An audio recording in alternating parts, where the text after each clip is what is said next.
Recording in progress.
Michael Lee, Cowcat, Conway. I'm Kate Hasty. I'm a cow calf producer, but I also own a Bradley County Livestock Farm. Caleb Lawler, I'm a, cow guy. I don't know, I've got a lot of stuff.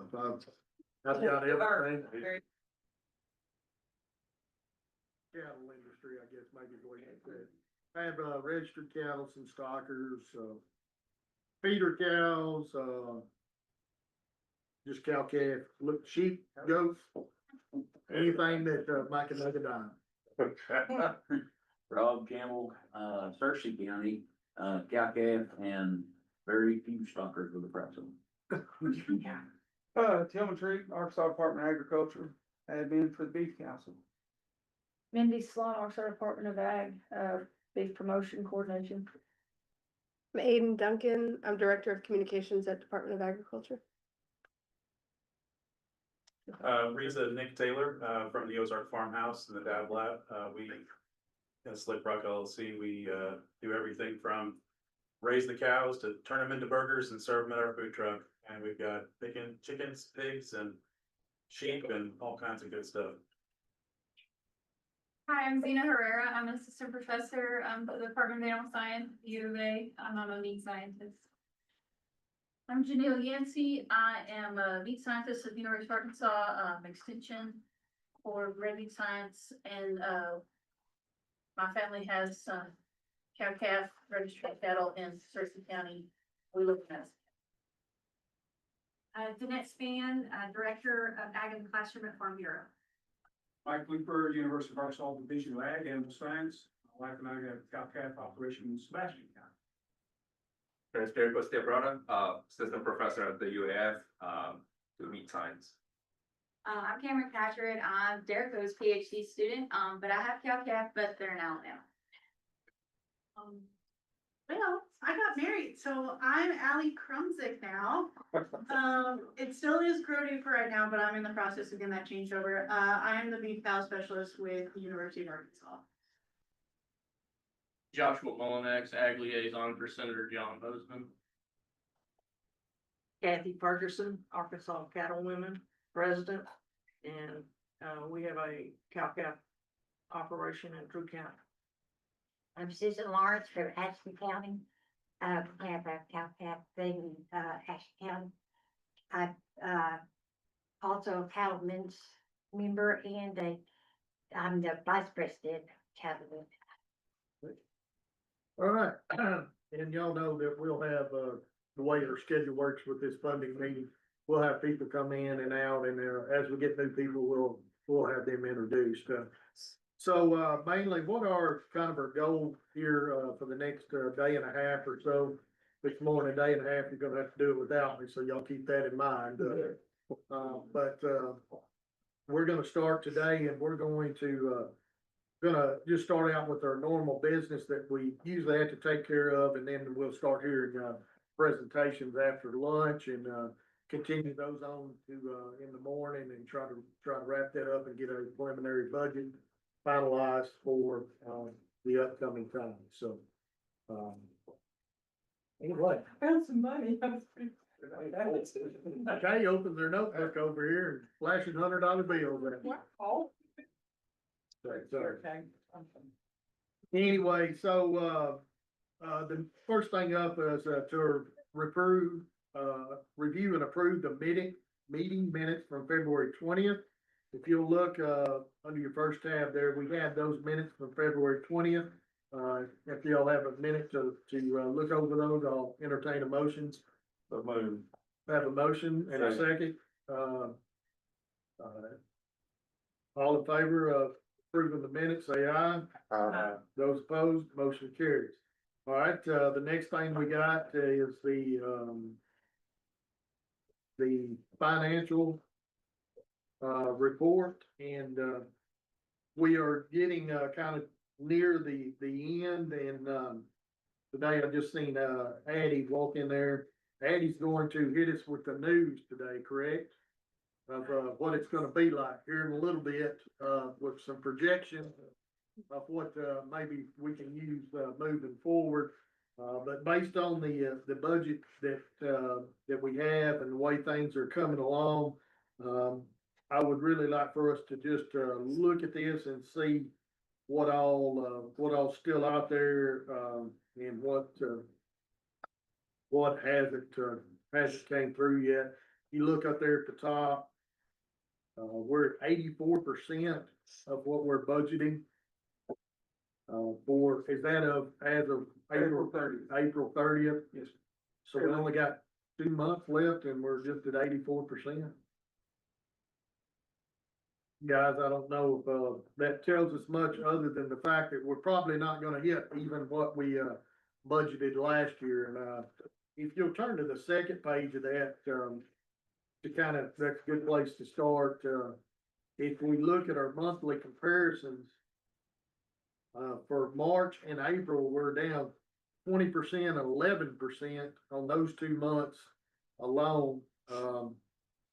So we could have, some pretty lean times, moving forward. So if we're at 84% of what we're budgeted, we're probably going to have to sure do some pencil whipping, when we start going forward with the budget this afternoon, based on those numbers. So, if you turn back over to the first page, of course, we got our, Our, Cattleman's, beef board, money turned in there.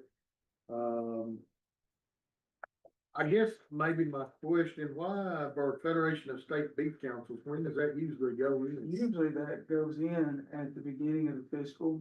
I reached out to Amy and Todd Johnson at the NCBA to find out, why they hadn't been invoiced to us yet. Amy is looking into it. I guess she was out of the office whenever I sent that to her, but anyway, they're supposed to be shooting me an invoice to get that taken care of.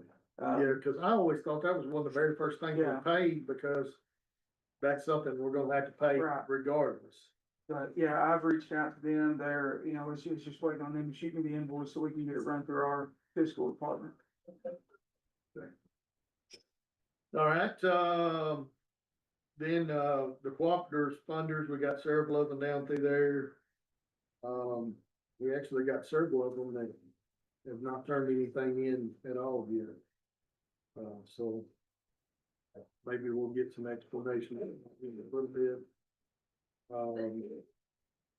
All of the U of A research things, I guess that they're coming along.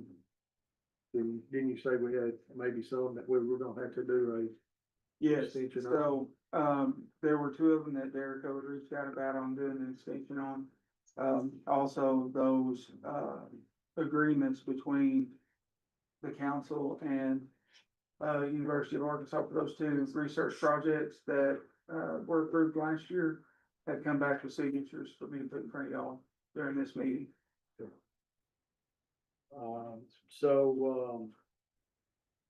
So basically, available at the end of April 30th, we still have 359,000.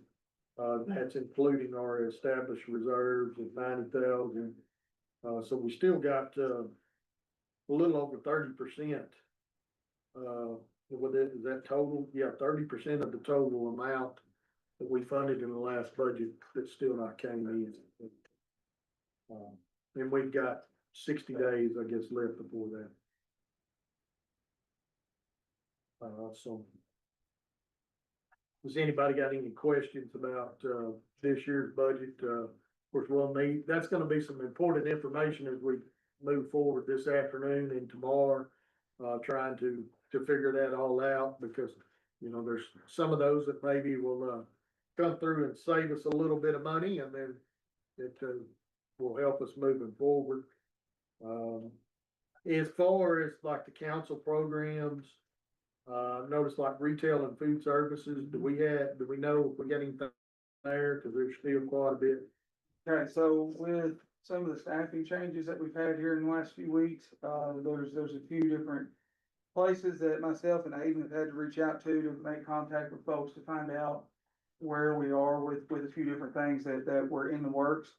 As a matter of fact, there was, somebody that I was on the phone with this morning that I'm waiting for them to shoot me an info. So there are a few things that are still out there, but none of them are necessarily all that big. Anytime we can, save a little bit of money at this, because to be quite honest, if we're only at 84% of what we budgeted for, and, the last 2 months have seen these kind of slow numbers, we're not gonna get anywhere near what the forecasted amount was for the last. Katie, you got any comments from the sale barn perspective? You're gonna see any massive runs come in? We had And, a massive spring run, and it was very not massive. I don't, they sold all 3 weeks, I don't know where it's all went through. Yeah. It Very limited. could be very limited. It would usually be similar receipts that I had on the. Oh, yeah. All of them. Crossing. And, if you look, so far we're down 6.1%. But what is really crazy is, if you look at that compared to just a few years back at how many less head that is, that's a massive decrease. 2024, we saw 9.3, and then so far this year, we've seen a decrease of 6.1 already. And, I figured that number will probably be closer to 8 or 10 by the time we get to the end of the year, so. All right, anyone got any, further questions regarding the financial statements before we proceed and file them? Not, I'll entertain a motion to, receive and file the, financials. Motion to. Got Sam with the motion, I've got a second from Rob. All those in favor say aye. Those opposed, motion carries. Now we'll, activity reports, the Federation of State Beef Councils, Rob Campbell. Things going good. That just means you hadn't had a meeting in a I hadn't while. had a meeting in a while. We do have, I think Tillman's got the information, about the upcoming meeting in Denver. Yep. We're gonna have to make sure we get all that lined up, so you'll be ready to go. Second, we can do that. Yes. Second, we can do that. And luckily enough, it's in a location where we can fly straight there. Yeah, I ended up there in western Kansas and drive on into Denver. Well, it's funny that y'all say that. You know, the place is 31 miles from the hotel that we're staying in. Yeah, it's about $150 taxi cab ride. Yeah. Wow. Or, we're gonna, if you're done with yours, I'll go ahead and Yeah. go right into our CBB report. Actually, our CBB, we had a meeting, a phone meeting this last Wednesday. We have one of those, the executive committee does every month. We talked about that, as y'all probably know, beef, sunflower, and asparagus checkoffs are the only three that does not have their new national appointments yet, that were due on January 1st. So we're not been able to officially have any kind of meetings because, we've canceled 2 already, our new orientation, all of those kind of meetings, because we don't have, any new reappointments. They keep, the woman from USDA at our meeting Wednesday said that, she hoped to by Friday. There's nothing that came out Friday, so maybe in the next day or two so that we can actually, get to, conducting business, cause, the CBB board's comprised of 99 members and we don't have enough to do business because, there's 2 3-year term, or there's 3-year terms, and so I thought it would been, active. So it's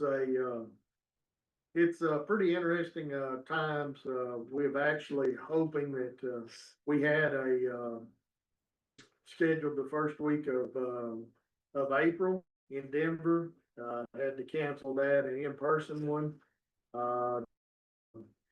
We had one scheduled for May that we've had to cancel as well because we couldn't make it happen with the time restraints of that. So, we went ahead and, the operating committee did meet Wednesday for about 2 hours, and our executive committee met about 2 hours via Zoom. And the operating committee is going ahead and, meeting, a couple of more times on Zoom. And we'll have to just meet at we're actually, this makes my life real easy, cause I'm busy during that time of year like everybody else is, but so like I'm gonna have to come in on a Saturday to catch up on all of our business that we've not been able to do since we do not have them. And of course, Arkansas, Michelle, have you heard anything the last couple of days? Because see, we still have one CBB that's non-existent here. Yep, yeah, so for those of you that don't know, Don Hubble was our CBB, one of our CBB representatives along with Caleb, and he was due to expire in January anyway, or term out, and so he decided to resign when he became ACA president, because I asked him to, thinking, okay, it'll be a month or 2 before we get a new replacement. Obviously that was not the case. And so we, as of this weekend, we still have not even heard that USDA has interviewed our nominees. So They have been actively in class. Okay, good. Maybe we're next. So I don't know, we were told that Friday that it could come. This is kind of the first time that we've actually had the lady from USDA nailed down, and she said that, not to put any shade on the asparagus checkoff and whatever the other one was. Sunflower's actually huge. It's a big money maker, but, it's time to get that taken care of so we can handle business. It, makes things very difficult every time we have a, executive meeting. We have to do things that we should not be having to do just to keep things going in the right direction in order to get that going. So the plan for now is, we will actually start the summer meetings with our CBB, whoever our new person is, hopefully Michelle, as soon as we get that, we'll get that they'll get that taken care of, but, we'll have to go in on Saturday. I'll have to fly in on Friday evening, be there on Saturday morning. Saturday and Sunday will be their new, because in order for us to have a meeting, they've got to go through all that government sensitivity training, all the ethics and all that. So we got a meeting on Monday night, so they would have to have all of that done and perform before we could have our meeting. So, whoever, hopefully our new person from Arkansas will be able to make that happen, whenever we get that. And, then, of course, this year I'll be going off next January. So, one of the big deals is they're already asking to making sure that everybody gets their nominees selected and sent in as soon as possible. Because maybe this next time won't be near as big of a hassle to get done. So, hopefully they'll do that, but I'll be turned out in January. So anyway, that's, the other thing that's happened on the CBB is actually, we talked in length, I'm sure that y'all seen, President Trump's plan to import a lot of beef. Kind of affected the market for a couple of days and then it came right back. Dr. Peel, looking forward to listening to him at the USMEF conference. He's one of the keynote speakers. But, he put out a deal that, it was basically gonna have no effect on the market. However, if, they are able to import that much beef, you know how much money that'll add to the checkoff? A little over $10 million. Because the checkoff, anytime anything's imported, they pay, and they don't pay on a per head basis. They pay per 535 pounds. So every 535 pounds imported, we receive $1 from. So what's that now? That's what they're looking for, right? No, 50 or 10 million tons. 10 million tons. It'd be whatever it's gonna equivalent to about 10 million extra dollars. And you know what's kind of crazy at the current rate, because we've not had an increase in the dollar since the beginning. The way that CBB's structured, we have a hard time finding importers to be on the CBB board, because there's just not many that. There's gonna be over 10 importers on the CBB board, because it's based on the amount of money that comes in. So, if we're only estimating to bring in about 38 million, and they're saying about 16 to 18 million of it's gonna be coming from imported beef. So our checkout dollars, most of it is coming from imported beef. It's where that money's coming.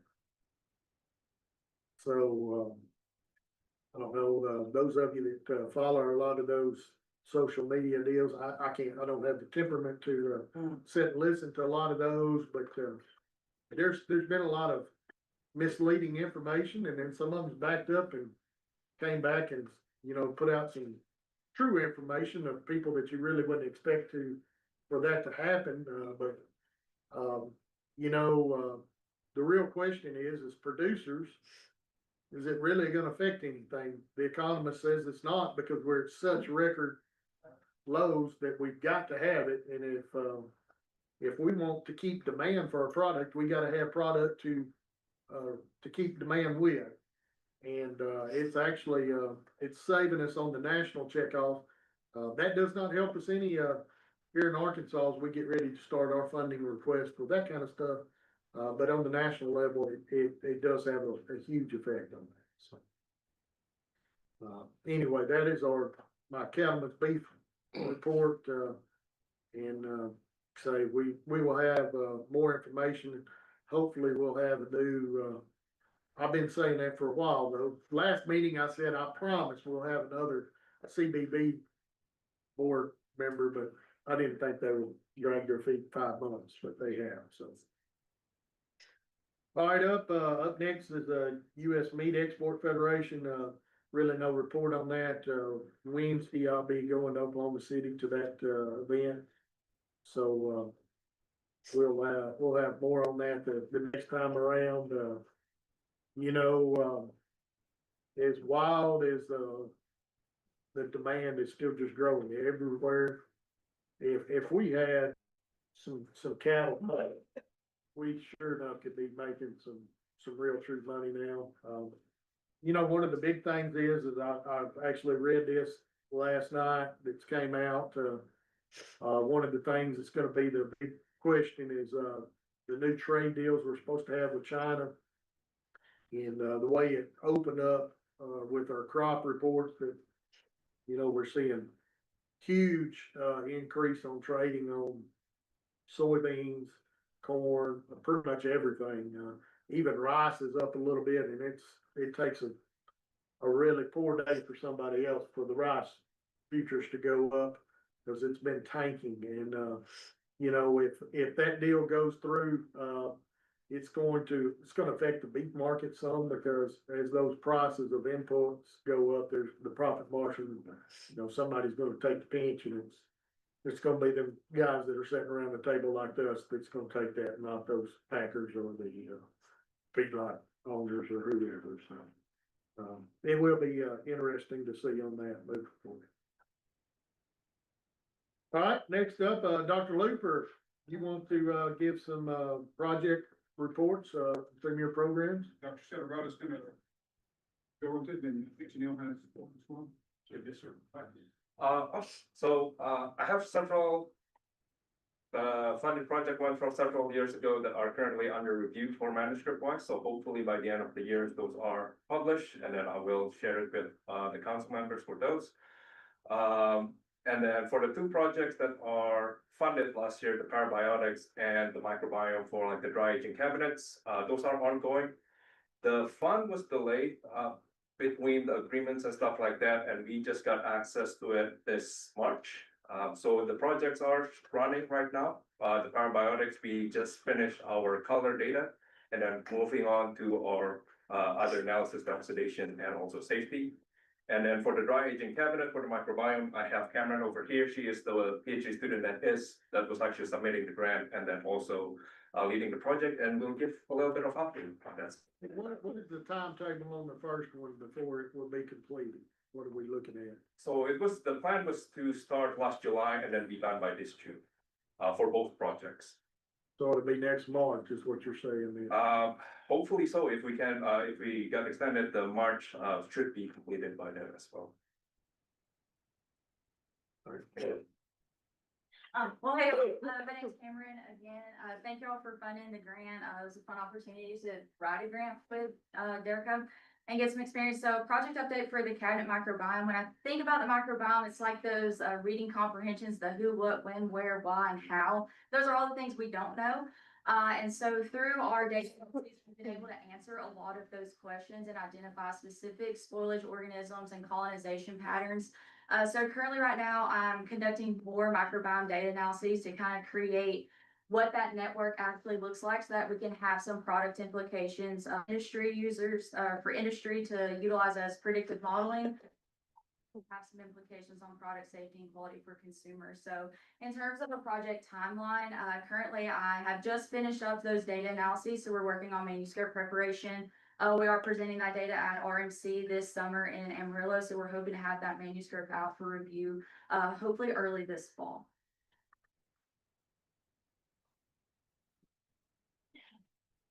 For the Alpha Gal project, we, collected all the product to actually measure the Alpha Gal in, January, and that went to Texas A&M.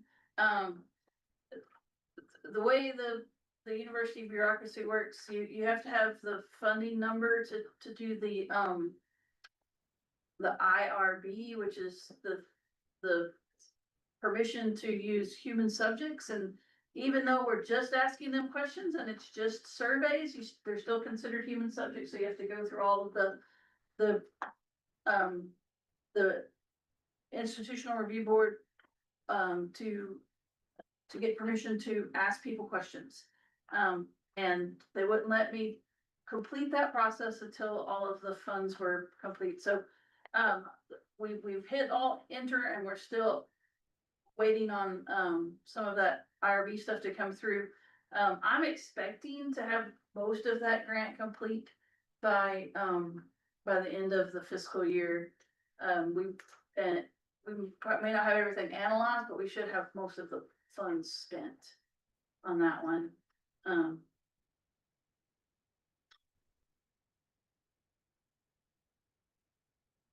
You're giving me a funny look. Is that? No, Okay, that I was just had pretty some cows out, neighbor. You've counted that. That was definitely a look. I tried to look and see Yes. which cow it was, but I know which cow it was. Sorry. Be Miss K's fault. Yeah, so that's the Alpha Gal one, that's all. Let's go over and meets. Oh, we were gonna do those two. Just quick updates.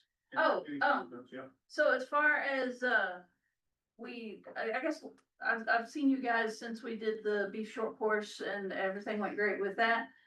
For the Meats Quiz Bowl team, we have, 6 students, that have been practicing with that team, with a graduate student. That competition is next month. We leave a week from yesterday, or a month from yesterday, not a week, a month. And, we'll go to, Canyon, Texas for that competition. Have 6 kids, really sharp kids that have been working really hard. We're gonna go, on a whirlwind tour, kind of down into Arkansas and then come across the top of Texas and then end up in Amarillo. So, that's the plan on that one. What else do I have?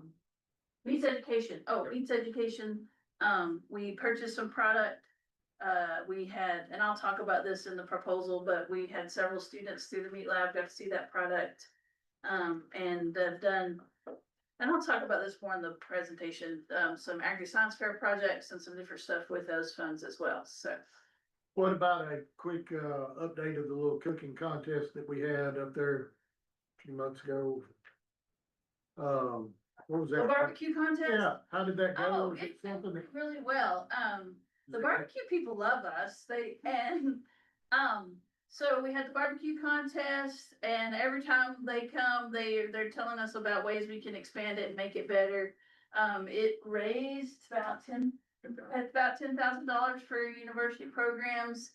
Had a pretty good turnout. Had the barbecue folks love it so much that they want to do it with like a 2-ring, like a double show. It's not a double contest where they would come in and they would cook on Saturday and have a judging, and then they would cook another round and have another judging on Sunday. So that's really popular. I think we're gonna move our public event, which is the fundraising event. We're probably gonna move it back to Saturday. We figured out that, a barbecue contest on a Friday during the middle of Lent is not the best idea in the world. So probably gonna move that event I'm not Catholic, I'm sorry. We're gonna move that event back to Saturday and maybe add, that'll give us some more time in the day to add more events. Like I said, every time I turn around, the barbecue folks are thinking of new things that we can do with that event. I think it eventually will be like a whole barbecue weekend. They wanna do kids stuff, do educational stuff. So yeah, that was great. March 13th and 14th, 2027. So we'll have a contest on Saturday and a contest on Sunday. This last year, we had 38 teams from like 8 states and 1 from Canada, so we were able to say we were international. And so, it grew from 27 or so teams from last year, but with the double, they're all chasing points, so they'd like to set up shop and then have 2 days where they don't have to pick up all their stuff and move. And so we think we'll have 50 teams. It's just next term here in March of 2027. But you're all invited. It's a great time. It fundraises for scholarships for our livestock judging team, horse team, that kind of thing. Danette, point of reference. Okay, just because this just popped in my head, the Magnolia State cook-off deal down there. Yeah. Over the years, have the council ever been really involved in that at all? Or, I mean, it seems like such a big event. I've always wondered that a little bit. I know that we sponsored it a little bit, not a whole lot of money, but we set up a tent, we drove in the parade. But I don't know, that was just never something they've only come to us. Did you go down there to that event? Have you ever been to it before? What made me think about it? Yeah, that's what I was just, well, the reason I was thinking about it is the parade, you know. Yeah. And, all those different deals, and I was thinking, you know, that's a pretty neat deal, I'm kinda curious, I've never thought about that as, From what I remember, I think they always wanted a ton of money, and we did not want to be able to fork out a Yeah. ton of money. I figured you that's know? probably Yeah. probably a deal, so. I didn't know. I was actually in a conversation about that thing yesterday, asking about y'all's involvement in it, and if, so I've actually got the contact information of who to talk to down there to see about getting y'all involved in it. So that was yesterday afternoon after church, I got a text about it. Well, I just, when I get a good arm, I want to be a judge or I anything. was judges years ago and it was so fun. Man, I just want to be a judge one day. It was good. But the parade deal was a pretty neat deal, you know, of all that, but I just always thought, you know, you have a world champion state cook-off in our state. Right. But we had no presence at all there. Sure. All right, that it for you, I Dr. think Lee? that's it. One thing I wanted to mention to the council, emailed Tillman, Department of Animal Science will have their annual retreat August the 4th over at Batesville. So always extend, open invitation to the council to come join us there and interact with our faculty, their faculty from Fayetteville, from Little Rock, from Hope, as well as Batesville. That's August the 4th. That is the week of the Arkansas Cattlemen's meeting later in, what starts on Friday. And so we'd love to have you there. Tillman, I think, has tentatively said yes. Extension vet, not extension vet, state vets, Andrew Fielder's supposed to be there as well, I think, but love to have you there if you're in that area, Batesville on August the 4th. We'll feed you a burger. Yeah. That's it, Mr. Chairman, thank you. All right. Ms. Ferguson, Cattle Women's update. We have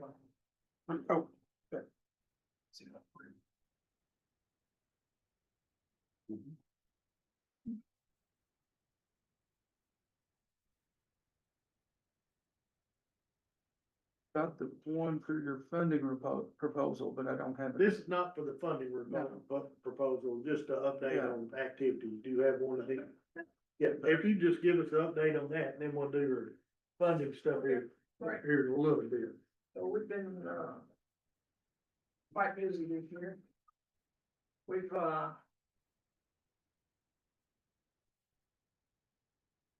been in the Family Consumer Science Summer Conference, which has given us a lot of, contacts to get into the classrooms.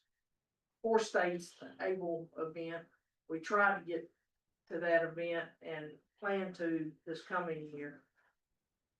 Heroes on the Water, Women's Veterans Event, classroom presentations, beef chili cook-off at the state fair, and Northwest Arkansas Women's Expo. That's what we've been.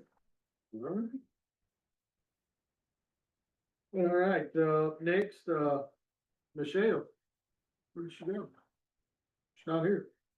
She'll come back in a minute. We're going to skip away to Danae. Yeah, now I do have a PowerPoint.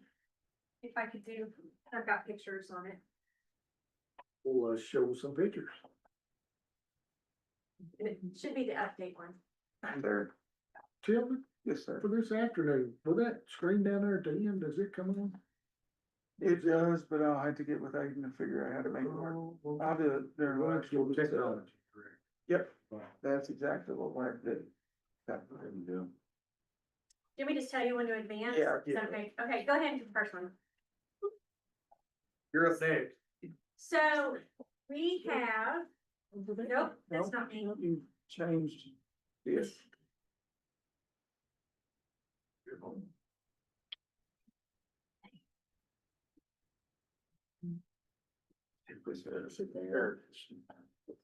No, why is it doing that? Mm-hmm. Yeah, it was. We're still.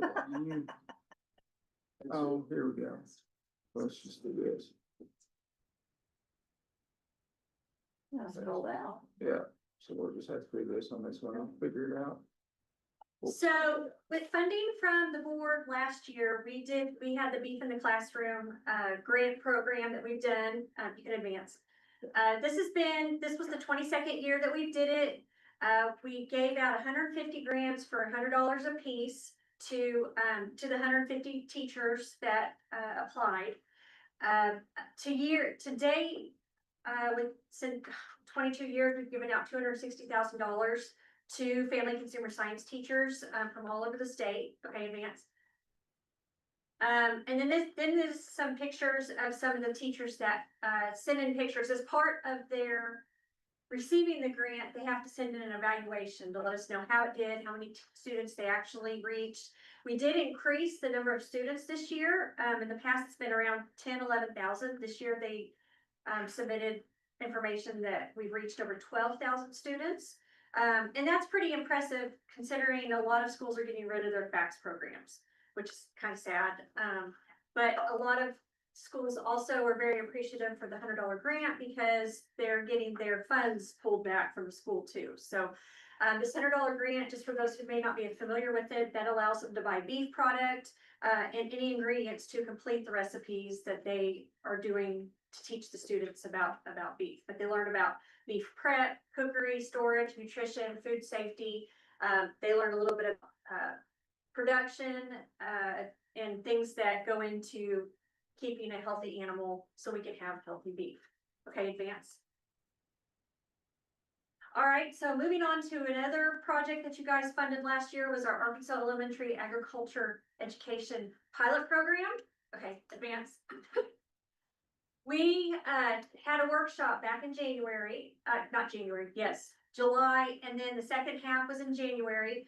And this pilot program was passed by our legislature in 2023. It's Act 243, which puts agriculture into elementary schools for K through 6 students. The teachers that attended the workshop, which was also we partnered with the Department of Education. They were able to earn their elementary ag education endorsement so they could teach this education to their students. It was a hands-on training. They got to experience everything their students would experience when they were in the classroom. And so this is just an example. This is just one picture of where they were actually extracting DNA from a strawberry. And I know that's not beef, but we really can't extract DNA from a cow while we're in class. And so, but this just kind of gives them an idea, learn about genetics, learn about DNA. And this was just one of the projects that we did. Okay, you can advance. We had 22 teachers participate from 15 schools. We had two different PD workshops because our curriculum was being released in two separate, groups. So we did the summer PD, back in July, and then we did another one with the next 5 lessons in January. Brought all the same teachers back in. We had a curriculum specialist come in from the National Center for Ag Literacy. She presented all the projects. She presented all the, hands-on activities. We're getting ready to get into year 2 of the pilot program, which we're gonna end up having 15 more schools and 20 plus more teachers. This will be just a 1-2 day workshop. But this is where your funds, helped us put on these workshops, buy the materials, buy the books, feed them, house them. And the teacher said it's the best PD workshop they've ever been to, both days. But we will be doing that again this summer, but I'm not asking for funding for the next round, just because we want to space that out. And we've got funding from other checkoff boards for the program. Okay, advance. Anyway, here's some more pictures from the teachers in the PD workshops. They were making ice cream in one of the pictures here, and then one of our speaker was presenting to the class, but they got to take about, between the 2 workshops, they ended up taking almost $1,000 worth of books, materials, school supplies, everything to be able to do these in their schools and not have to want for anything. So, all right. And that's all I've got for my editing. Any questions?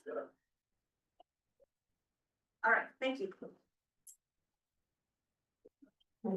But next, Michelle. Yes, thank you. So sorry, I thought I had a second. I was gonna run to the restroom.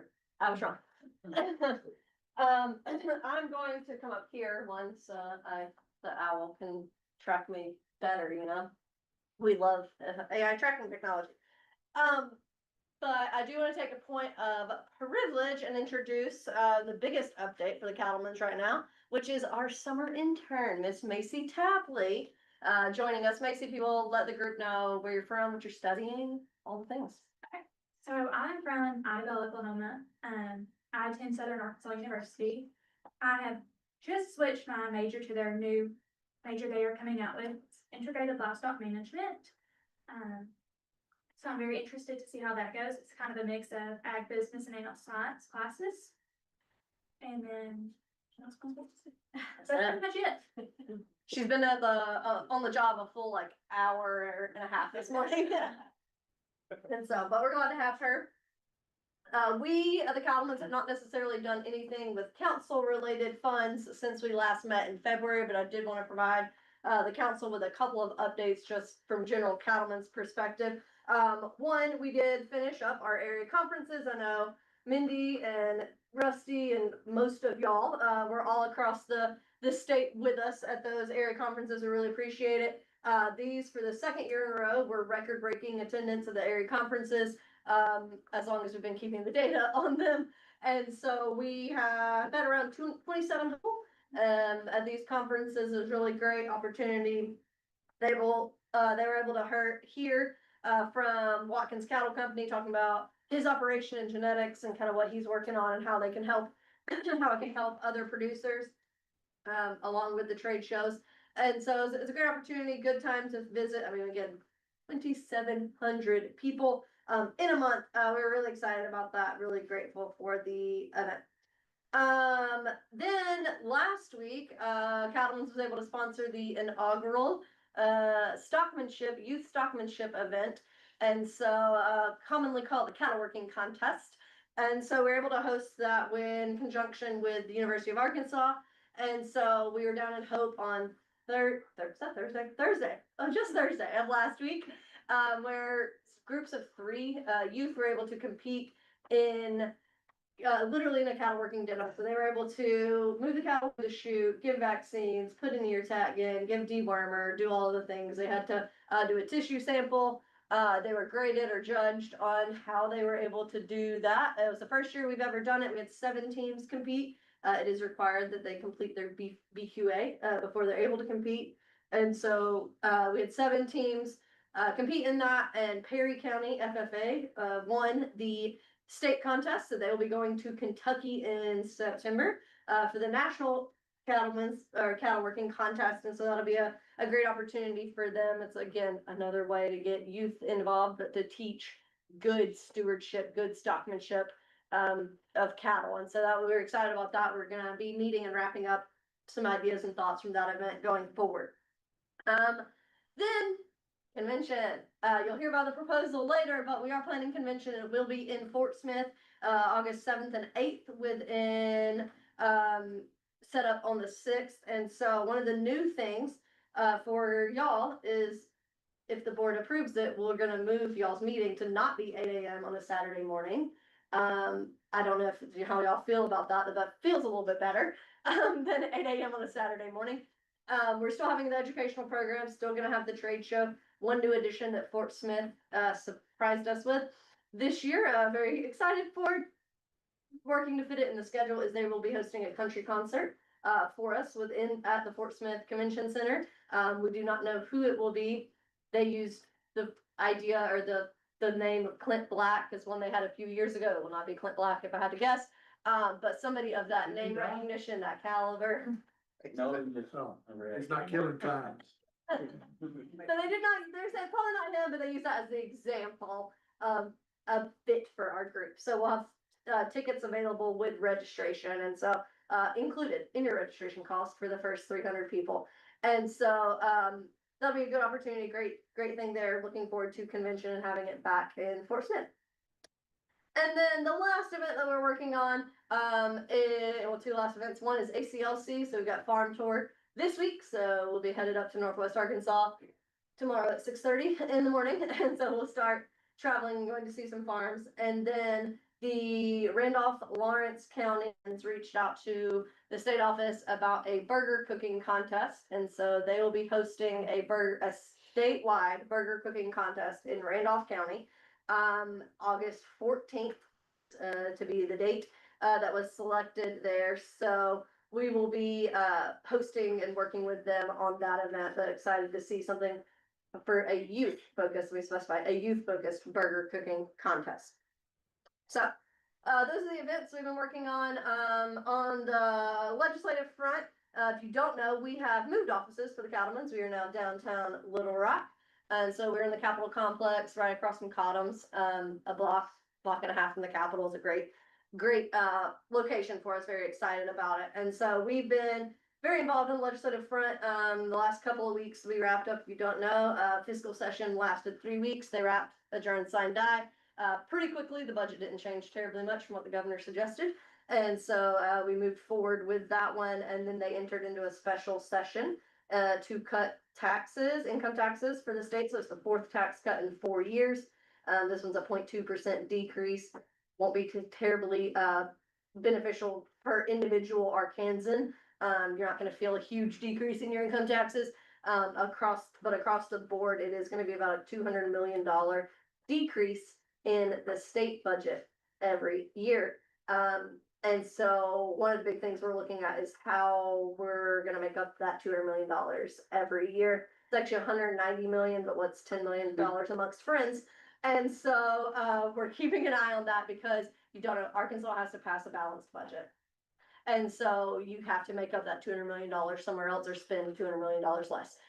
And so I don't see us spending less in the state. And so keeping an eye on that. One of the biggest concerns for us is looking at, or the potential for them to look at raising property taxes or doing away with the agriculture exemptions. And neither one of those are things that we would want with the Cattlemen's. Again, I know y'all are not the legislative body, but as an update for you, that is kind of where we stand. I went to DC a couple weeks ago, met with Senator Bozeman, the rest of our federal delegation. If you did not see, we did get a House bill or a farm bill through the House. So very excited about that. And so it was very beneficial for cattle producers, had pretty much everything we were looking for in it. And it's now sitting on the Senate side, and Senator Bo's gung-ho that he's getting it done this session. He says he's gonna wrap that up and get it across the finish line here for us, hopefully here pretty soon. And so looking forward to it. Should be a pretty good bill. We'll see once the text comes out from Senator Bozeman. But that is your Cattlemen's and slight legislative update. Any questions? Michelle, like I think Yep. Cattlemen's for sponsoring the cattle working contest. My wife is an ag teacher. We put together a team, had them up at the house, watched some yearlings, went over stuff, and kids forget everything. So I will say, we did say about your group that they were they were the calmest, they were very efficient, like they didn't get flustered, they didn't get freaked, like you could tell they had practice. Yep. And I that was was very close. good. They did. It's the animal that, they're like, hey, you gotta hold that up, There were quite a few animals that didn't actually get any fewer. Sorry. Yeah. But it was a good opportunity for cows. I mean, there were some people that had never worked cows before that contest, and you can kind of tell. And so, but it was a really good event. We're very Yeah, I got tickled, he was gonna try to get some of his buddies to do it, but I figured that, him and the Pretty Boys probably wouldn't have been the best, they're pretty much day workers as it is, they might not have been great for the contest It would have situation. been entertaining. Yeah, Yeah. we told everybody I bet- new language. I bet we would have been done in a lot quicker fashion. That is, you're supposed to, it's a timed contest, so you have 20 minutes. Yeah. And so, I tell you what, if it took them 20 minutes to work 3 in at my place, they would be fired. yeah, it did take them 20 minutes. It's my first time trying to teach kids, cause hard hand, I just fire Yeah. Don't worry about how kids do them. it. They're yelling at cattle, I tell them to walk in there and do it. That usually solves that problem. Yeah, and so, I mean, the team that won, Perry County, like, they've been working with their livestock inspector, and they've gone out and gone to every Bangs vaccination that they've done. So like, you could tell the groups that it worked. And so that may be something we'll be reaching out to cattlemen's members, to beef board members, whoever it may be, of like, hi, can some of these teams come to your operations and practice and do this, and you kind of help them, because you can tell. Yeah. But, yeah, they're happy to. It was a good program. We're excited to see it kick off and see where it goes in the future. So, thank y'all. Thank you, Sam. All right, Tillman, what do you got? Right, so, as far as updates go, of course, there was a proclamation event here the other day, there's about 500 attendees. And, the thing that was pretty neat about that was we were able to kind of loop Arkansas in all the way around, because it was Arkansas beef that made the hamburger patties, and it was come through a Arkansas inspected facility. So, kind of wrapped Arkansas around it in every way that we could. On the beef side of things, that said, of course, today there's been 25 proposals that have been turned in, 9 research, 16 promotion proposals that y'all are gonna hear. Again, I said this to Chairman Plyler a little bit ago, but the research proposals have been turned over to NCBA for scoring, but I haven't heard anything back from them on that. There was a little bit of communication back and forth between me and the weekend, but again, as far as getting scores for those, that hasn't happened yet. Then, as far as the best burger contest, it just got wrapped up. This year set 2 different records for that contest. One is that y'all have 3,249 nominations came in, which last year, so year over year, it's improved, but it beat last year by almost 1,000 nominations. And with that said, there were, let's see here, 10,506 visits to the website, during that month. So a good number of those visits to bring y'all, or bringing everybody to y'all's website would of course come from that contest. See here. That said, all 5 regional winners have been notified. Of course, we're working with Secretary's office, and we reached out, of course, to cattlemen's and cattlewomen's to try to get everybody who could be involved in the award ceremony that'll be later this month. Everybody all looped in on the same page as that. That said, there's been some new agreements come about from, see if there's a cord in that box right there, if you want to plug it into that computer and charge it. That said, there's been some new agreements entered into with Travelers. I think that's what we did about that. We'll just use that report. But there's a new sign at the Arkansas Travelers, Dickey Stevens Field.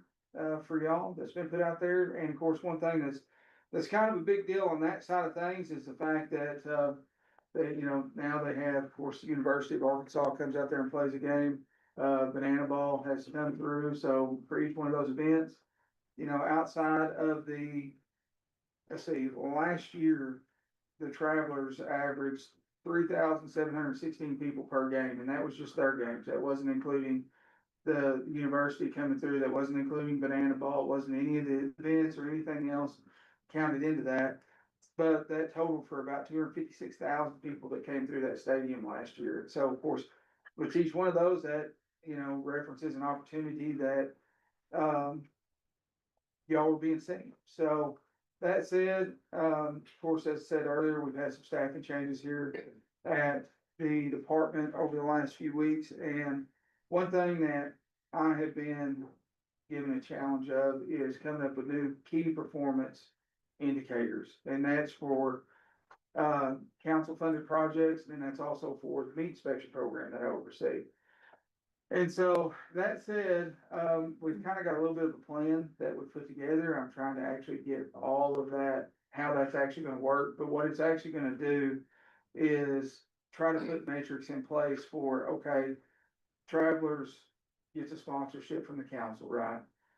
How does that equate as far as dollars spent to number of impressions? And that's gonna be something that myself and Aiden, who was in here earlier, are gonna be working together on putting together, so that whenever we come to this meeting next year, y'all can see this is where we put money, and here's where, you know, here's the number of impressions that resulted in.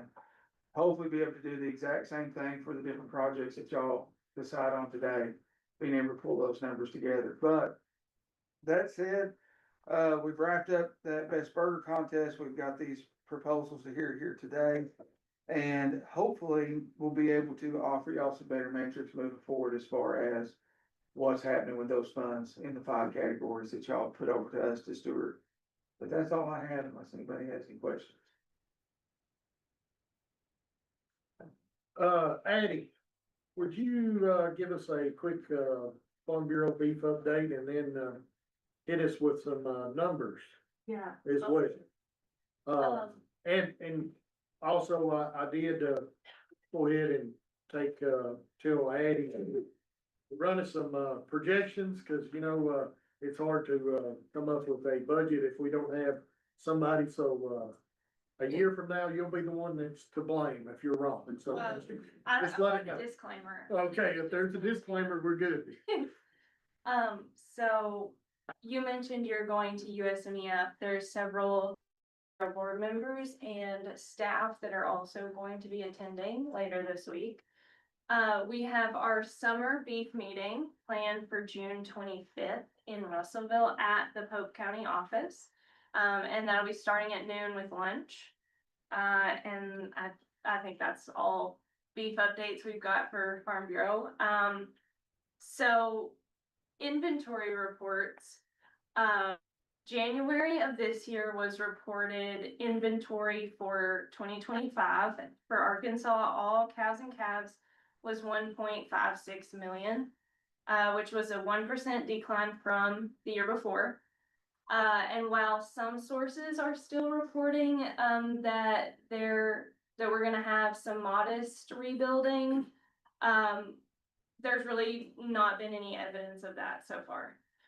So I am predicting a kind of a 1.54 million inventory as a that'll be reported for 2026, right? So we'll see that report in January 27.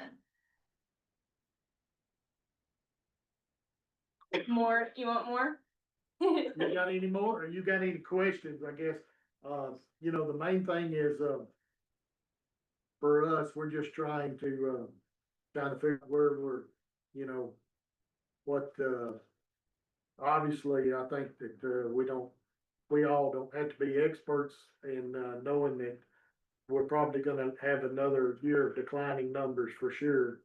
Just trying to, figure out how much that declining was. Last year, what was our projection? projection was 8%, but y'all banked on a 10% drop. Yeah, and we banked on the 10% drop and we're gonna be right at that 10% drop, so, you know, trying to, I've read several people that say that, you know, 1 or 2% might be all that it's gonna drop because that's all it can drop from where we're at, so I don't know, you know, we're just going to, we're gonna have to take that into account when we go to start making a budget this afternoon, but, so what'd you say about a 1.5% is kind of what you was thinking, less numbers? Yeah. Yeah. You know, if you look at other states, Nebraska, something that, you know, they're saying, well, we're down because of drought. Arkansas's never droughted. I mean, we had drought in 2022, 2023, but not a number 7 drought. Yeah. We have a drought last year, we're in drought right now, but it's not, we haven't had a number 7. We're down this much. Yeah. Yeah. So what's gonna make us agree? Yeah. That's absolutely right, but these numbers, we're down right now, but we haven't droughted out. Just sell out. Bought some hay off of a couple there. And we're only 75. I'm so proud. We're not selling because the husband wants to sell. But this is the best time. We're gonna get that next 15 years. We gotta sell. Yeah, that's, And so I don't know what's gonna make these numbers go up. Question. all right, thank you, You Eddie. know what's gonna make the numbers go up? I don't think they are going to. I mean, you're right. Producers, the average age is only getting older. It's harder for young people to get in. People are taking advantage of the market.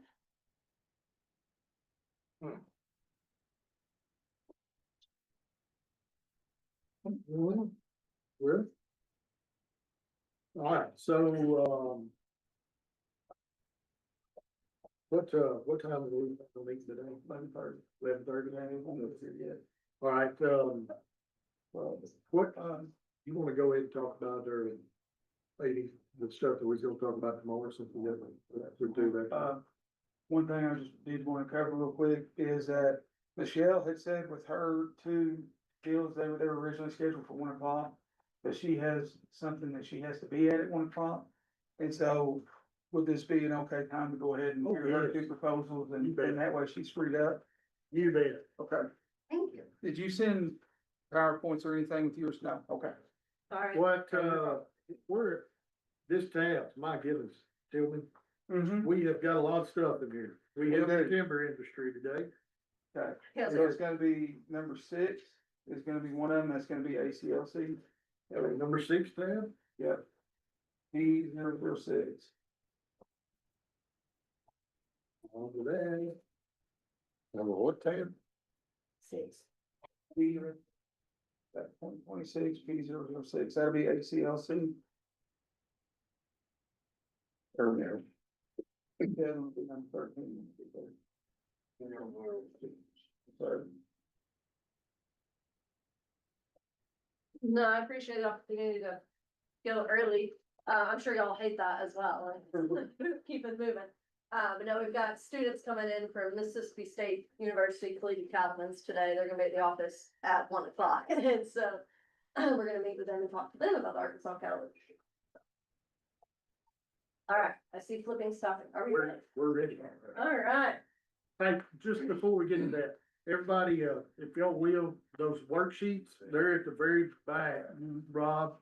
I think we talked about that before you got here this morning. Yeah. That is designed to maybe help us out somewhat. I think that if we can take those out, that way we can, and I'm just gonna go ahead and tell y'all that I am not left-handed at all. So when it comes to writing, y'all gonna have to take over that portion of it. I feel that, right? I ended up having thumb surgery and sliced the tendon in his thumb 4 weeks before I had my baby. And I was like, oh, great, cool. It's like, we've been there. It's a fun time. He's right-handed and knows his right thumb. Yeah. All right, perfect. I think everyone's done flipping. So we're gonna start with the ACLC proposal. And so this is a very similar proposal to every other year that you can see that you've been sponsoring this. But for the sake of the room, ACLC is the Arkansas Cattlemen's Leadership Course. It used to be called YCLC, Young Cattlemen's Leadership Course. And so what this is, it started in 2011, and it is a program geared at beginning farmers, or people that are just getting into the industry or just getting into a new sector of the industry. We took out the young, because we had a lot of people that said, well, I'm not eligible, I'm not 30, I'm not 35, like, young is relative in this industry. So we took out the young name a couple years ago and left it with ACLC. So it's a year-long program, 5 sessions. The first session is legislation, the second session is this week, and it's a farm tour. The third session is convention. The fourth session is the one we're going to talk about for my proposal, which is media training and advocacy. And then the fifth session, you will hear from the U of A, because it is the beef short course portion of the program. And then they graduate in December at our board meeting. It's a completely free program to the participants. There's 20 people in the class this year, and has been historically 20 people in the class. It's about our cap to be able to rent vans and rooms and things like that. And so, completely free to the people that participate in it. Their only cost is getting to Little Rock. We pay everything else from the ACA, from a fundraiser, and from sponsors like yourselves. So there's your recap of ACLC. So the program, the session we were asking for money for, from the Beef Council is the 4th session of ACLC, which is a media training and advocacy session. In the past, we've had somebody come in from our national affiliate that does media training for them. That position no longer exists at NCBA. And so what we have done, or what we did last year, was we worked with them to actually have an agriculture news anchor come in. And so she did the advocacy training and some leadership development with the group. And while this is always not everybody's favorite thing, because you have to put your face in front of a camera and talk and get recorded and pretend to be answering really hard, or try to answer really hard questions for pretend. People said that the way that Emma did it last year was probably their favorite part of it. Is a lot more, not that the other one wasn't, but I mean, she's in the industry, she's professional, she knew her stuff. And so it's a great opportunity. They also practiced on panels and answering questions, because we're finding fewer and fewer now are people getting phone calls, interviews for, or getting interviews for news, but they're saying, hey, will you serve on this panel? Will you answer these questions? Will you represent the industry this way? And so that's what this program, or this session of this program, is designed to do, is to train them how to talk about the cattle industry. And they talk about the hard topics. They talk about the things that consumers want to know from their perspective, because a lot of times we in the cattle industry understand, we know how to answer things for us. How do we answer it for consumers that don't understand the industry? And so that's where they kind of focus, and that's where it was beneficial to have Emma, the news anchor, there, because that is her job every day. She's an agriculture news anchor, but she is in Texas, obviously an agriculture state, but is not at an ag station. She's not at an RFD TV. She's not anywhere like that. She's at a traditional news station. And so she was able to provide that perspective. And so we're looking hopefully to have her back this year for it. They are required to complete their Masters of Beef Advocacy to participate in this session. And so that is a portion of the requirements. What we are looking for funding is looking at I think if we look back at previous proposal, I think it may be $500 more than we asked for last year, because it increased. We ended up paying more money last year. So we go to Winthrop Rockefeller Institute and host them there. And so the portion of the funding goes to help pay for Emma to get there, along with the housing and the food for the event. And so How long is that event? it is a 2-day, 1 night. And it is in September this year, 15th and 16th. And in the past, we have had the chairman come in and speak at ACLC in previous sessions. For me, that always was kind of not the best fit for the Beef Council. We're talking about legislation, we're talking about lobbying, we're talking about things that the Beef Council cannot do. And so we were going to have the open invitation to the entire council to come to this session. You can sit in, you can attend, or you can just come and eat dinner with us that night and explain what the council is doing as well. So y'all, do you actually, physically do something at that farm, or is it just that's where you hold it? Just hosted there, yep. So y'all no tour farm or no volunteer? Yeah, as far as I have seen the cattle there, there's changes happening. There's So I'll do that. Any question, any other questions? I do got a question, just because, we're gonna be at that point this year where we've got a lot of, on your budget here, it says the amount of funding needed is 7,500, you're requesting 7,500. So the contribution amount from the ACA is 5,000, is what you're viewing that at? Is what the cattlemen's is kicking in? Yeah, so I said, this actually covers Emma, and that was incorrect. This does not cover Emma's travel there. ACA will be covering that along with obviously our staff. Does NCBA still kick in anything on those kind of deals? That is the plan, that's the goal. Have they yet? No, they have not confirmed. So is that fundraisers you're having, or is that your foundation support? That is our ACA money, our. The reason, one of the reasons I was asking, I know on the NCBA side, you know, that used to be part of the bunch of the stuff that they're doing, and those, a lot of those programs are dropping out, and, I just was curious if they're still providing anything, because to me, it's, Very beneficial.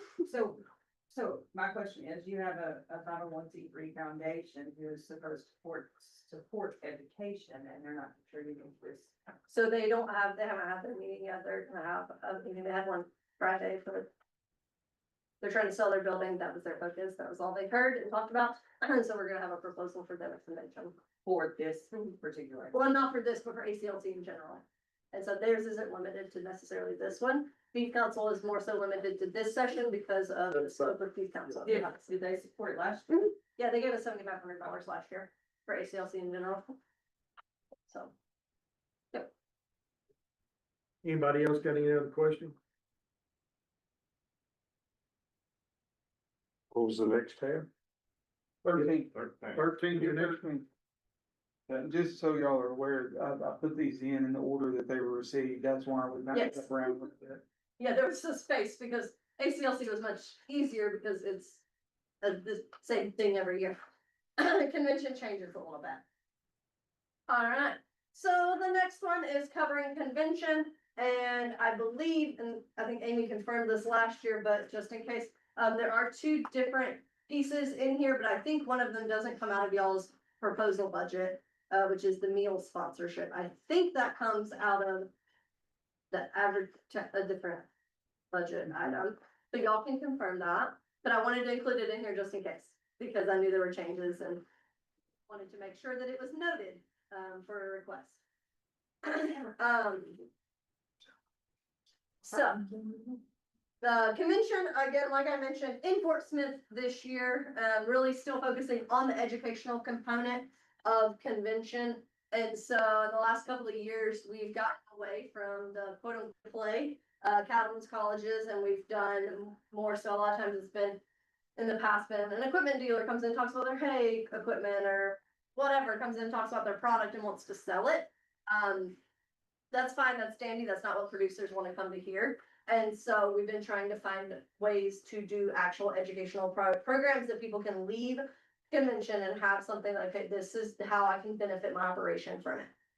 And so, this year, we are working again on cattlemen's colleges and still obviously dependent on funding, trying to figure out where everything fits, because if we don't receive funding, we then find additional spaces for cattlemen's colleges. And so we are looking at this year we're looking at having Donnell Brown come from RA Brown Ranch. He's already confirmed and willing to attend. And so he's going to speak on the ABCs of EPDs, but he's also going to be covering looking more towards that carcass value, because that's where he knows a lot of his people end up, and the end of the day is looking at that carcass value there. And so he'll be coming in from Texas, and then looking at and I don't know that this is one for y'all, but just for your knowledge, we've invited the Deputy Director under Secretary, whatever his fancy title is, Dr. Justin Ransom, who manages the FSIS program. So Food Safety Inspection Services, we met him in DC. He actually lives in Northwest Arkansas, so he will be coming, to convention. He can't pay the federal government to do their job, and so he will be coming to convention without charging. And so, it'll be very interesting to have him there to talk about Project US labeling and FSIS and all things. So another neat focused section, but not necessarily, but just for y'all's knowledge. And then one of the things our producers really wanted to talk about was looking at the technology within beef, quality improvement, and that's a fairly generalized term. We don't necessarily have a speaker lined up for that. If we do get funding, we will obviously work to find, someone, but they're saying, okay, there's ways that they would like to actually do a carcass eval on, a carcass ultrasound on cattle. Like there's ways Fort Smith is a little bit willing to work with us on getting live animals and looking at these things and say, okay, here's what you can do within the state, with using technology. And so trying to see that along with, people having conversations about AI graders and all the things in plants. And so it is a growing industry. It's been here for a long time, but I feel like producers now are more willing to look at those, technologies that are available to them. And then, one of the ones that our, group was looking at and interested in is the beef on social media. So it's been quite a while since we've had any form of actual training or conversations around it. And we know right now, a lot of our farm to table, consumers and producers are selling to consumers via social media.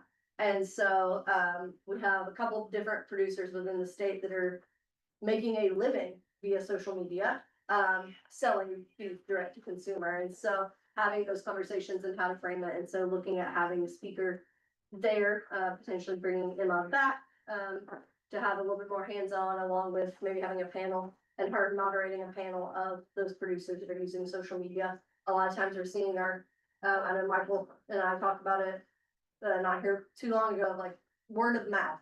And social media counts as word of mouth a lot of times in this day and age is what sells the most. And so how to have those conversations, how to answer the hard questions, but also just sometimes what to do. How do you manage a social media? How do you do these things?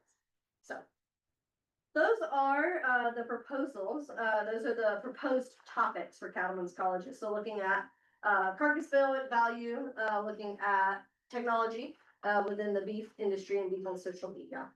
So any questions on those? Once again, just to kind of give us a breakdown. So for $3,500, there's 4 Cattlemen's Colleges. Is that correct? There are 6 Cattlemen's Colleges, but not all of them are eligible for the council. Okay. So let's just say 4. Okay. And they're usually an hour long. 45 minutes, yes, sir. 45 minutes. Okay. All right. Yep. We got any other questions? Do you remember before we pulled the meal sponsorship money from? Yeah, you came out of those 5 categories that y'all. Yeah. Okay. Put over to us to do. Uh-huh. So, yeah, it's And $3,500. actually, I will say, last year, I don't know what the plan is, but we got our work last year having that quiz bowl at lunch. And that is. Are we planning on having that, the finals again? Yes. Yep, that is the plan. That's Saturday. at That's lunch. awesome, because that's the best lunch entertainment we've had in a long, long time, but it's something that I felt very proud of that, because those kids were right on the spot. There was a lot of people in the audience that was going. They do a lot more than what we do. Yeah, and I think that is very, because number one, we're still sponsoring youth at that point, and it's a great spot for that, so. Yep, and so, yeah, in the past, I think I was sponsored Friday. Last year, we moved it to Saturday sponsorship because of Quiz Bowl. And that is the plan again this year, is the Quiz Bowl finals will be at convention on the trade show floor at lunch. Sponsored hopefully by Beef Fest. Okay. Right, Any other questions? that'll be it, thank you. Go, show them, Southerners down there how we live in the real. Well, That's it, yeah. all right, it's about 11:25. We're close enough. I've been seeing them come in here. We're going to, go ahead and, take a break for some lunch. All right, right before you do that, can I make note of one thing? What's that? So the Bigelow Youth Sports that turned in a promotion proposal, okay, they were asking for $1,000. But the reason they turned in a promotion proposal, well, first of all, I want to say this. The gentleman that was supposed to come in and speak today is one of 3 people who does what he does for the highway department. He got to work this morning, and his boss told him what he had to do today was priority. So he wasn't able to get freed up to come in and speak to y'all. The reason they turned in $1,000 promotion proposal is because there are people that are attached to that Bigelow Youth Sports that are attached to the department. Just like last year with that NASDA promotion proposal that came out of 5 categories, didn't want there to be any questions about lack of transparency or anything like that. So I wanted to put that before y'all. If y'all say don't do it, we won't do it. If y'all say it's okay, take it out of the 5 categories, we'll do it. But just wanted to make note of that. They're not gonna be here, be available to speak, so just wanted to make note of that before we broke for lunch. And One thing I was kind of curious about, because last year I really liked the deal that we did at the state fair and how that come out. What, is there any plans for that again, or what? Well, the hope is that we can continue that, because that was, there was a lot of people that wound up walking past y'all signage. There was a lot of kids that wore that armband that had y'all's logo on there. So I mean, yeah, it's something we'd like to try to continue. That was one of the other groups that we had to reach out to with our here at the department to give them a new point of contact. But yeah, right now, unless y'all don't want us to continue that was something we were looking to continue that. Like, I was just curious about that, because I mean, that was something that Well, it it wound ended up- up being a very good deal, but it's kind of one of those things we didn't really. Right, well, it kind of came out of left field as far as I was, but it wound up giving y'all opportunity to be on TV. It gave, Oh, you yeah, know, I mean, a lot of other opportunities popped up because of that one. So yeah, it's one that we're interested in continuing if y'all approve for us to do that. All right, anything else before we break for lunch? We're going to eat us a little lunch and then get back. We got some people to get here early, so we'll go ahead, roll up. Reconvene then? Yep, let's go back at noon.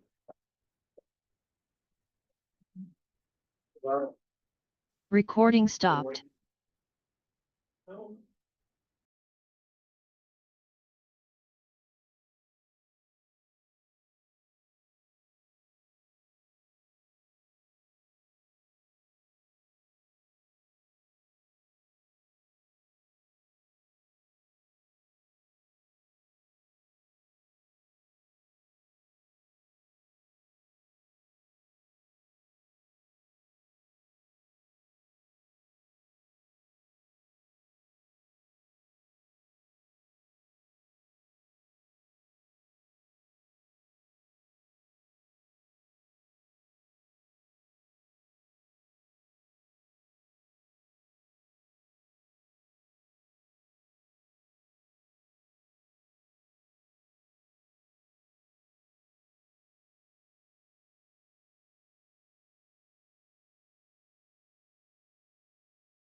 Yeah. Recording in progress. All right, we're gonna go ahead and get started back. We're gonna get off the, schedule just a hair to accommodate a couple of people that's got some things that came up. Janelle, Yes, sir. we're gonna let you go ahead and, get yours taken care of. You know which number? Yeah, P7, P8 are gonna be two of them. The first one is gonna be the undergraduate meat science quiz bowl team, P707. P007. Yes, sir. All right, Miss, Yancey. We'll turn it over to you. Okay, well, thank you guys so much for, rearranging the schedule a little bit for our schedule. Valley, y'all all know Valley. Tonight is her, tonight her senior 4-H banquet back in Huntsville, and she's supposed to give a speech, and anyway, y'all know, it would be disappointing if mom wasn't there, so I appreciate y'all letting us go a little bit early.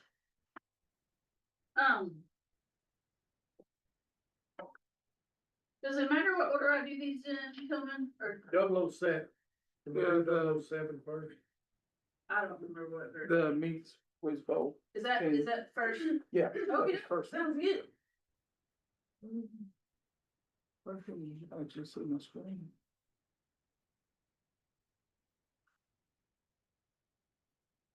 There we go.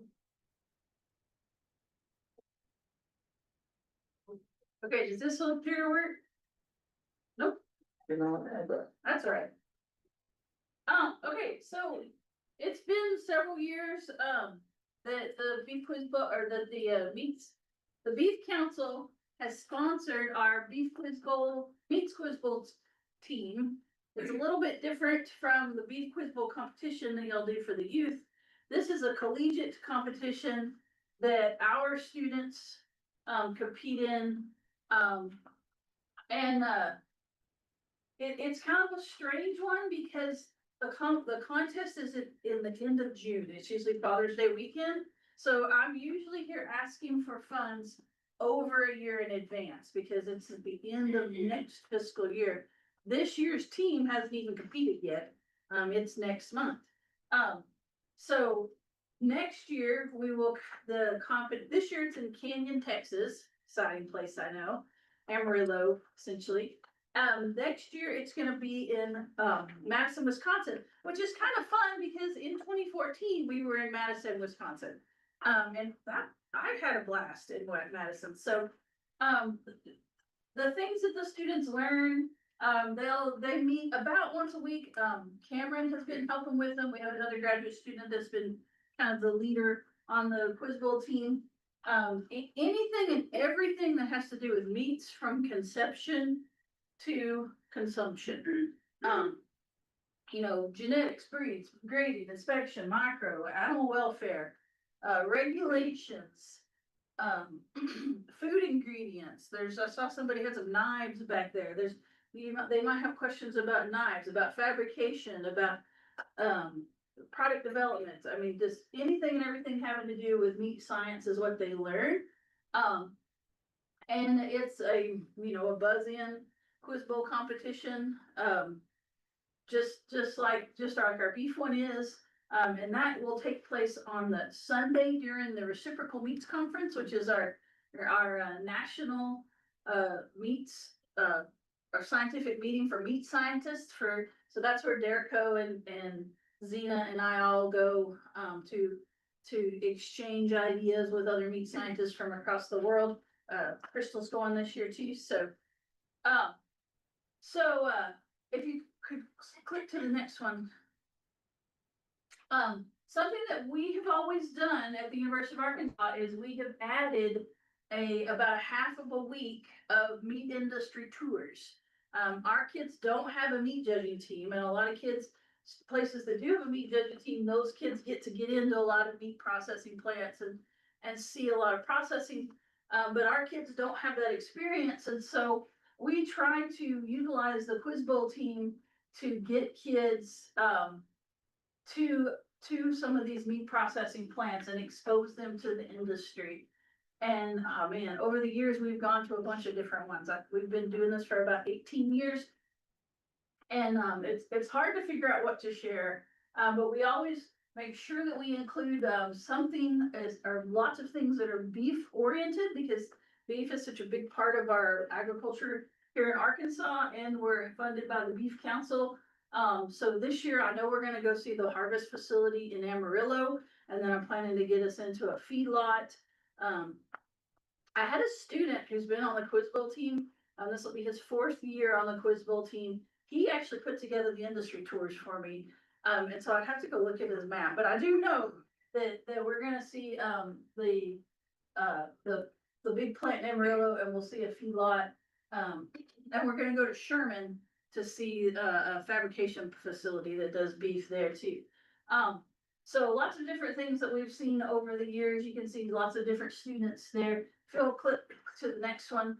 Then once we get to the Reciprocal Beats conference, we have the Quiz Bowl, of course. We also, I force them to be in the Iron Chef competition, which is a competition they do on Saturday before the RMC. It's just like Iron Chef America, but they put these kids on teams with students from other universities. So it might be a PhD from Texas Tech and a master's student from Iowa State and one of our undergrads from Arkansas. They get to interact with those other kids and they develop a product. And just like Iron Chef, they don't know what their raw ingredients are gonna be or anything about that product that they're gonna develop. They usually get to some work with some mentors from industry.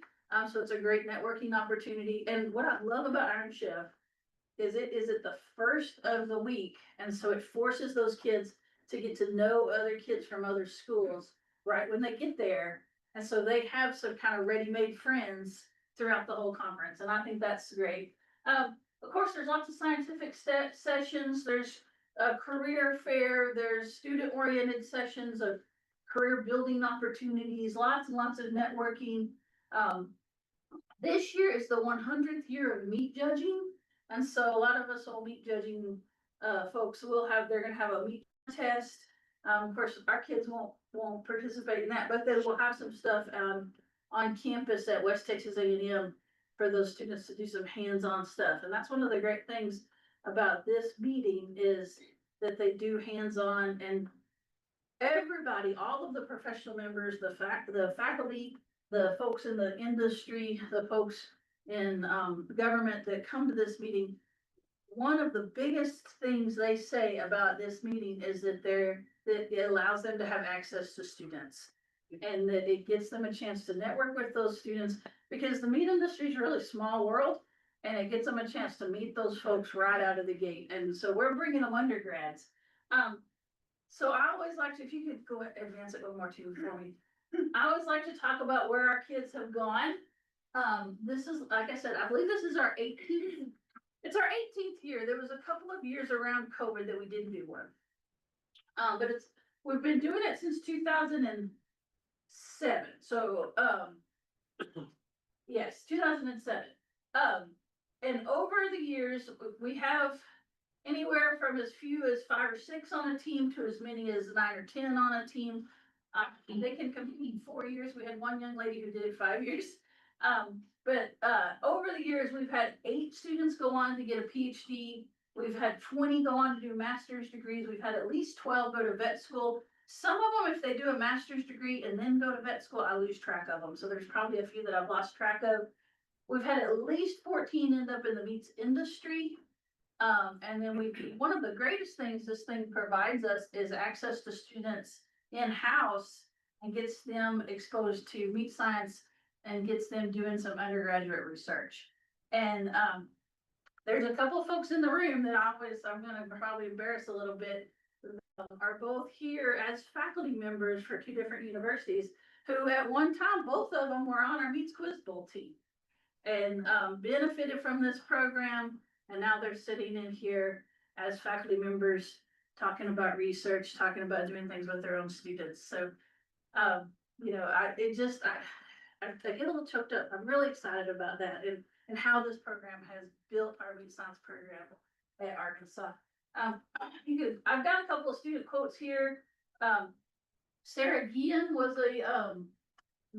was a student, was one of our Meets Quiz Bowl kids, and she was kind of a little bit non-traditional. I think she just did it maybe because some of her buddies were doing it. Wasn't super interested in meat science, but she did Meets Quiz Bowl. And then she went on to vet school, and then Taylor Looper is currently working on a PhD at Texas A&M. And she was one of our Meets Quiz Bowl kids, and I've got their quotes there if you guys, for y'all to read. I'm not gonna just read them to you, but they tell you over and over again, the networking opportunities, the hands-on learning, the industry tours, that's what's really important. The Quiz Bowl part's nice, it's fun, we like to buzz in but all of these other experiences are really what they're getting out of that. So if you'll, but one more time for me, please. There's our budget. We pay their membership dues and their registration fees for the conference. The teams cost about $100 a piece. There's 4 member teams. And so I enter 2 teams. So we'll have 2 to 4 member teams. Like I said, this year I've only got 6 students, but what we'll do is we'll add kids from other universities to that so that we have 2 full teams.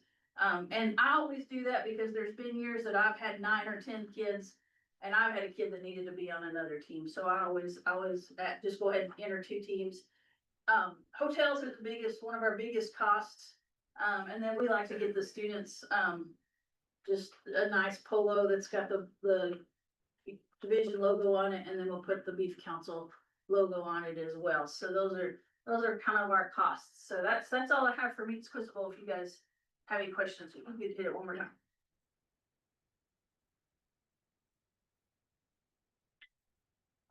No, I think we've seen this before. It's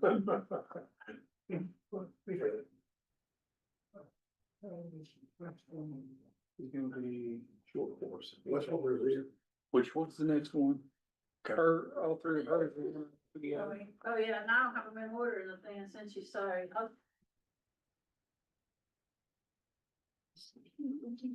The only question that I have. Right there. On the last one there is just out of curiosity. So what happens, due to money problems? Is there any way that you would be able to take a partial? Yes, sir. Yeah. Okay, because, I mean, in real terms, we're probably gonna have some real difficult, Yes, sir. issues by the time we, get down through that, because we're not gonna have very, very much money, you know? Right, I So, understand. but I mean, Um, that's one thing that we are gonna try to kind of give everybody, you know, what's. the Quiz Bowl team and the Black and Bridle Club, work together and do a fundraiser. And so we have a little bit of funds through that fundraiser, that we raised. I mean, so yes, sir, we have a little bit of extra funds. And, you know, the department's really helpful they provide they provide, and, you know, then we have the graduate student and that helps coach the team. As I've taken on more and more, that I've really stepped away from doing the everyday. When these 2 girls, I was helping run the practices. Zena actually ran practices as she got to be a senior. But I've stepped away from it. We usually have a graduate student, so the department provides us a graduate student, that helps with that. So yeah, but yes, sir, we would still survive even with partial. Yes, sir.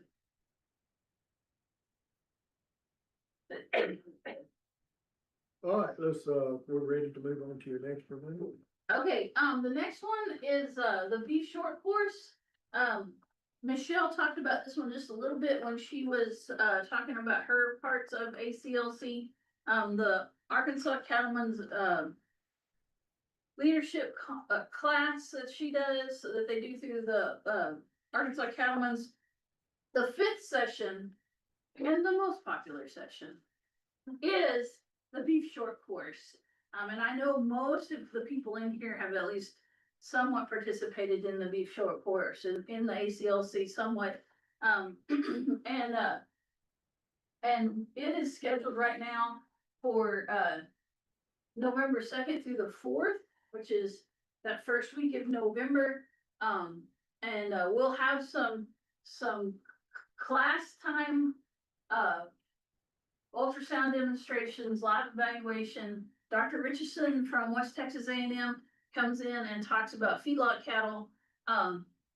If somebody usually comes up, talk about food safety. What we tried to do when we were putting this together years ago was to think about from a cattleman in Arkansas's perspective and help them learn what the parts of the industry that they don't already know. And what we talked about was that would be the beef side and the feedlot side. And so that's what we really try to focus on in this course is everything post stocker, really. We talk a little bit about some grass feeding and alternative markets. I think, Michael, did you come do that one last year? Or, Yeah. Maybe. and I've got Kenny on there. But I know Michael has been on our docket before. I think Kenny's wife actually did the one this year. Well, I'll talk about beef grading, we'll talk about aging, we talk about flavor and value and all those things. So if you could click to the next one, I've just got some pictures here. We have a ultrasound demonstration that we do so that they can see some live cattle. And then if you'll go to the next one,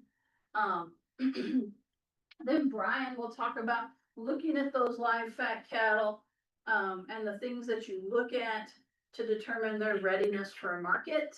And then, so some part of this course is that we bring in, 4 or 5 head of beef cattle from farmers, Arkansas Cattlemen's members all over the state. And we put those cattle on feed. They actually arrived 2 weeks ago. We put those cattle on feed and they'll be on feed and we'll monitor weights and gains and intake, all throughout the summer. We usually harvest them right in the middle of state fairs when it always is. So it's usually around the middle of October, we'll harvest those cattle. And then, on the first night of the cattlemen of the short course, we'll have a fun little barbecue, hamburger cook-off competition where the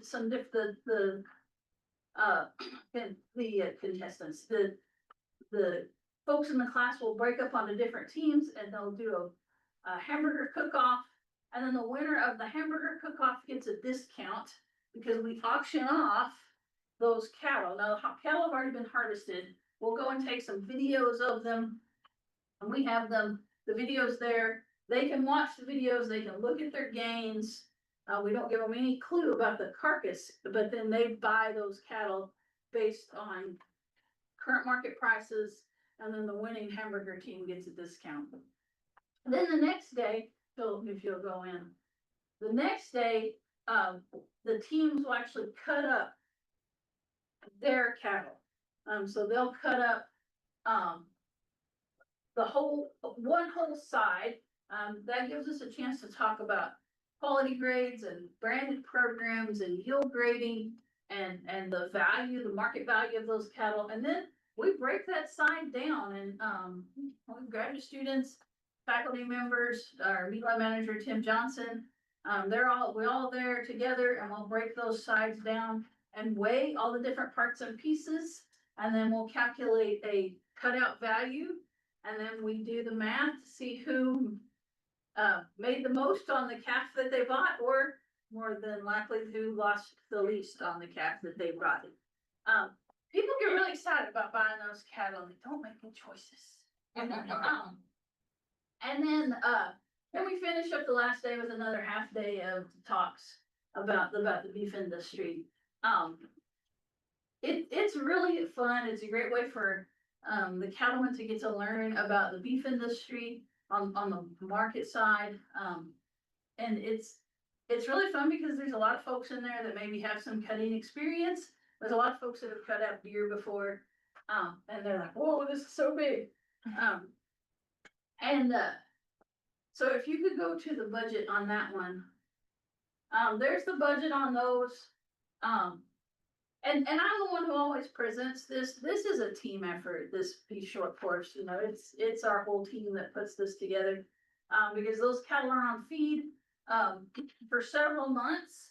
And then we slaughter and harvest those or process those. We'll have a little bit of cost on the speakers. And then we provide those, class members some meals, during that. So that's the big costs on those. And that's, if does anybody have any questions about that one?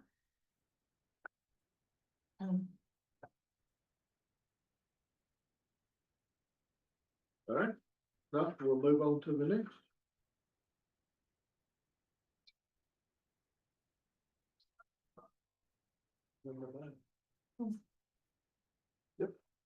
The last one that I have is, the one we call Meets Education. And this is one that we've done for several years. It started as it started with my blog, Mom at the Meat Counter, and my consumer outreach that I do through social media. And if you go to the next slide, I started years ago with the Mom at the Meat Counter blog. I've moved now to a lot of just social media content. And we use a little bit of the funds for Mom at the Meat Counter, but what we've really started moving, go to the next one. A lot of these funds come to is helping with meat judging product. After COVID, the state meat judging contests moved away from Tyson. They've been at Tyson for several years, and they moved away from Tyson and back into our meat lab. And it has been phenomenal for meat judging in Arkansas.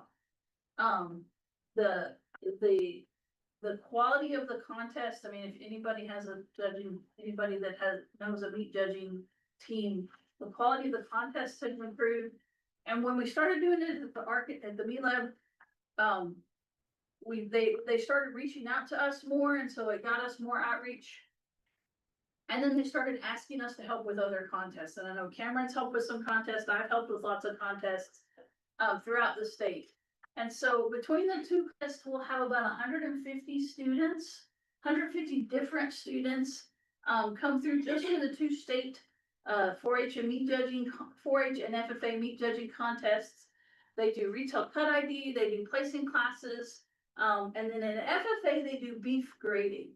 And for our kids in Arkansas, if you go to the next slide,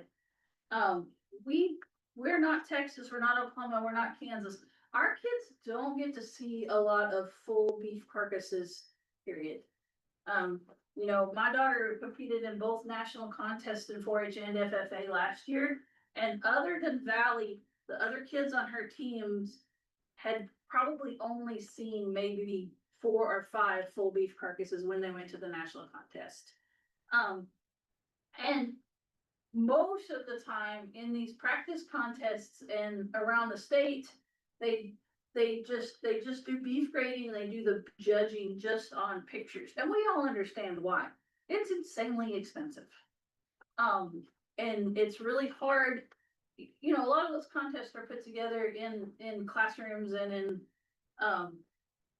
you know, random office buildings and places like that. But even when we have them in the meat lab, we don't have the funds to have beef carcasses available for them. And so something we added a couple of years ago is I started traveling to other states and getting beef short loins or rib roasts so that they don't have a full carcass, but they do have real product to judge. And so this year we bought these 4 beef ribs. We actually stand them up on the table so they're presented more like a beef carcass, so the kids can actually see them, because this is what they're supposed to look like, you know. But this is what we were doing for years, is just a picture sitting on a table. And so when we started doing it this way, we turn them up on their sides and the kids can actually judge them, and they look more like a beef carcass. And it gives them at least a chance to see what they would really be judging in a full plant. So if you go to the next slide, we use this product that we buy several times. So we'll use it for FFA judging, sometimes we'll hang them so that they look like this. This is what we've done in some years, we've hung them up. So the kids can judge them like that. And then some years they're just sitting on the table, and then we'll utilize them again as a class in the 4-H contest. And then we'll use them for class too. So having this high quality beef product in the meat lab, we utilize them over again. And then another thing we utilize these funds for, if you could go to the next slide, is we do a lot of youth education. We do a lot of field trips and events like that. I've used these funds to buy a microscope so that we can look at the bugs inside cattle rumens. We've also used it to look at semen. This is actually the little microscope that we bought.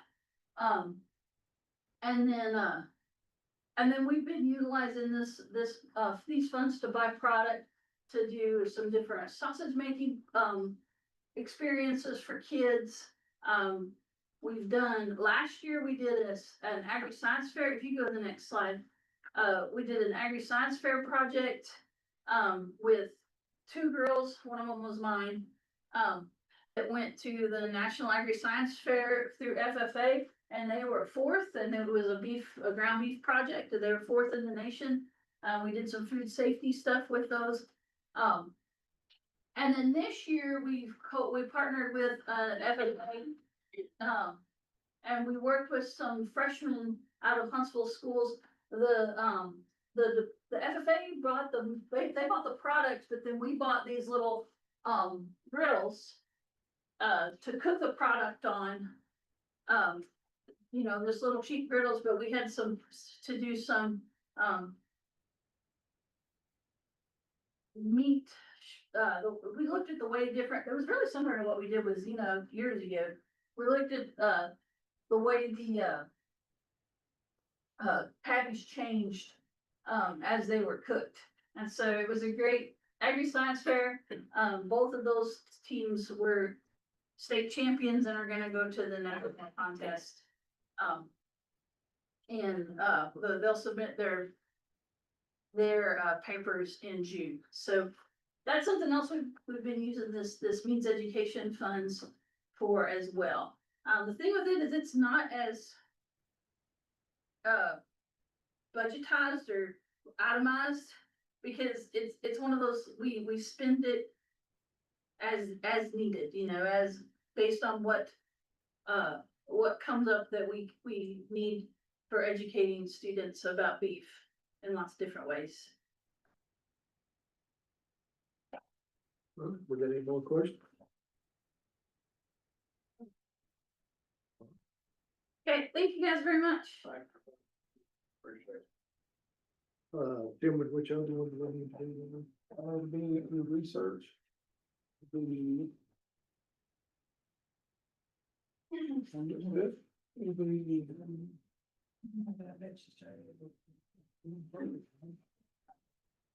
number 8 under research, ROA. It's Xena Hilaric.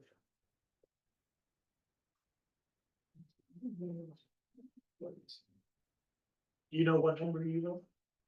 What number I am Yep. for the. Towards the end.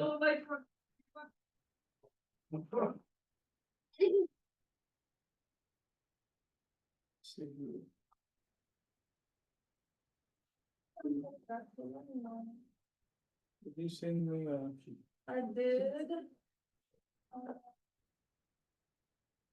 see here, make sure everything is.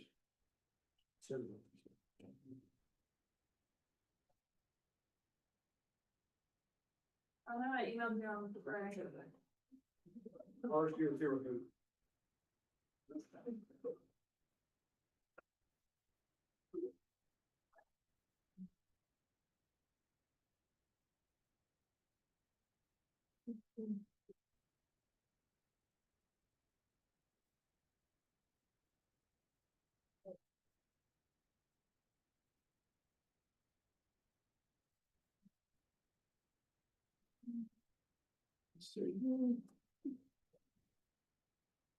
There we go.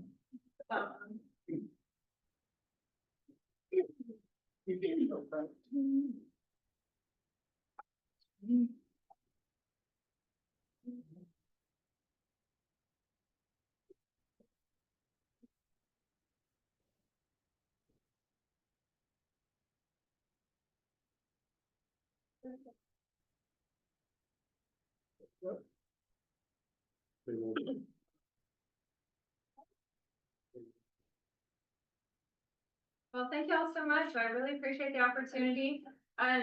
You probably won't remember this, but about a decade ago, I actually got to come to a beach council meeting and present my very first grant that I've ever written. I worked with Dr. Apple and Dr. Yancey on when I was an undergrad, and did some undergraduate research on drum beef patties. So, I mean, that really kick-started between that and Meets Quizville, that really kick-started my career. I went on after graduating from Arkansas and did a master's at Texas A&M, and then went to a PhD in Nebraska. Worked in industry at Tyson for a couple of years before winding back up in academia. So I'm one of the newest, if not the newest, members to the Department of Animal Science.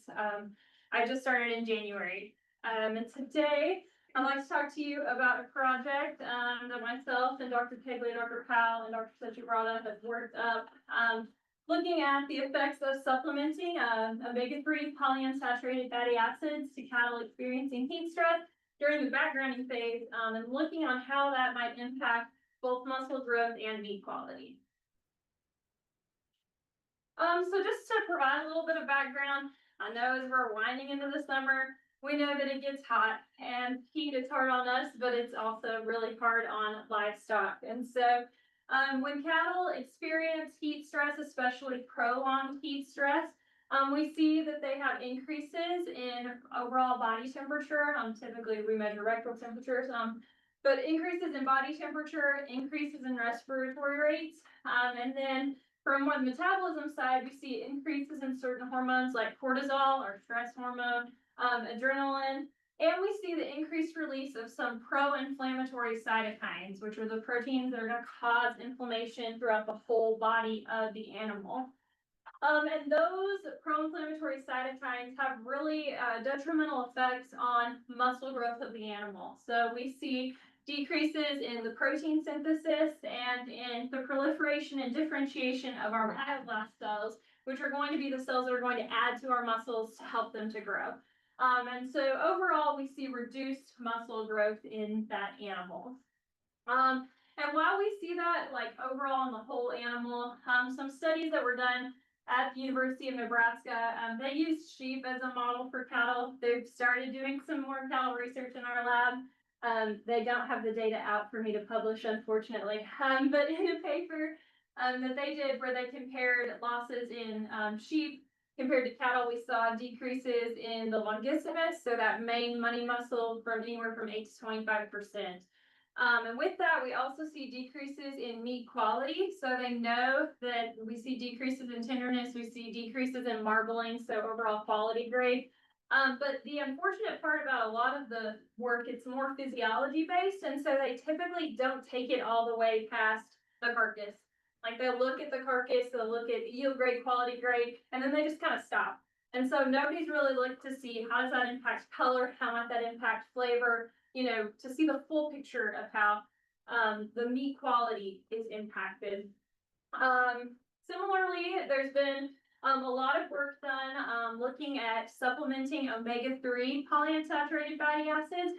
These are anti-inflammatories, and so they found that when animals are supplemented with these, they did see partial recovery in that myoblast differentiation, partial recovery in select muscles. These were studies done on a group of heat stressed wethers. Again, we did a lot of sheep work when I was in Nebraska to set up to get cattle. Cattle are a lot more expensive to get than sheep.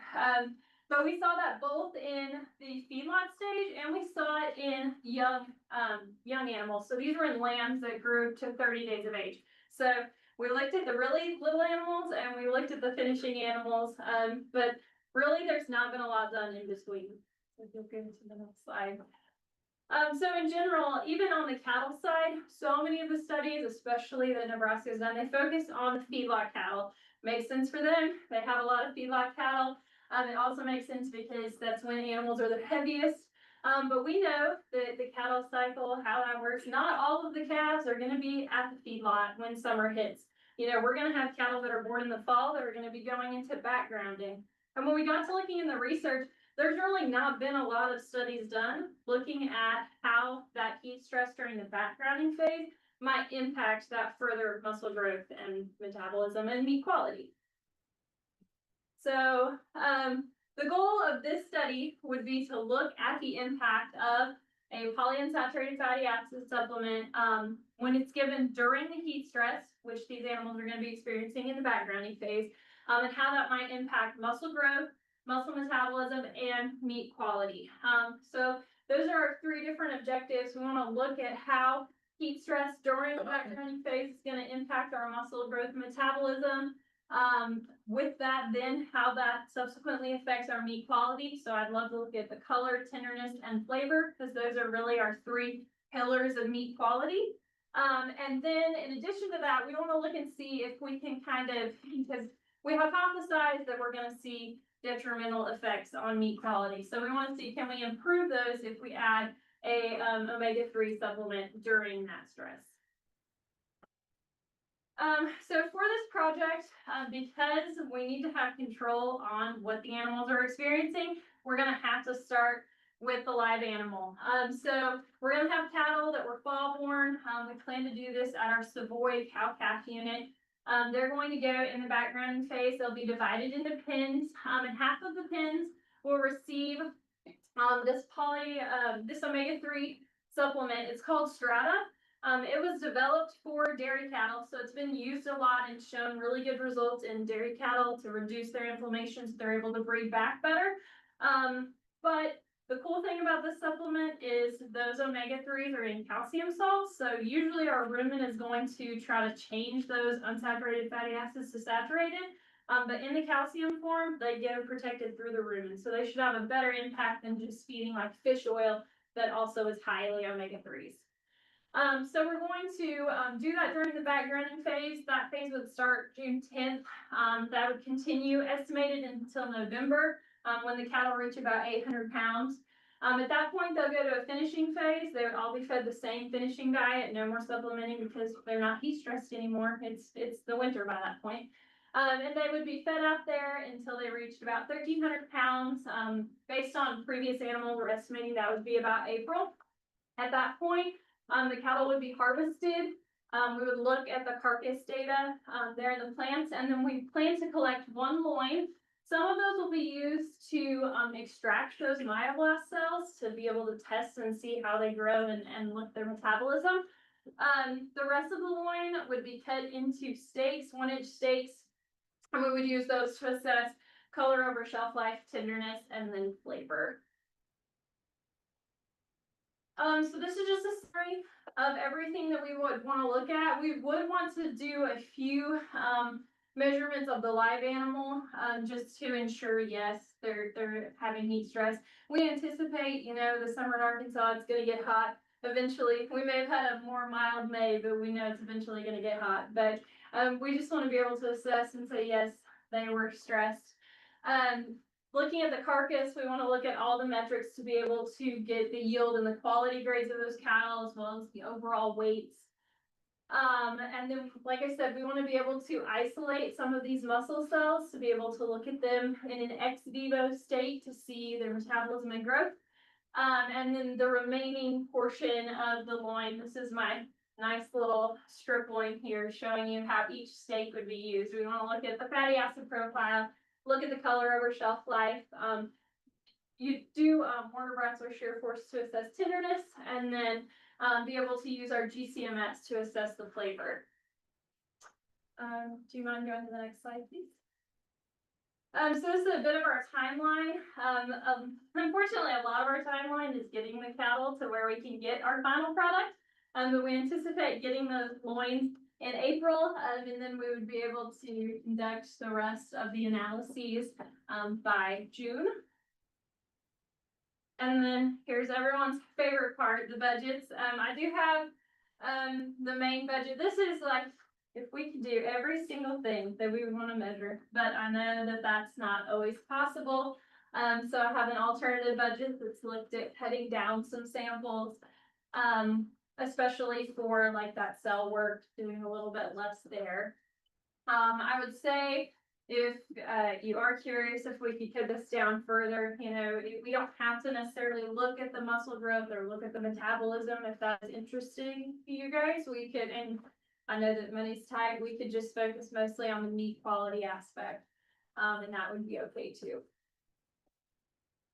And then just to round it out, on how we expect this to benefit you all in the beef industry. Again, there's this huge gap. There's been so much work on the feedlot. We don't really have feedlots in Arkansas. So I really wanted to look at the stage of development that we would see more often here in the state. And like I said, it's a huge gap. You really can't find papers looking at the backgrounding phase. Additionally, like I said, a lot of those physiology papers, they do really good work and then they stop at the carcass. So we really want to see what's happening further on. And then, you know, if this did work out, it would be a potential strategy that producers could implement, you know, in their own herds, being able to supplement omega-3s if that indeed could help improve meat quality and give us a better product for our owners overall. And with that, I'd be happy to take any questions you might have. Okay, so, my first question is most of the time we have a little more of I guess, information going in about other projects that maybe is there absolutely just nothing that you found that's comparing this middle stages like you're talking about? No, sir, I This- did not. What did the ones that did the final stages, what have they shown, Yeah, as far so. as results? Sure. So in the feedlot stage, they did show that yes, during the heat stress, that muscle, the overall carcass weights are down, average daily gains are down. They don't grade as well. They've got less marbling, more exterior fat, so poorer carcass quality. That's kind of where they stop. They have found that implementation does help because they've got this inflammation going on. So if we can give them an anti-inflammatory, you do see some recoveries in overall weights and average daily gain, and some in quality grade. But like I said, they really stop there. They don't usually take it on out and say, let's make steaks out of this and see.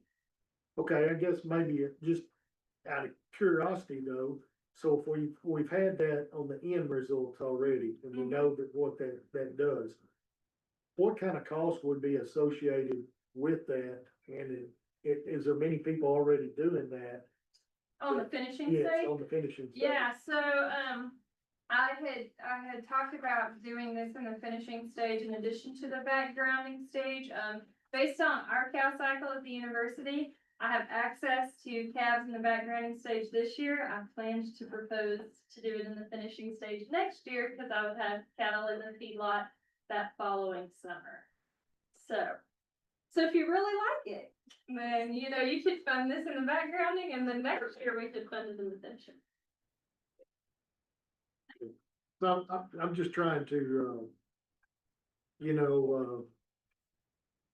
I guess maybe, my time that I've got to serve on the CBB, when we get in there and we have to listen to all of these. This is kind of something that more like you'd see on a national, more of a national ask.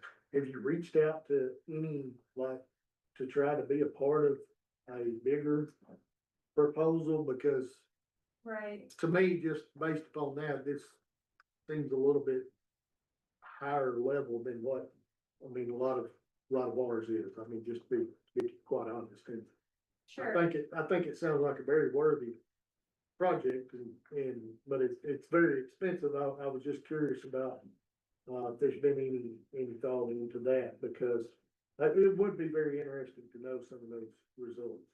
Sure, and I've thought about submitting it. I know the NCBA pre-proposals are due May 31st. It doesn't really align very well with any of NCBA's 4 categories.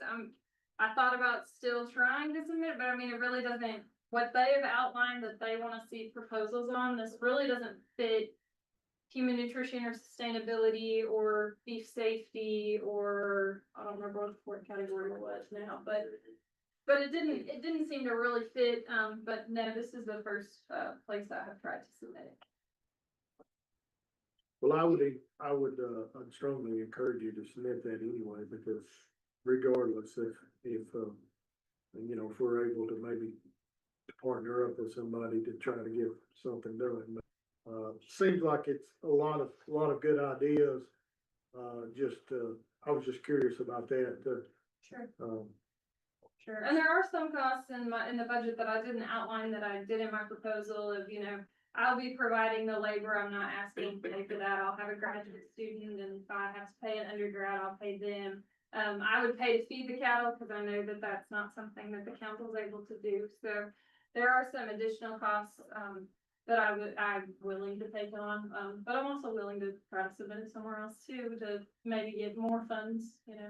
So the dairy industry currently uses this fund, right? Yes, ma'am. But they don't have the installed heat. Right, yes, because in the dairy industry, they're using this supplement, to try to improve rebreeding. And they do find that it works really well, they get improved So- fertility rates. So have they not? Help is what basically they're doing, right?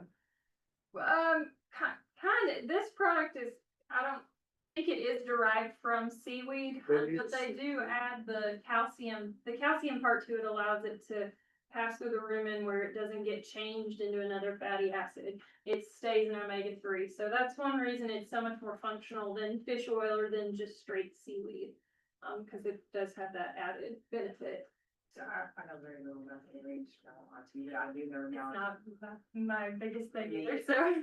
But right now, it's probably, the years that I've been in the industry, that is a great time that they may wanna look at the end result too. Right. Because we are crossing over, you Yeah. know, we're eating a lot more dairy cow than we ever eat. Yeah. I don't know. Yeah. So, No, that's a great point. I hadn't thought about that, but you're right, they're sending them. We're, yeah, they're. Color cows, So you could, here. they couldn't give them away. Right, I mean, right. Anybody wants Oh, dairy yeah, bottles to, that's yeah. right. My question is, I mean, partial funding. Yes. I mean, you're aware of the money is. Yes, absolutely. And yes, any partial funding, like I said, we could pursue other funding sources, or I do have some funds that I could use to cover some of it. If you could fund some and not all. Yes. I guess the other question is it gets into a production portion of, I guess you're gonna use the university's cattle, correct? Correct. Yes. And what breed type are they and what, I mean, because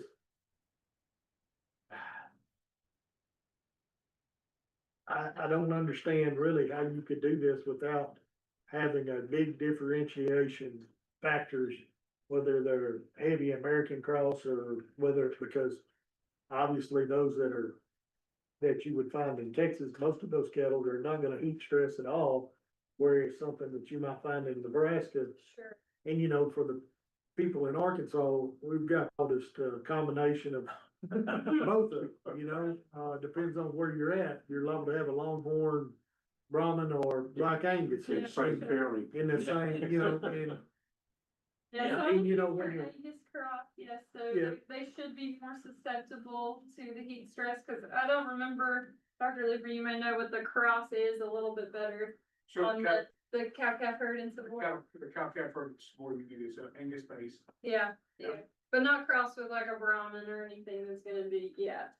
Yeah, so these cattle should be more susceptible to heat stress, and using the university herd allows us to kind of take the genetics out of the picture and just see, you know, cause then they're all very similar genetics, so you don't have as much variation, so you can hopefully try to get results that are actually based on your treatment, not based on genetic differences. Yeah, breed differences, for sure. Yes. thank you. Anybody got any other questions? All right, thank you. Thank you so much. I appreciate your time. Thank So here, hold on, I gotta get. Got a delay of game just a minute while the one-armed chairman gets all his papers back in order. That's all the, out order we needed to do, correct, Tim? Yes. That I'm aware of. So far, all the presentations have been okay for them. All right,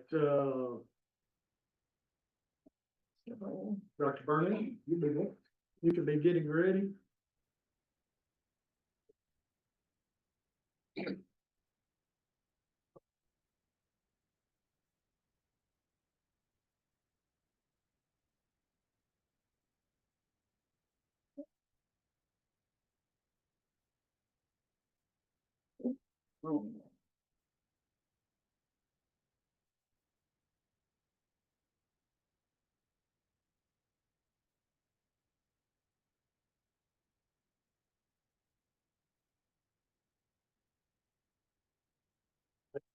All right, Philman, was I wrong? You're not right. Okay. It's number two, and one was out of that. The little sports thing I told you about. Okay. So, very ready, that matters, we'll make sure the one our chairman says he's ready. The one on chairman is ready. All right, that's the main thing, let me see if, okay, all right, I just have to check, make sure. Well, good afternoon, Beef Checkoff Committee, as most of y'all know, my name's Hunter Burnett, originally from about Greenbrier, Arkansas. I'm up at Arkansas State University at the College of Ag now, as a animal science, and, today, for my promotional means, I'm proposing the use of simulation to teach beef management practices in introductory level animal science courses and upper level beef cattle coursework as well. So, doesn't matter if you're an ag teacher in high school or the collegiate level, subject matter to us is going to vary for student to student and how we decide to employ that. That may be hands-on technical skills based by means of showing how to give a injection to a cow. It may be showing how to do a welding project for a high school ag teacher. The deal is with this, for particularly animal science program, it's very pertinent that we have live animals for a teaching model, but that's becoming more and more difficult over time. And I will say it's almost impractical in some aspect this day and age. So maybe there's another alternative that we need to be approaching for these students to be able to learn with animal use technology. One of them may be the use of simulation in lieu of traditional hands-on means. Next slide, please. So at Arkansas State University, I'm responsible for the Introduction to Animal Science lab, beef cattle management, and now with the vet school coming in, I have some of the production management, animal health courses that I'll be working with. And our primary limitation comes down to a lack of suitable access to animals and facilities. I know recently with the vet school and the Crest building is coming on our farm, we've lost over 50 acres of grazable ground, and we're having to shrink our cow herd tremendously and use different technologies to manage that. But when you take a cow herd from 30 head down to 20, and we've got 20 to 25 students per section, and I teach 2 sections a day on the lab side of things, it's pretty hard to, how do you replicate something when they only get 1 injection, or maybe they only have 1 outcome that we have with this. So with that loss, we may have to be looking at other suitable means to provide opportunities to give these technical skill-based learning opportunities for future livestock managers or even future veterinarians. And in some cases, there's events in livestock management we can't control. One of them being like the stove show issues. I mean, for a lot of us cow-calf producers, we see a calving issue, we're just gonna jump in and get the calf here instead of saying, hey, can you just sit here and wait? I got 20 students coming and I want these students to be able to figure out how to pull this calf. So that's a learning experience. We can't really do that. I mean, with budget and revenue issues with each of our universities, it's one of those things, how can we answer this question? So I've proposed the acquisition of promotion money to get some simulation models, particularly the injection bovine simulator from Reality Works and a calving bovine simulator. Really help with these technical skills-based means to help with animal welfare issues, how students need to properly give injections, how do we take these technical skills to build for future producers and veterinarians. Next slide, please. So implementation, I plan on starting this in fall of 2026 immediately with our introduction to animal science lab. This is the first course they get exposed to. How do we give injections? Particularly, why do we give injections in the neck relative to a TikTok video I saw on Facebook, I think over the weekend, where a new product was out called Longject, where they were just implementing an injection in the rump of the animal whenever they wanted to. The other side of this is the veterinarian coursework aspect. I know there's 120 vet students that have accepted at Arkansas State University, and probably over half, if not more, of those students have never been around a cow in their life. And that is a little bit of concern, particularly since we're running a mixed practice animal means where they're going to be exposed to small and large animal aspects. Also, our county comes aspect with some beef quality assurance training for our regional cattle producers in those areas. And utilize the bovine simulator as well for birthing. I'll use the same means with it, but the impact is the number of people that we'll be outreaching with this money for this promotional aspect. Undergraduate students, I'll have about 150 annually, and we have a annual growing population in our animal science program. Beyond that is the veterinarian students. That's 120 students annually. You take 4 years of that, here in the future, that's 480 students in a given school. So that can increase more. And then beyond that, it's the cattle producers in the region in northeast Arkansas. And I kind of put that as limitless. I mean, I'm seeing the possibility of 500 plus people I can reach with these models to give new context of things that we need to be looking at, and particularly with beef quality assurance and how to produce beef from a more practical standpoint. Next slide, please.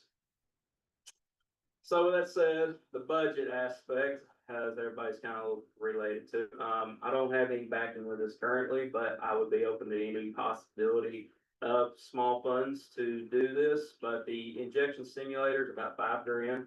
And the bovine birthing simulator is the big one, just because it comes with the anatomical cap, how you were able to place it in the model, and, you know, distort it in ways that we've kind of seen in practical aspects. And it's about 13,800, so total of 18,800 in some respect. With that said, like I mentioned, I'll take, you know, as a means of promotional aspects, if it's a little bit to cover one, if some, I do have a little bit of college funding that is backing this possibility. We'll just have to wait to see, since we have a new dean coming into our college, and I don't know what his agenda might be yet.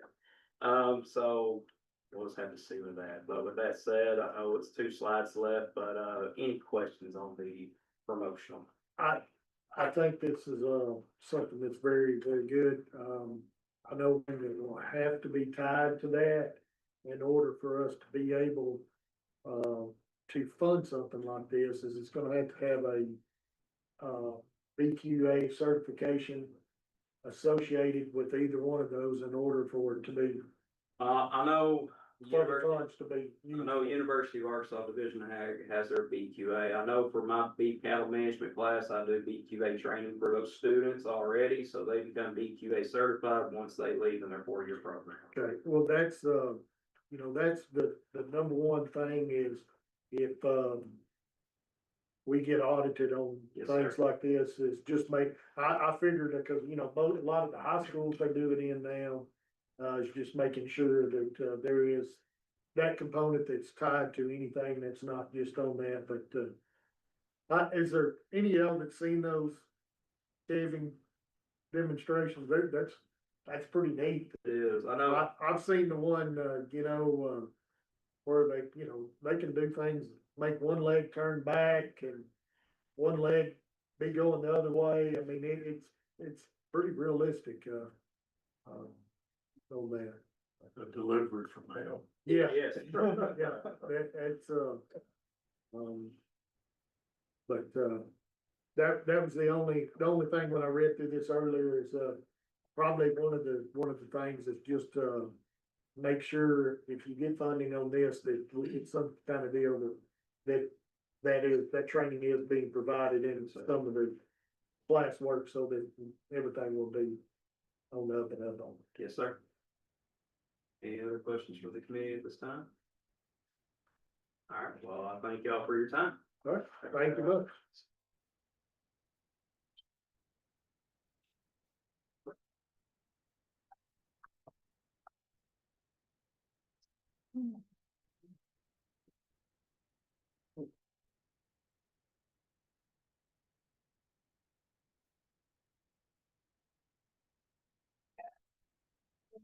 There's one to be kettle.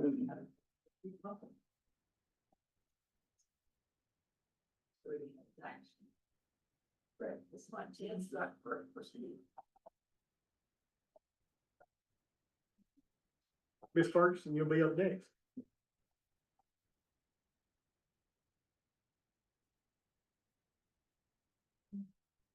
Nat, you be getting ready. You're on deck. You're on deck. We need to get some, we should have got Tillman to have everybody walk up music, you know, that's become real popular. Everybody could have picked out their own walk up music. Good afternoon, everyone. Thank you for funding us in the past. Continue to have your support. We'll go to the next. These are some, pictures of things we've been doing in the past.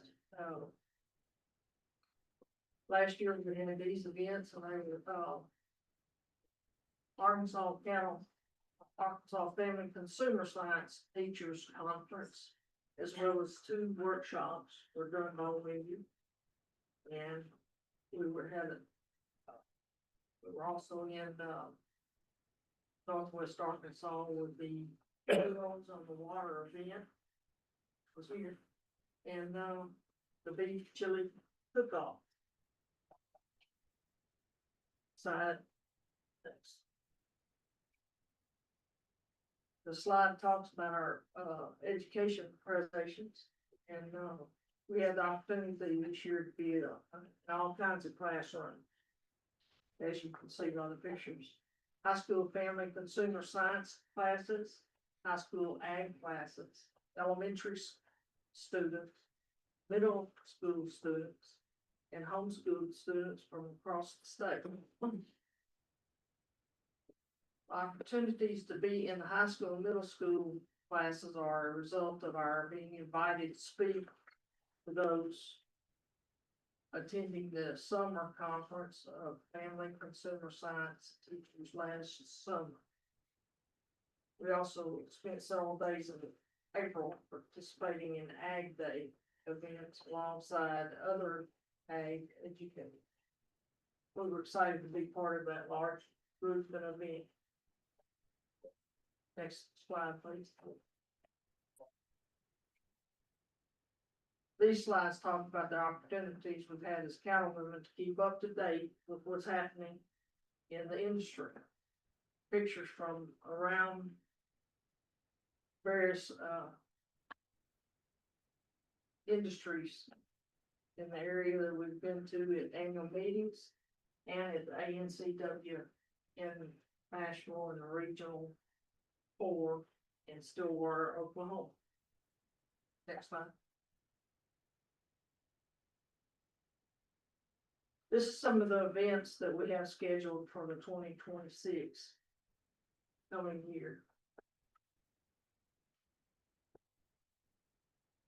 And we're already scheduled with 2026 school year for the teachers. Next one, please. This is how the money was spent that you graciously gave us last year. We had $2,025 for promotional projects. And we spent $9,900 on educational projects, including classroom presentations. We have, our women have been involved in 227 volunteer hours in 11 different schools across the state.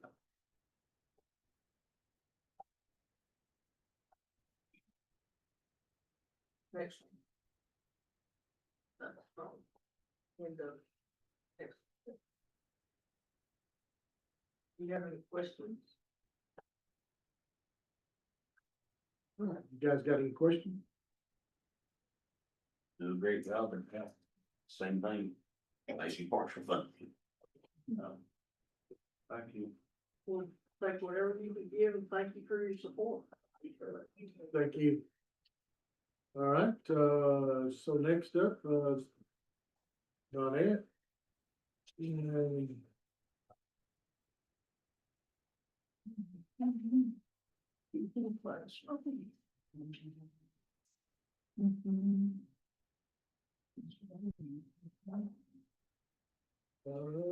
Allison Park, who's doing Allison Park today? That's, Okay. that's right. They're both the same one. Oh, okay. And it's power, it is a PDF, so mess with it. Sure, it's, everybody at home. Just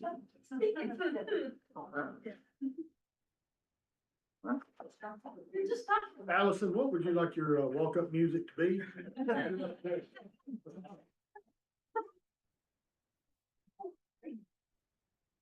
Not yet. No, no, we got two more before you. All right, my name is Danette Span, I'm Director of Ag in the Classroom at Arkansas Farm Bureau, and we have two proposals today that we submitted, but they're all gonna be on this one presentation. Go ahead. So, just to give you a background on what, Ag in the Classroom is, we are part of a national program, but we are the state group that actually goes and we engage adults and youth about ag in the state.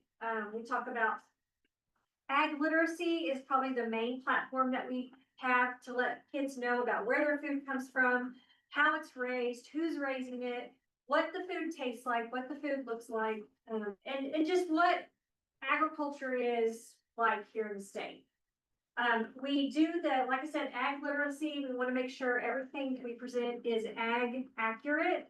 Cows don't talk, pigs don't talk, they don't walk on two legs unless they're specially trained. But you know, just to let people know, this is what real animals are like. They're not the kind you see in cartoons. And so a lot of the materials that we do use are either developed in-house or we partnered with other educational groups to print or to purchase, and we use those within the clinic. And part of the materials and opportunities that we do for the school communities is we have Arkansas Ag Readers, and I'll get to that here in just a second. We work with family consumer science classes. We work with ag teachers, FFA groups, 4-H groups. We do an Ag Accurate Book of the Year. We do classroom and garden grants for teachers. We do an Outstanding Teacher of the Year. This honors a teacher who teaches ag lessons, but they're not a typical ag teacher. And so we honor that teacher, one teacher every year. We have educational trailers. You guys may have seen those out on the road where we have a ag simulation trailer. We have ag experience trailers, and we take those around to different county fairs, to county offices, to schools, and some of them are actually simulation where they can sit in a combine. It's like they're actually driving a combine and harvesting or planting on a tractor, and it rattles and everything. We do a lot of partnerships with FFA and 4-H. We have Ag Youth Leadership Opportunities. One that we have coming up here in about a week and a half is Ag Youth Leadership Summit, which we help hold down at SAU. And it introduces kids to leadership workshops. It introduces kids to local ag, but it also helps them network and get to know people, more people around the state. And of course, the elementary education pilot program that we have going on right now, where we're taking schools and present them with ag curriculum that is just for K through 6. So, you know, we have ag in high schools, you know, 7th through 12th grade. Well, this is curriculum that is specifically for K through 6. So we have 30 schools getting ready to go through that for this next school year. So it's kind of cool to see that kind of blossom and grow. Next slide. So our first project that I'm asking for funding for is our Beef in the Classroom grant program. This year will be the 23rd year that you guys have funded it. And it allows family consumer science teachers to purchase beef for their foods and nutrition classes. Many schools don't have funds. So what we do is we provide a $100 grant to 150 teachers. It helps them educate on beef production, but beef preparation, cookery, beef safety, nutrition, how to store it, everything that a person who's wanting to cook beef, buy beef, serve beef, what they'll need to know about beef. All right, next slide. So this project is going to include, we have had problems with how we're gonna get this money to the teachers. And so in the past, we've cut checks, we've done Visa gift cards, we've done checks, we've done Visa gift cards. We're gonna try the Visa gift cards again, but we have so many problems with fraud, which really stinks. But no matter what, either they don't cash the checks or they don't use the cards right. We're gonna go back to a Visa gift card and this time do it a little different, go directly through a bank. And so this is gonna go, this gonna include the card fees, envelopes, and postage for us to mail them. All of the recipients are gonna get digital assets. That saves us money, so we don't have to print stuff, we don't have to order materials. They can get it by email, then they can print it off as they need it. Because a lot of schools are doing stuff on their Chromebooks and stuff anyway, so that'll save us some money on that. And then again, the schools will have to submit an evaluation and a receipt showing that they have purchased the beef. And that way we can keep track of who's actually, I mean, they're using it. You know, a lot of it's the honor system anyway, and you hate to have to do that. But this way, at least we have receipts in case we were to ever be audited by you guys, you know, say, hey. Oh, yeah. Yes. Total, 15,750. okay, cause we had 15,150. I think it's a typo. I think it's supposed to be 750. I did see that in there, but it is 750. Okay. Unless I made a typo on it. So, and that's gonna include card fees and envelopes and postage, and then the 15,000 for the grants. So, and if that's wrong, can I get 15,750? So, okay, next slide. All right, and so my next project is, that I'm asking for funding for, is for us to do an overhaul of our ag beef reader. This is a publication, or not a publication, but, a piece of material that we have. Arkansas Farm Bureau has developed ag readers for every commodity. And this one is grossly overdue for an update. These are, they talk about ag in the classroom, they talk about, this one's gonna be like, talk about cattle production, beef products, beef byproducts, nutrition, recipes, food safety. I'm hoping to be able to update and print these, by the end of the fiscal year, next fiscal year. But I'm asking for $5,000 because I want to be able to print these and provide them at no charge for schools or anybody who requests them. And we developed these in-house. We just got done overhauling our soybean ag reader. And that is going to be, reviewed by the Soybean Promotion Board because they helped fund it for the soybean. And so we want to be able to do all this for $5,000. We've printed and distributed over 50,000 ag readers, from all the commodities, not just the beef one, but from all the commodities just, since last year. So they're very popular. They go well, especially for ag days, for SKUs, for whatever project. I even did a whole bunch of rice ag readers for the Department of Ag. They use some for some, they have this Rice in Schools program that they're doing, and so we provided a bunch of those to them. Also. Hey, this would be an awesome thing for you to have at your disposal if you could, if we do this. To put in Mindy's booths. Oh, yeah, and we have them, Man, and that they'd would be be- free of charge. So So, there's a lot of times that you go places and kids are gonna be there. It'd be something that a kid could use, take a little quiz. That'd be a good. Yeah. A good thing, I think. and what we'll do when we get a mostly final rough draft, we'll bring it back to the board, and let you guys approve it. Cause we wanna make sure it goes by everything that you guys wanna see in it. And that way it's not. When was the last time this was done? The pictures look awful old. It is so old, I don't even know. I mean, if you look at it, the My Plate, we don't even use My Plate anymore. I think that it's got some good stuff to it there, but I mean, these, It's Like, like I that said, steer with the 4 stomachs, that thing is. That looks like those one limousines were cool. it's in dire need of an update, so, but that is, that's all I've got in my proposal, I think, so. But does anybody have any questions? Those are the 2 projects that we have, and I would greatly appreciate on those. Thank you. Thank you. Yeah, I didn't think that would know. Which one of these is y'all gonna do? Thank you. Oh, yeah, it's a great concept, it just needs to be updated. Oh, that's. Sure.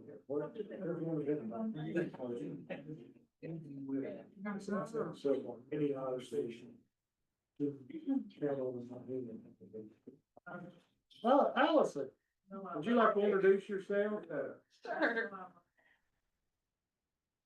All right. Thank you. Let's see, your first one up is. How are you? Number. Yeah. Number 10 is Alice.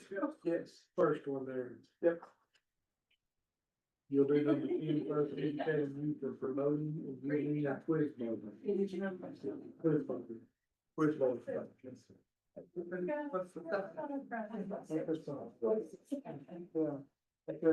Oh, that's all one you got. Yeah, I know.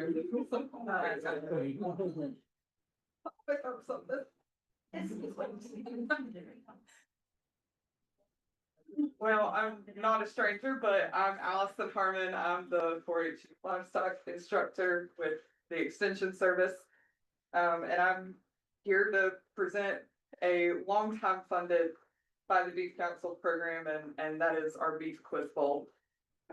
This has been going on probably longer than I've even been alive, but it is certainly my pleasure to continue to offer this program for youth in Arkansas. This is available to both senior 4-H's as well as FFA members across the state. 2 years ago, we did a big overhaul, and so we of course now ask for funding to support the final round for the 2026 Beef Quiz Bowl contest that we hold in conjunction with the Arkansas Cattlemen's Association Annual Convention. Last year was our first time bringing that to the trade show floor, and I think that was a huge success. I think there are some of y'all in attendance that certainly enjoyed that. So we are asking for support of that. Primarily that's going to cover the meal for the teams, that supplies that are involved in helping facilitate that contest. The Cattlemen's Association actually sponsors those awards, as you see, held by our champion team from 2025. That was Madison County 4-H holding those plaques. And then we're also asking for funding to support the 2 regional qualifiers for the 2027 contest. Those will be held in February. We had a lot of positive feedback from the way it split that. The northern qualifier was at the Pauline Whitaker on the same Friday it has been for many years. And then we took the southern regional qualifier to the Arkansas Beef Leadership event down in Texarkana and had good participation there too. So 2 of the 4 teams that have qualified to head the state convention and compete. The teams competing are Fayetteville FFA, Washington County 4-H, Harry County 4-H, and Nevada County 4-H. So those will be your 4 finalist teams that you'll see at convention. Over the history of this program, we've reached just shy of 2,500 youth from what I can calculate based on the records I've got. So this is a program that obviously has been impactful on teaching youth about the cattle industry and specifically beef. and its inclusion in a healthy diet, but also a lot of meat science knowledge. So we do hope you will continue to support this program for this year and many years to come.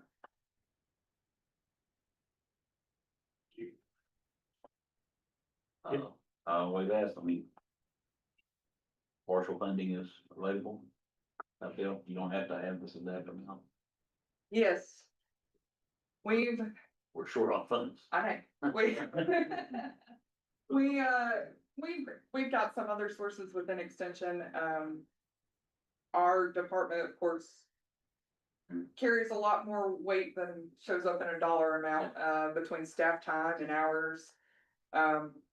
This past year, I spent about a half a week updating questions, so, it is a significant amount of effort that goes into it, but yes. We'll still make it happen. On a different note, the cat, judge, not a judge, sorry, I had a team member. Did I yell at them? No. Really Wasn't frustrating. it really frustrating to watch? What I wondered, because somebody was talking, like, yell at them, I mean, the coach of basketball team, those guys, Could you get timeout? Could you get timeout? No. I've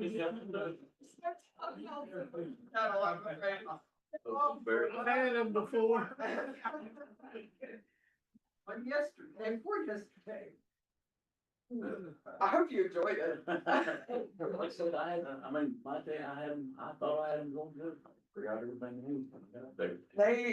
It was funny because they did nervous, but if you notice, I was nowhere near the shoot. There was no way that I could watch my face straight while it was going on. Everything went great. That's what I was just. I think I could have done a little picture. I think that we ought to consider getting timeout. I will take that under advisement.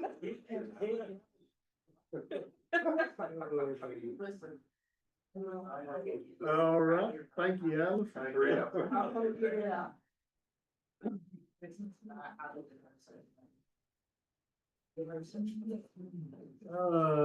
BQA, Krista, you ready? Kristen's not here, it's gonna be Dr. Grove. Pearson's on the Zoom to answer any questions. Oh, so you're just filling in. I mean, I just started November, I don't really know everything. Oh, I'll you figure can, it out. you can, Letting the plan out. oh, lot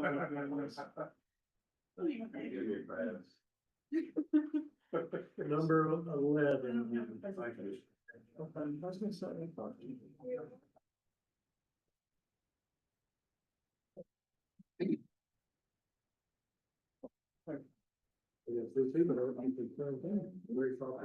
I had them put on video for that attention. Always had a problem, Yep. Okay, so like I said earlier, I'm still going by Dr. Yodi, but I know in the proposal, Peterson at the very bottom mentioned Dr. Krumzig, same person. So just, there's not another person, it's still me, just the name changes is still going through all that, but this grant is to support the Arkansas Beef Quality Assurance Program. We are asking for $9,559.75. The BQA program provides valuable information and training to the beef cattle producers. I know at Able, I held a couple of BQA trainings and had some really good feedback there as well.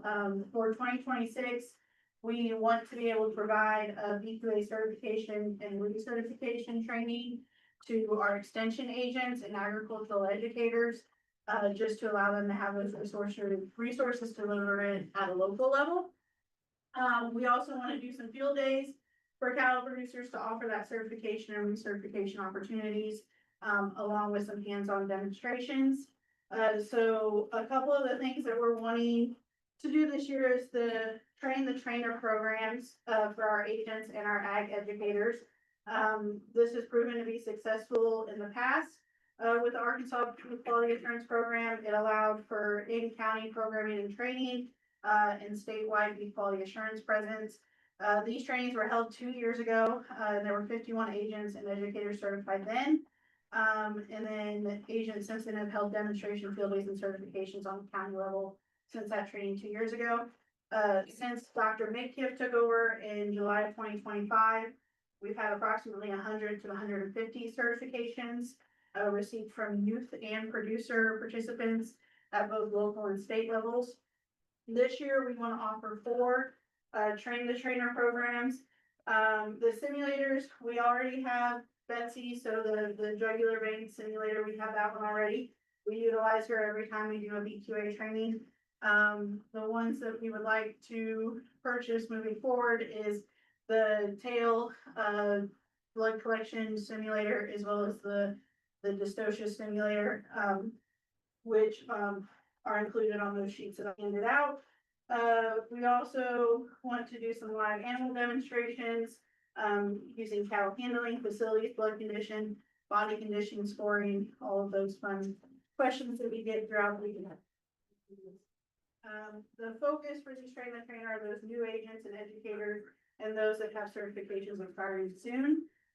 So what that will look like is a limit to about 20 people per training.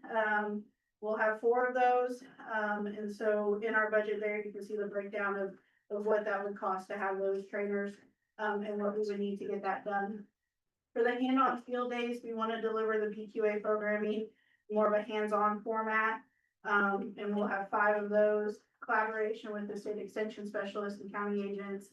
Again, we'll use those simulators. That really seems to be a fun part of the BQA training, is letting them do that hands-on thing where they can basically stab something a few times and get the hang of it on the simulators. Again, doing some live animal demonstrations as well. This year, we also want to introduce a survey plan. So at the start of the program, we'll see what their current knowledge is. And then at the end, we'll see what they gained, just to help us evaluate the effectiveness and how we are reaching them. Within that budget, we submitted, we are asking for some money to get some more BQA promotional flags. I have used those quite a bit in handling demonstrations. We use those as door prizes when we do our trainings, different things. So they have that BQA logo on them. And we're able to hand those out as a way for people to use. The tail bleeding stimulator, we are asking for money for that. For the dystocia one, Dr. Midkiff and I will be using part of our startup funds to purchase that one for us. But we would like help getting the tail bleeding simulator as well. And then you can also see the breakdown of the agent training and the hand-on field days. Are there any questions? I got a question. If you like the tail bleeding bill, is it pretty accurate? I mean, for what it, because to me, it's the funniest thing I've ever, like, my wife is a trained nursing lady, and she can't bleed the tail hardly at all. And then some people, you know, she's like, she draws blood for, and I can go up to them and I can get blood on anything quick. And there's just some people that can or can't. I just was wondering how easy or hard or realistic it is. It seems very realistic. I have not seen one in person. I think Dr. Midkiff has, and I don't know if she's able to chime in or not. I don't think he's not able to speak. Okay. He's not capable to speak. Hasn't sent me anything to respond. But she's the one who gets a lot of questions about that, and like for the tick, that's very popular to do the tail bleed on that. And the thing with that, it might not be the same when you have a cat that's jumping around all over the place, but it at least allows them to run in a more controlled environment. Can you guys hear me okay? Yes, yes. Okay, perfect. Yes, so on the tail bleeding side of things, I mean, of course, we see a lot of folks that do that whenever it comes to like preg testing and whatnot, but a lot of our producers don't have that wonderful silencer chute that has the ability to sweep that head over to the side. And in some cases, it's a lot easier to be able to get a hold of that tail and pull it up. If it's anybody that's like me, whenever they're choosing where to bleed at, whether it's jugular or whether it's tail, I much prefer a jugular because I can hit that very, very easily. A lot of folks tend to have issues with one or the other. So that it's just kind of variable, but in my mind, whenever I'm thinking of that tail bleeding aspect and a lot of what our producers have potentially on farm, that is going to be one of the easiest access spots that they'll have for that potential blood collection. And we've been getting a lot of questions on that one, not only from agents, but also producers on doing some demonstrations with those.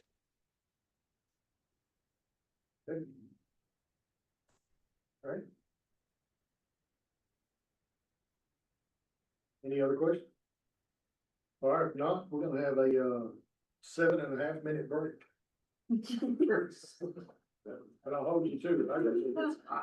And Mr. Chairman, I apologize for not being able to be there in person. I'm currently in Mississippi. I'm one of their judges for the cattle working contest for their state contest. So that's why I'm not there in person. So I apologize for that, but I'm very happy that Dr. Krumzik was able to be there to go through with y'all. You could, please talk to those folks and see if it'd be all right if coaches can have timeouts and can yell at their people. What is timeout? Timeouts for what specifically? Are we talking cattle working or are we talking about quiz ball?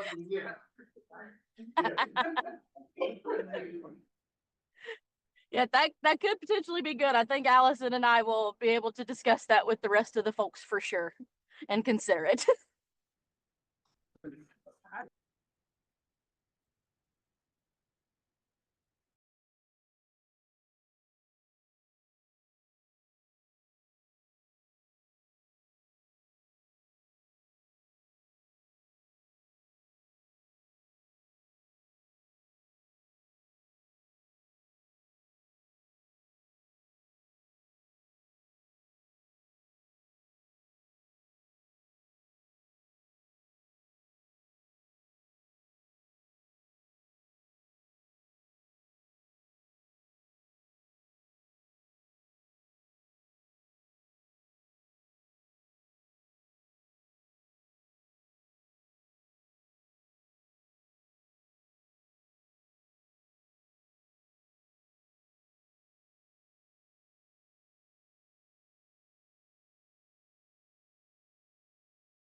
All right, guys, if we can, go ahead and, we'll get everybody back, we'll, wait, hold on. I am, sorry about that unscheduled break there, we had to do a little, pain management issue there. Look at there, you didn't even need to be told that you were. You said 5 minutes. You get like 3 slides from me. Oh, my I God. follow directions. All right, if we're all back ready to go, we're back online. Yes, sir. All right. Go ahead. Okay.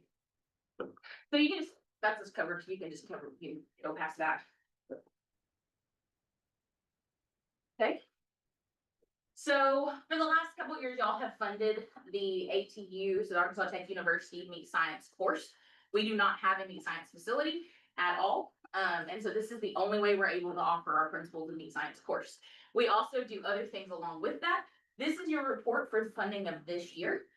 We did 4 youth workshops, which we wrote into the grant for last year. We impacted about 140 individuals, both youth and adults.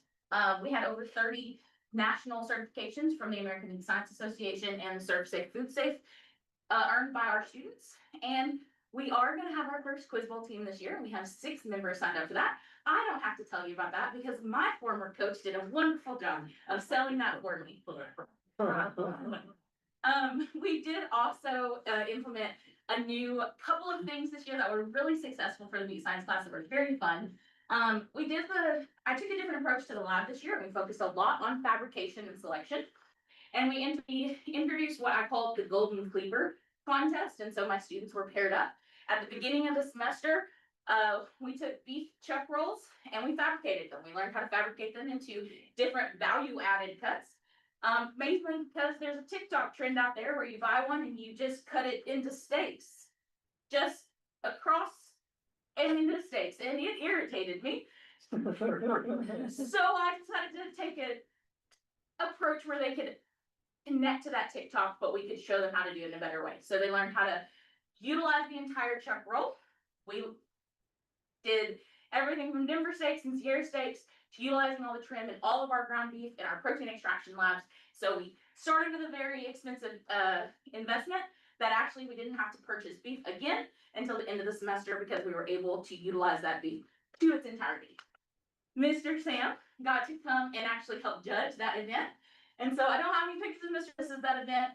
One of our freshman students actually was one of the winning teams, so it's really fun to have that there. We also had a new partnership.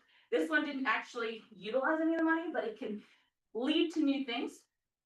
Ridgewood Barbecue there in Russellville hosted our students, fully covered by them, gave them a tasting plate and talked their story about barbecue from a beef perspective, and it was an amazing experience. And then, like I said, we have our first Quiz Bowl team. We will see how we do next month.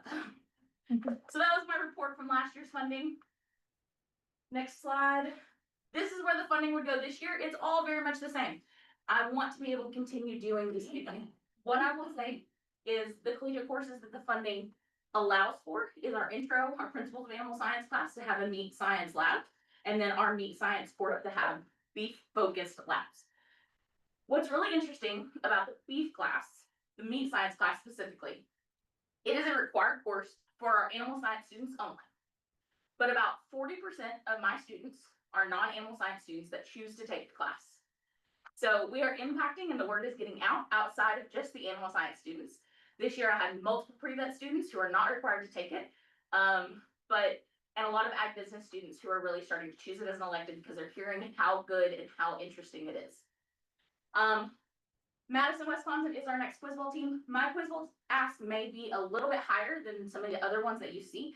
We do not have a transportation fleet at ATU, so I do have to factor in a few more costs along those ways. And then we're going to continue doing the small youth programs that we do. We do it for 4-H, FFA, manners. Anybody who asks to have a 4-H or an FFA or an in-class experience with me, we do it for them. And then the last one, here's our budget. This is the budget we're asking for, so $19,400. The majority of that will go to the Quiz Bowl. I did provide an alternate budget knowing that things would be tight. We will work with what we're given. But this is where we're at. Nothing really changes. Certifications and Quiz Bowl are two of the biggest costs. The certifications that we get are the meat evaluation certification through AMSA, the ServSafe food handlers, food safety certification, and the AMSA business of meat certifications. If I had the students pay for them, they would come out to $175 a student. Our socioeconomic demographic does not allow for that. That's it. It's your 5-minute presentation. Any questions? Okay. Thank you. Thank you, Chris.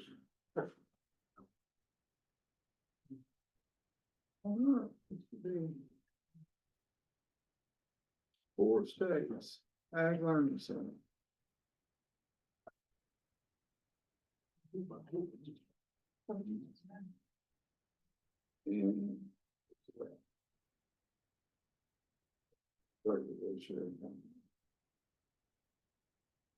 there we go.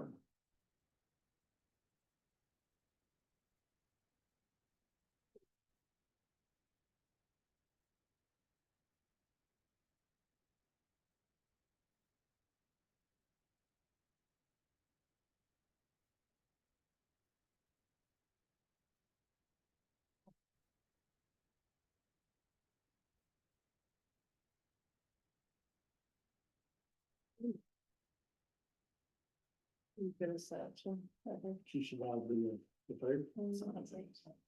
There. It looks like a lot of people, whenever they get over there and shut down the gates. Yeah. Yeah. It looks good. This is from beginning. No, but it's not, let me select that. Okay. So we're just going to work through it, flip it up together. All right, it's not letting me start the slideshow for some reason, so just let us know and we'll put down through it. Okay, where did he? No, where did it? Yeah. Oh, that's But it. that's it. That's it. Yeah. No. Now it's gonna let me. There we go. District 3. Pork meat guy, pork beef guy, pork technology director. Jack of all trades and master of none. Technology would be one of them. All right, guys, so my name is Kristen Larry, and I am the director at the Ag Learning Center that's located on the Four States Fairground. I was a former classroom teacher in the public school system for about 15 years before making this transition. And I can say that the last few years that I've been here have definitely been my favorite years of education. You know the next. Okay, so about us, who we are. Like I said, we are located at the Four States Fairgrounds in Texarkana, Arkansas. We are a separate entity than the Four States Fairgrounds, although we are also located on their ground. We provide ag education for field trips for kids that come in either through schools, homeschool groups, child care centers, Boy Scout groups, baseball teams, any group of kiddos that are looking for a place to go. We offer them ag education through hands-on experiences, and everything that we offer these kiddos is free. So I could sit up here and talk for days about what I do, I really love it, but I think pictures speak more volume than I ever could. These are a few of the beef education classes that we've had. One of my favorites is this picture over here, and this is 3 boys. We planted grass. We started a 7-week unit over farm life versus ranch life and raising beef cattle. And just something as simple as growing grass all the way to profit and loss. And this was with a group of 3rd graders. And so we're constantly hands-on with byproducts, nutrition, walking tacos is one of their favorite things to do. We try to really involve all aspects of beef education. So I don't think I have to sit up here and tell you why beef education is important to Arkansas youth. One of my favorite quotes in this whole presentation is this one in the red box. Early exposure builds agricultural awareness, respect for farmers and ranchers, and informed consumers. Because the chances are the kids that we get through here, most of them are probably not going to work in the industry, but they all will be consumers, and we want them to be well informed. So this is just a few of our statistics. We had well over 2,500 students and participants this past year, which has doubled from the previous year. I think the program's getting out there. We're having a lot of returning teachers and groups come in, and they're starting to find out what we offer. We have seen anywhere from pre-K to 12th grade students, homeschool groups, summer camps, teachers and families. And of course, there are some of the things that we do. Hear it, see it, do it. We're not just gonna come in and do a worksheet. We're not gonna come in and watch a movie. They are going to be hands-on with real products. So why your continued funding matters, none of this would be possible without your guys' funding for the beef education portion. A lot of you have been to the Ag Learning Center through the ABLE event, and you know it's quite a large space, and there is a lot of updating that needs to take place, and everything's so expensive. So I really am trying to update some of those things, plus the funding goes directly back to these kiddos. Nothing that you guys fund goes to any operational costs. It's strictly straight to the children. So here's just, other than classroom materials, here's some other opportunities for combined education and promotion that I would like to build the Ag Learning Center up with. Beef literature, I would love to be able to have an artificial cut beef display. We don't have one of those currently, and I think that would just be amazing to have hands on. And then, of course, some more stand-up floor displays for the space. I just want to thank you. I do truly appreciate everything you guys do and your time and the commitment that you guys have made with us and that I have to these kiddos. Do you have any questions? I guess one of the questions in here, you got, other contributions. Could you tell us some of the other things that you have for funding source? For instance, 4 states covers the operating costs. And then along with beef education, we do soybean and corn and grain sorghum as well. And so they also help fund. As well as, I mean, we're open to sponsorships and things like that too, so. Good. Thank you very much. You're welcome. Thank you.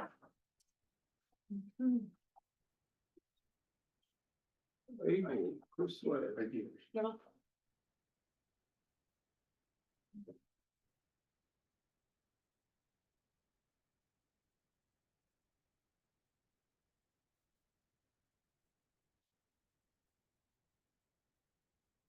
Watch your nose a little hurt for the ones that don't want to go for it. Our raised limousines, which I'm lying, nobody admit to that, so. I would throw it around stuff as well. I know, that's Still opening it, that's what the whole this is. Mhm.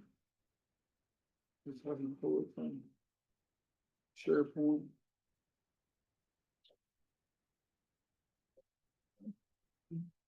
Chris, you can go ahead and start. Yeah, I know you like to call. well, I'm just waiting on. It's, It's about 37 seconds per time. It's Okay. third to the second half. Well, while Just these, trying to be helpful. while he's pulling that up, last year was the first year we had the ABLE, and, I think the, participation really, outdid the anticipation of having it. What was really cool is today, we've already seen it mentioned in 4 different other presentations, so that tells you a little bit how popular it was. Last year, we asked for, money.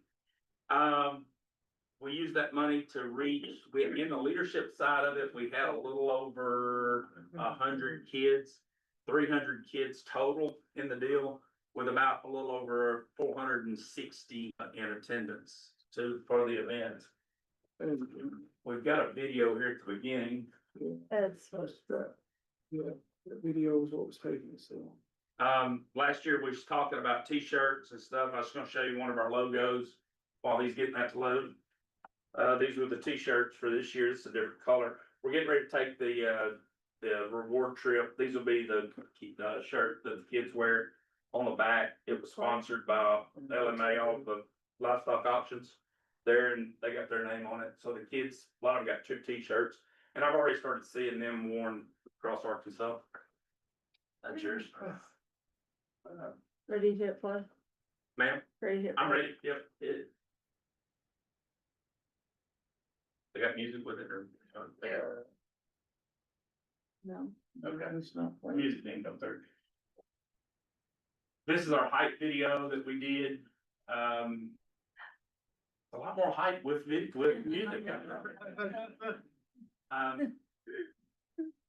You'll recognize probably some familiar faces throughout it.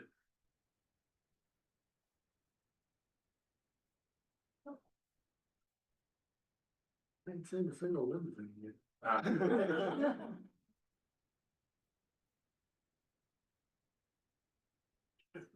Not hot videos.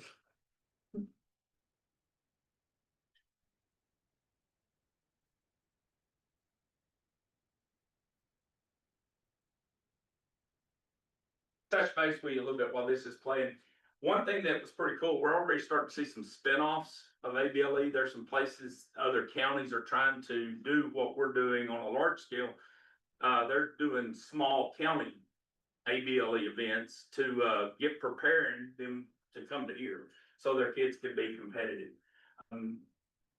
One of the things that we wanted this to be an event. I didn't want it to just be a contest.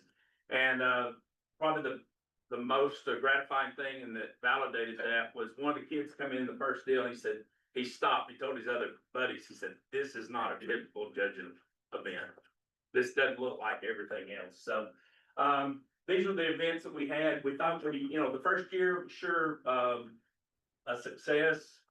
All the people that helped us put it on, from Farm Bureau, Cattlemen's, Beef Council, University of Arkansas. We had 3 different colleges there that showed up and helped us. Next slide. Again, these are the contests that we had, along with, we had DQA. We had industry leaders that we met with, and those guys got to meet with some of the kids. This year, and this is one reason we're asking for funding, we're gonna do a beef cooking contest. Tell you a little bit about it. The Beef Council sponsored stuff like steak cook-off, chili. We're trying to reach kids that are in that 12 to 16-year-old that's at home trying to cook for themselves, and then for college kids. So we don't really know what to call it yet. Lisa suggested, she calls it Fin Dinner, Fin for yourself. So, we're probably trying to come up with something a little bit, maybe better than that, but that's where we find them.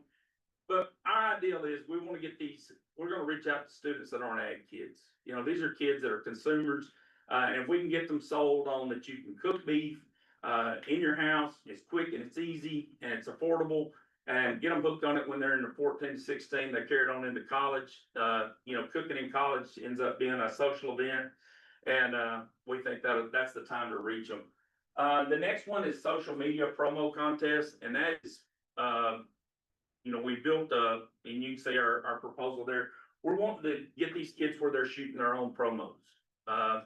All the industry leaders that we talk to, they don't want people that can come in and do a lot of stuff. They gotta sell themselves in 30 seconds. So we want them to add beef promos. If they can do a beef promo, we can judge those before our event. It doesn't mess up the flow of our event. But then we've got that access to those videos that we can share with Farm Bureau, Cattlemen's, Beef Council, Extension, all the ag chapters, and they can utilize those videos throughout the year. We even talked about going to sale barns and feed stores and farm credits and stuff like that, and setting up a video screen up, and throughout the year we can show those. We've also already got a page, and we're working on getting a website. We can run one of those promos a week after we get them, and it's all kid made, so it's not like we're having to pay for the content. So and then we're doing ag mechanics for beef, and that's to again reach out to a different sector of kids that are maybe not in production, but we can use it, and it's mechanics contest that's making stuff that you utilize in the beef industry. So our big deal is, I don't know that we're necessarily targeting just producers or just consumers, but every kid should be a beef advocate. So if we can reach out and get those kids they'll always be advocates of beef. Any questions? Maybe I should have started with that. I know Caleb's got a question. We enjoyed seeing y'all, all of you guys that got to show up. You didn't. I brought her a shirt because she's one of the orange. On back. Yeah, she's on the back of it, so. Anyway, we appreciate what you guys do. Thank you. Thanks, appreciate it.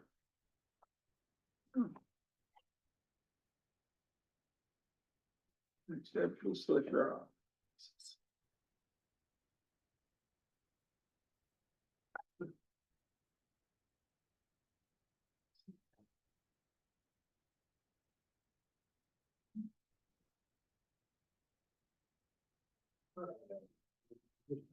Yes, sir. As soon as, Hillman gets going, look at there, he's already there. All right. Good at it, Well, good afternoon, and thank you for the opportunity presenting today. We're Slip Rock LLC, a family-owned Arkansas Bayou operation based in rural Clinton, Arkansas. Our business focuses on full-cycle Wagyu production from breeding and raising cattle to creating premium value-added beef products for consumers. Our cattle are raised through our Wagyu breeding program is to approximately 3 years of age before being USDA processed. From there, we create premium Arkansas Wagyu products through our food truck, which include Wagyu burgers, Philly cheesesteaks, corned beef, dry aged beef offerings, specialty beef products. Our mission is to increase the value of Arkansas raised beef while educating our employees and consumers about premium cattle genetics, local agriculture, and farm-to-table beef production. Can I get slide 2, Ross? All right. Full cycle Arkansas Wagyu beef production. What we do: Wagyu breeding program, Arkansas cattle production, full cycle beef operations, USDA inspected processing partnership, value-added beef products, and food truck operations, consumer beef education, and local community center development. We're deeply involved in every single beef production. Our operation begins with Wagyu genetics and cattle breeding right here in Arkansas. We raise and manage our cattle with strong focus on quality, consistency, animal care, and long-term beef development. Unlike commodity beef systems focused on speed, our cattle is finished in approximately 3 years of age to help maximize marbling, flavor, and the eating experience. After the USDA inspection process, we continue adding value through our food truck, farmers market, by transforming Arkansas Wagyu into premium consumer products and experiences. This full circle approach allows us to connect with consumers directly to Arkansas agriculture while increasing the value of locally raised beef. We do our best to utilize every single part of the animal, whether it's the bones and fat. Slide 3, please. This one is the. Oh, it is? Building demand for local beef. Our goal: to promote Arkansas raised beef, increase consumer awareness, educate customers on beef quality, encourage local purchasing, support Arkansas cattle producers, keep food dollars in Arkansas, and bring food dollars from outside of the state here. Every burger, steak, and beef product we sell becomes an opportunity to educate our consumers. Many customers do not realize the difference between commodity beef and locally raised Arkansas beef. We take time to explain marbling, dry aging, flavor development, cattle care, and why supporting local ranchers matters. We proudly talk about Arkansas beef every single day to our customers, online followers, and community. When consumers choose local beef, they support Arkansas families, rural economies, local agricultural, food security, and future generations of ranchers. Slide 4. This is the. Okay. Turning premium cattle into premium experiences. The DAB Lab, which stands for Dry Aged Beef and Local Arkansas Beef. We do dry aged Wagyu, Wagyu burgers, Wagyu Philly cheesesteaks, Wagyu corned beef. We produce highly marbled steaks, beef tallow production for soaps, candles, lip balms, and other beauty products, and direct consumer beef products. That's our corned beef sandwich there. One of the most important parts of our business models is value-added agriculture. Rather than simply selling a commodity cattle, we create premium consumer experiences through food innovations and craftsmanship. Our food truck and farmers market operations allow consumers to experience Arkansas Wagyu in approachable and exciting ways. Products like our Wagyu burgers, Philly cheesesteaks, and corned beef help introduce customers to a premium Arkansas beef while creating stronger market value for locally raised cattle. We also use dry aging techniques and specialty beef processing for further elevated flavor, tenderness, and consumer appreciation. This model helps us strengthen rural agriculture while keeping more value within Arkansas communities. Next slide, putting Clinton, Arkansas on the map, community highlights, family operated business, rural economic impact, agricultural advocacy, customer education, supporting local farmers and ranchers, tourism and destination dining, and regional recognition. We are proud to represent rural Allred, Arkansas. Our business has helped bring visitors in Clinton and the surrounding communities through food, agriculture, and Arkansas beef experiences. Being voted top 5 best burgers in Arkansas by the Arkansas Beef Council in both 2025 and 2026 has helped shine a spotlight, not just on our food truck, but also on local Arkansas beef. That recognition reflects the growing consumer demand for premium Arkansas beef experiences and validates the work being done by local cattle producers, processors, and small agricultural businesses across the state. We also use our platform to continuously educate customers and encourage support for local producers. When small rural businesses succeed, entire communities benefit. Teaching consumers about beef, topics we educate on beef quality grades, marbling and flavor, dry aging process, locally sourcing, beef sustainability, farm to table systems, supporting our Arkansas agriculture, and nutritional values. Consumer education is one of the most important things we do. Today's consumers want transparency. They want to know where their food comes from, how animals are raised, why quality matters, how supporting local impacts communities. We use social media, in-person conversations, and customer experiences to teach people about beef production and the importance of Arkansas agriculture. Every interaction becomes an opportunity to build trust and appreciation for cattle producers. Next slide, please. Expanding Arkansas beef opportunities, expanding dry aged beef offerings, increasing direct consumer sales, developing retail beef products, continue agricultural education, partner with Arkansas producers, grow rural economic opportunities, represent Arkansas beef nationally. Our long-term vision is to continue growing while staying rooted in Arkansas agriculture. We want to create more opportunities for local cattle producers, rural businesses, value-added agriculture such as hot sauces, sauerkrauts, and other products that extend the shelf life and value of our products. Agricultural tourism, consumer education. We believe Arkansas beef deserves national recognition for quality, flavor, and craftsmanship. Slide 9, please. Arkansas beef supports rural communities, family farms, agricultural heritage, economic development, food independence, and future generations. Arkansas beef is more than a product. It represents hard work, stewardship, family traditions, and rural communities. Every rancher, producer, processor, and small business plays a role in preserving agriculture for future generations. We are proud to be part of that story. Next slide, please. Already on it? Okay. Sorry. Okay. Thank you, Arkansas Beef Council, for supporting cattle producers, promoting beef education, investing in agriculture, encouraging rural businesses, advocating for Arkansas beef. So this is, you got 2026 this year, if you could go back, please. So thank you, Arkansas Beef Council. We've been nominated for 2025 and 2026 for Best Burger.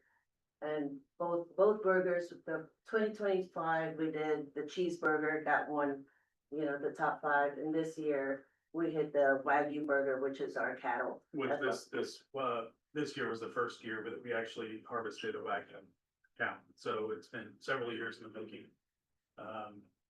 With that, so. You could go to the next slide. That's just one of our customers here. And then the closing, any questions? Where's your food truck at? It's in Clinton, Arkansas. It's near the Cash Savers there in Clinton. Go next one. Just a funny picture of our. It's for steak night. We do steak nights. This is some of our beef here. We do steak nights on Saturday. We serve it with fries and steak, and we charge market price for the steak. We don't charge anything extra to cook it for them. That brings in a lot of people. And this year our Wagyu burger is in the top 5, and hopefully we'll hear soon that we won. Tillman, come on. Let's go. Anybody have any questions? Any questions? No, all right, thank you guys so much.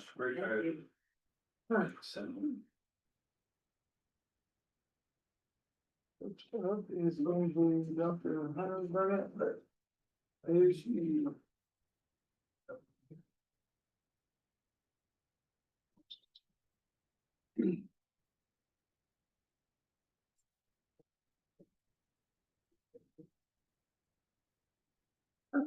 We'll be ready to move over to the research side of things. Research side, yep.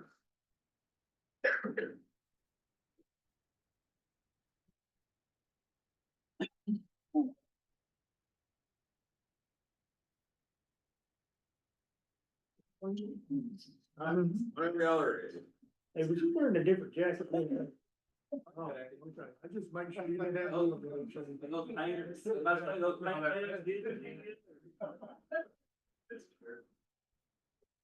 All right, once again, thank y'all for allowing me to present my research proposal to y'all as well this afternoon, which is titled The Relationship of Winter Haircoat Shedding and Cross-Dressing Dance of Subsequent Calf Growth and Metrics. So the basics of the animal science comes down to a very simple formula. P equals G plus C, or your phenotype, what we actually see in front of us that we physically evaluate or take our data off of is due to the genetics that we select on our farm and then our overall environment. Luckily, cattle are pretty easy to tolerate certain stressors in that environment, you know, but we have some like heat stress, cold stress, nutritional, physiological, chemical that occur naturally. And the deal is those animals are going to be able to tolerate it as much as their body can withhold it. One of them that we have to really worry about here in the southern part of the United States is ambient temperature, particularly when that does lead to heat stress. Next slide, please. So cattle have to be very productive oriented to be able to dissipate heat. Deal is they have very few sweat glands.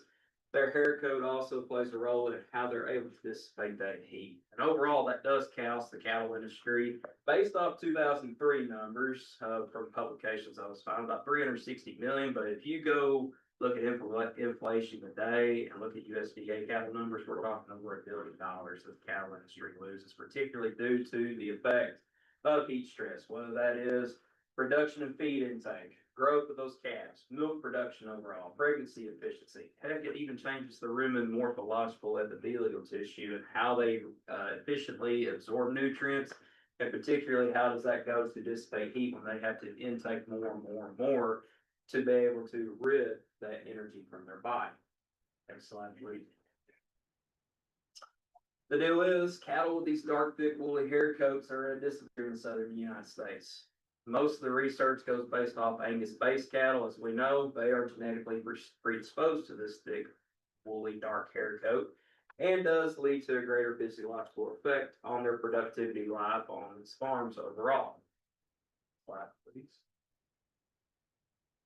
So the American Angus Association proposed, hey, what if we start looking at certain genetic traits?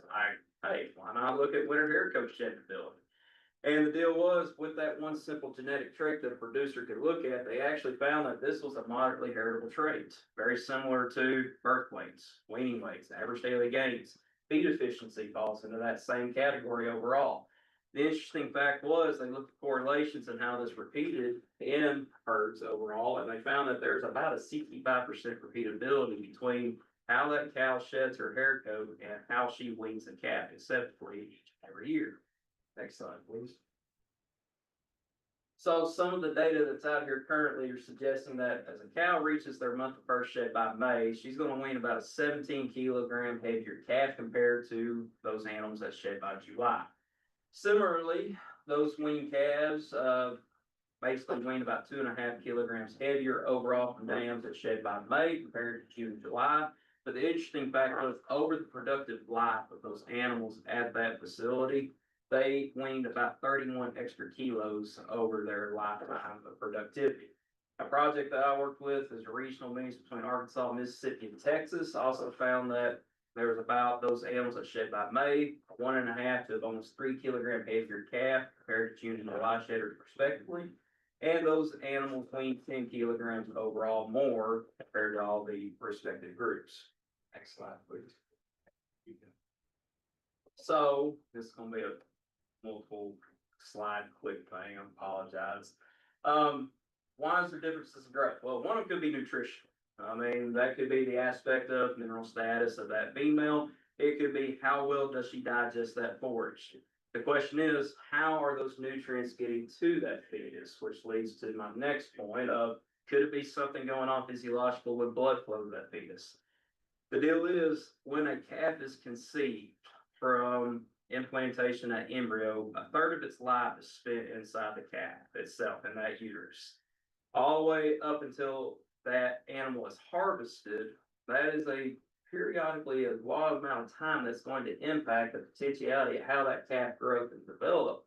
Particularly with morphometric means that we look at how average daily gains, how those certain body measurements on that calf correlate to the possibility of affecting meat size, particularly how much product do we get off of that, how much of the quality grade affects that as well. Next slide, please. So the basic research that has been shown so far due to the correlation of this one genetic trait is the fact that, hey, those animals have shown that there's differences in primary and secondary muscle development, which in turn says, when we go to look at our steak as a consumer, is it going to be tougher? Is it going to be more of a delicate process that we enjoy? What happens with quality grade, yield grade? What happens to hot carcass weight are the questions that really have not been fully looked into besides, hey, what genes are upregulated and downregulated overall due to muscle growth, or how does fat accumulation occur? Next slide, please. The interesting fact is everything I just told y'all, that's purebred, okay? The question that really has not been looked into yet is what happens with crossbred individuals. When you look at the total cow-calf sector in the United States, that is roughly 60 to 70% of producers are in the commercial cow-calf industry compared to the purebred sector. Nothing against the purebred sector. The only reason we looked at those was we could control the genetics. We can control what the breeding value is from your parents, since that's half coming from each individual. But the deal is we still couldn't control dominance and epistasis. The phenomenon in the crossbred sector is, well, may have a little Angus, maybe a Simmental, Chardonnay, a little Gelbvieh, a little bit of Brahman, and that all leads to that phenomenon of hyper vigor. Cheapest thing that we have as cattle producers out here that's pretty much free as long as we implement two different breeds together overall. So what we're looking at is, with current research, there's nothing to suggest what could be going on with this potentially as a chain effect into our beef production sectors. Slide. So the objective of our study is to see, does this actually occur in crossbred individuals, particularly at month of first shed on subsequent calf growth morphometrics, and we hypothesize that it's going to have a similar effect even with that means of hypervigor and heterosis that is actually occurring. Next slide. So how are we actually going to do this project? Well, we're going to utilize fall and spring calving herds that are artificially inseminated to the same bull over a period of time, and then utilize the same bulls that we have on our facility for natural service aspects for those crossbred females. We'll go ahead and ultrasound them at day 40 and 130 or 143 after artificial insemination to determine if they were artificially inseminated confirmed bred or natural service confirmed bred. Next slide, please. The way that we're going to do the hair shedding score aspect is beginning in the third week of March. So we've already started taking shedding scores this year. We'll do this every 30 days by 2 trained technicians between myself and my master's student I have with me today. After the end of July, after we collect that last data point, we'll sit down and say, okay, what animals a score of less than or equal to 3.5.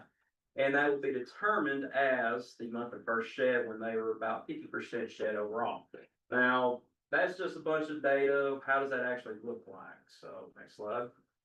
This is what we kind of go based off as a subjective scoring system on a 1 to 5 mentality. 5 meaning a thick winter hair coat means she hasn't shed anything. It's luster, or it's lackluster. It almost looks like she's copper deficient in some sense. It has a bunch of dead hair presented on it. It's still thick and woolly. A 1 is a slick summer haircut, so that nice shiny luster coming through, very short haircut overall, and we're kind of looking for that magical 3 in some respect, where we're getting that halfway complete shed. So what does that actually look like in a picture format? Next slide, please. 5 is what you actually kind of see here. The individual, if you look from head to tail head and spine to the bottom of the rib cage, she fully has that hair coat intact. You can kind of see there's lack of shedding. It gets that dark tingy red color to it. Very thick, long, and woolly overall. Next slide, please. A 3, you kind of see that she starts losing a little bit of hair, especially head to basically her shoulder scapular region. Hooks to pins down to her stifle, but we have interspersion of a little bit of hair loss throughout her barrel and her rib cage. Next slide, please. And finally, a 1, that nice luster, shiny, short hair coat that we're looking for an overall complete shed. So with the calf side of things, since that's what we're really interested in from the economical standpoint of how these cows are producing a product for us to sell or to go further into the meat industry, we're going to weigh them at birth like a commercial operation, take date of birth, calf sex, sire calf, tattoo it, air tag it, and then we'll take body measurements and body weights for a period of time all the way to weaning. We'll put everybody on an adjusted day 205, so that way we have an equal basis to compare one individual to the next. We'll calculate day of gestation just to confirm that those animals were artificially inseminated or natural service based off when we started doing our artificial insemination synchronization. And the cows that did not wean a calf, they will not be put into the state set. We will still take the shedding scores just for our records, but overall, we will not put them into it just because we don't have the data of that calf to present with it. So these are some of the morphometric data points that we're actually going to look at. Head length, which is tip of the nose to the pole. Head circumference at the widest point of the mandible back to the pole.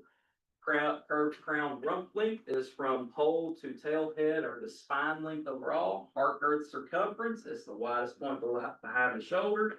Abdominal length or girth is the widest point in front of the hooks, and then hip height is from hooks to ground level. Okay. Next slide, please. So we went ahead and just looked at our first calf crop just to see what could be going on and what are some of the ideas that we were thinking that could have an implication with this. So head circumference was the first one that kind of popped up. At weaning, those animals that shed, those dams that shed by May had calves with larger head circumference. Well, some of the data suggests that head circumference is correlated to feed efficiency. How much more can they intake per pound of gain is what has actually been going on with some of the data more recently.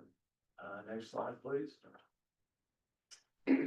Heart girth circumference is going to be at birth, particularly those dams that shed by April, had a larger heart girth compared to other shedding groups. That could be mostly due to, it could lead to the possibility of dystocia effects, but we could also say, hey, could this be going to the possibility of building a larger carcass on that animal, more muscling on those animals, more barrel to them to be able to intake more overall for feed efficiency aspects. And then finally is hip height. We know hip height is correlated to frame score. Frame score can be calculated to efficiency in the feedlot. Beyond that, hot carcass weights and overall yield grades as well. At birth, those animals that shed by April had calves with taller hip height, and then by May, those individuals that shed by May had calves that weaned with a taller hip height overall compared to the other respective groups that we have in our currently. So the questions we would like to answer, next slide, is, look, we're looking towards the post-weaning growth. We're thinking about the transition of the finishing beef and their efficiency patterns, particularly how will these traits affect production potentiality? Will we get a higher quality cut of beef, better yield grades, better hot carcass weights, on less inputs based off genetic selection of some of these traits off the dam aspect? Will these growth patterns also be a roadmap for Arkansas producers to say, look, if I just have to go out in my pasture and select the cows that shed better, and I know that has an implication on the calf to produce better, then that could be a simplistic means for a producer to be trained and go further with production in their herd and have more economical return for those producers overall. Next slide, please. So final thoughts is most Arkansas herds producing beef are utilizing the cow-calf sector. Pretty well see their calves out from start to finish. Then I know there's some that are going to sell directly, be done with it. I know for my family and my wife's family, we see it from beginning to end as farm to table overall. We use the same genetic calculations on selecting our herd, and for what calves keep or cull or go into beef supply overall. So it has been very efficient for us to use this and be very economical for us as well. It could be groundbreaking evidence to making this a more simple means of genetic selection for summer producers. Beyond that, for the importance of Arkansas cattle producers, it could overall help with production means for more efficient matters for beef production and have better quality aspect for consumer preference. So for the funding requests, slide please.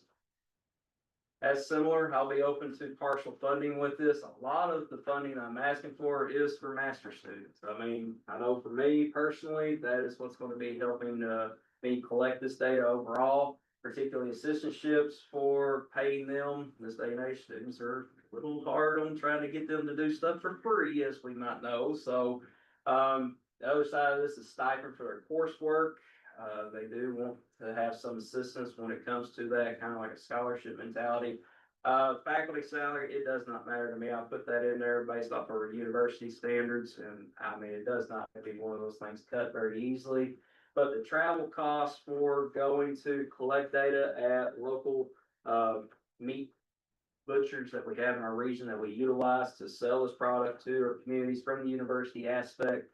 And then publication fees, because we want to get this out to the general public overall for Arkansas producers and the scientific community, because it could have a potential impact for producers overall right down the road. So with that said, I'll entertain any questions at this time from the committee, and I do appreciate y'all's time this evening to listen to this.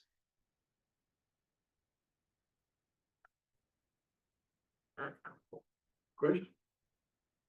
Very good. All right, well, I thank y'all. Thank you.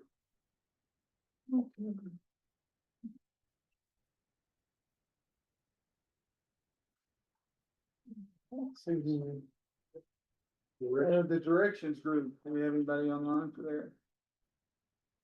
Yes, sir. I am here. There we go. Should be able to share now. Awesome. Thank you.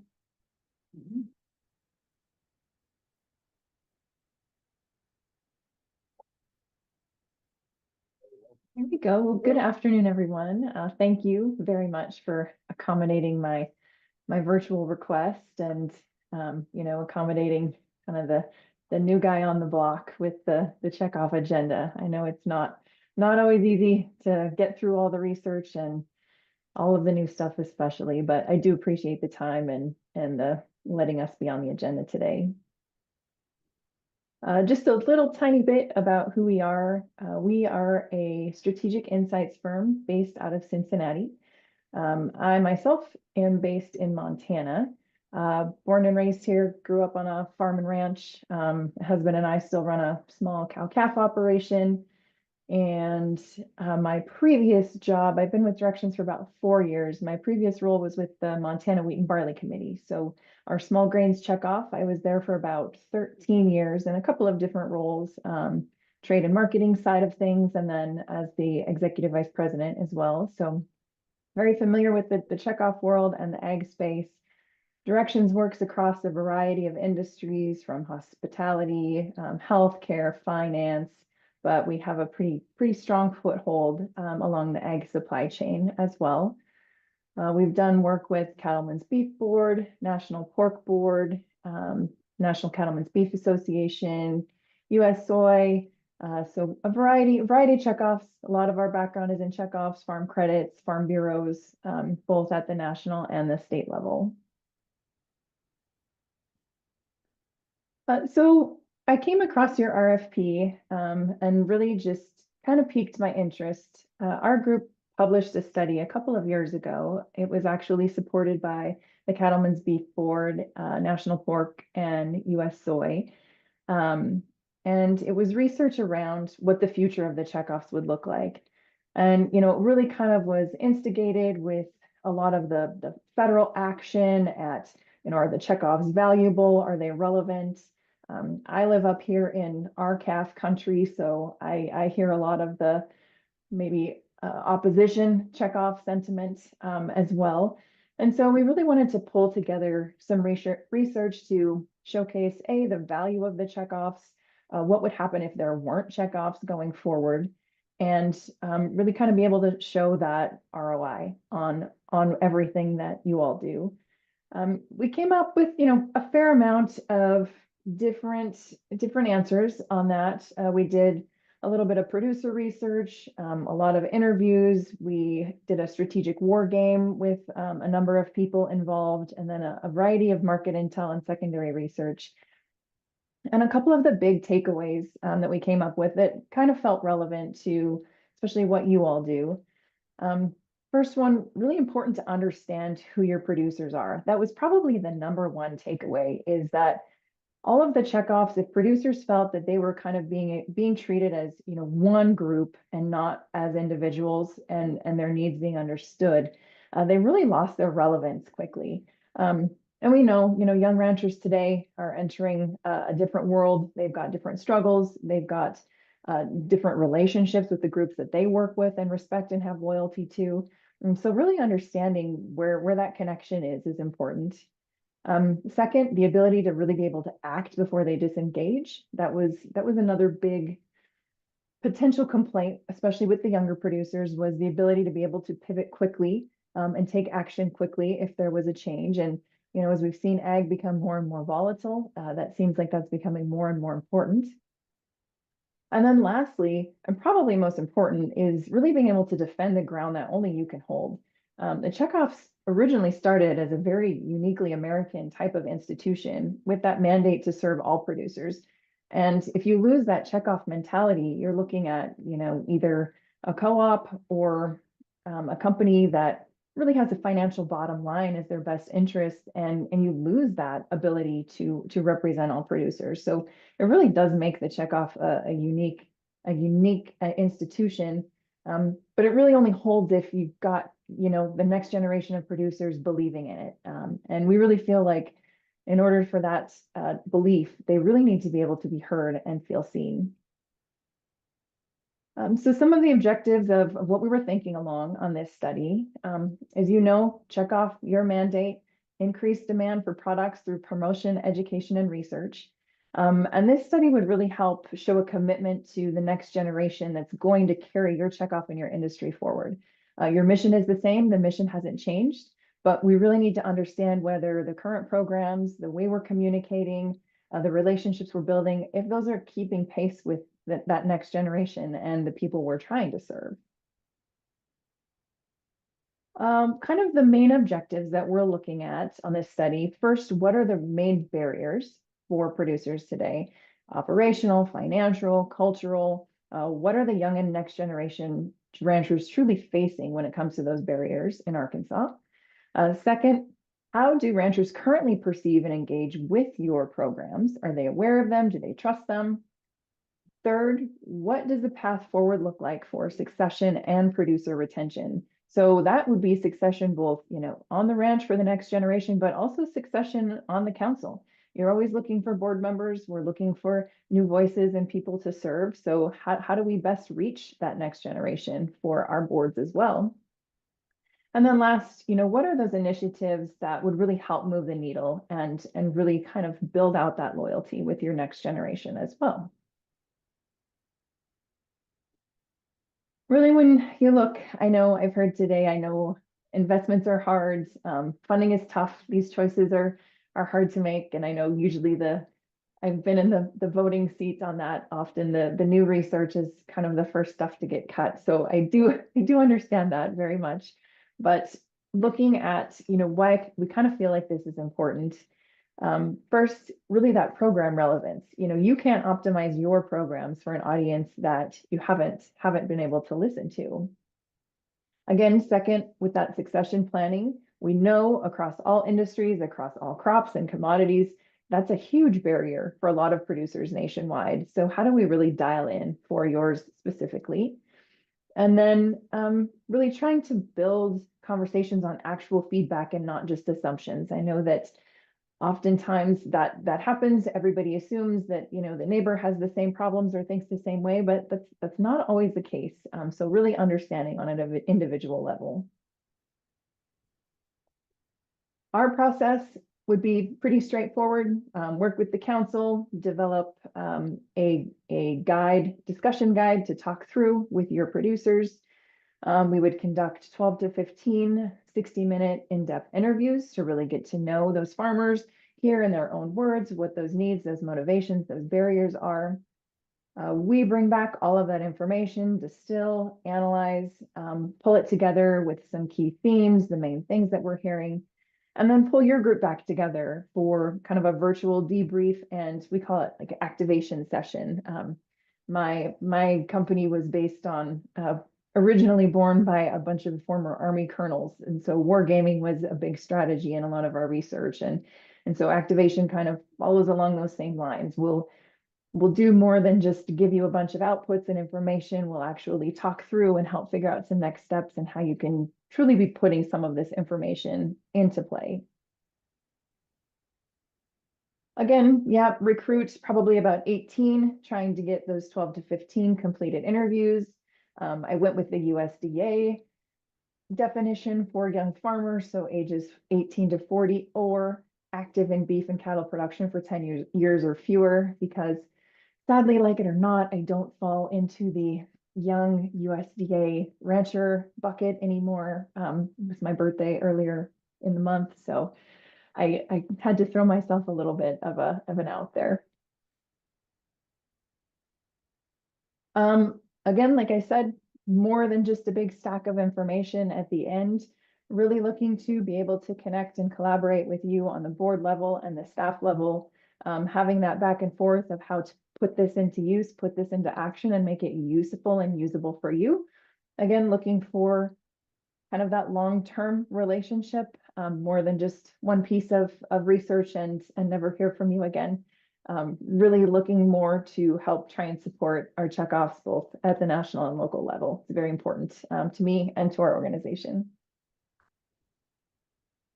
Again, investment, kind of broke it down this way. I know, again, budgets are tight, so very much understand that that can often be a holdup, but just wanted to bring this to you so you're aware. We're here and this is the kind of work that we do. If there are questions that come up or the time is ever right for research like this, that just know that we're here. And also it's something that we've brought to the national organizations as well. So if there's value in it from that level too, if it's something that potentially the other groups could fund or the states as a group could fund, certainly open to having more conversations and whatever that might look like. But again, very much appreciate you taking on looking at a new proposal, and it's great to see you all in meeting. All right, thank you. You got any questions? All right, thank you very much. Go to our next one. Yep, Dr. Brown.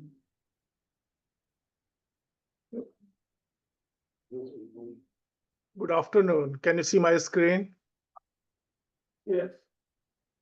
My name is Ram Gupta, and I serve as an Associate Vice President for Research and Innovation at Pittsburgh State University. Today, I'm going to present my project focus on engineering advanced materials for Arkansas beef packaging system. Our goal is to develop new generation packaging technology that can improve shelf life, reduce spoilage, strengthen food safety, and create long-term economic value.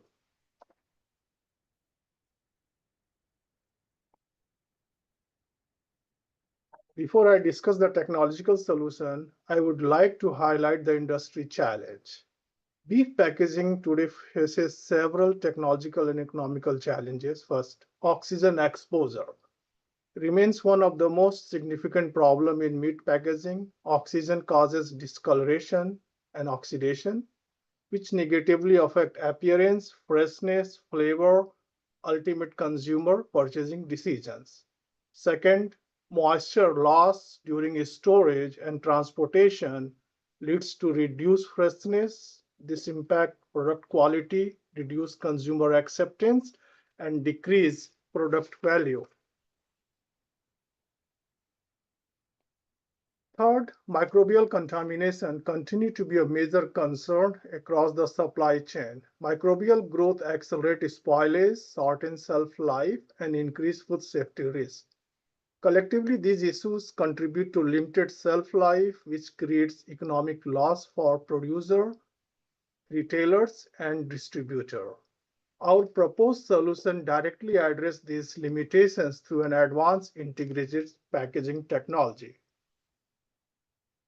Our proposed innovation combines two complementary technology into advanced packaging platform. First component is multi-layer barrier film. These multi-layer films are designed to strengthen reduced oxygen transmissions, improve moisture productions, and provide mechanical durability. Each layer in this film performs a specific function. The inner layer serves as a food contact sealant, provide flexible heat sealing capability, and direct compatibility with the beef product. The middle layer functions as a primary oxygen barrier layer, helping to preserve freshness and minimize oxidation. The outer layer provides mechanical strength, environmental protection, and overall package durability. Our second component of the project involves microbial surface coating. We are developing active antimicrobial system using materials such as cytosine and other organic material. This creates a dual protection system that combines passive barrier performance with active antimicrobial defense. So this slide summarizes the major research objective of the project. Our work integrates material science, polymer engineering, antimicrobial technology, and industrial translation. The first objective is to develop high-performance multi-layer packaging film with optimized oxygen and moisture barrier property. The second objective is to engineer antimicrobial coating system capable of inhibiting bacterial growth and reduce spoilage. The third objective is to optimize mechanical durability, processability, and overall packaging performance. The fourth objective is to validate shelf life extension and antimicrobial effectiveness using beef packaging applications. Finally, we aim to translate this technology into world scalable manufacturing and industrial adaptation. So this slide shows us the architecture of the multi-layer packaging film. The design includes three functional layers. Each contribute unique performance characteristics as I talked about in our previous slide. The inner sealant layer is designed to direct in contact with the food. Materials such as polyethylene or PLA, which is derived from the corn, provide heat sealability capacity, flexibility, and toughness. The core barrier layer provides exceptional oxygen barrier performance, which is critical for preserving beef freshness and reduce oxidation. The outer layer contribute moisture, resistance, mechanical strength, environmental protection, and biodegradability component. Here we are talking about the details of the antimicrobial growth mechanism, how this film will protect the spoilage of beef by doing this innovative packaging.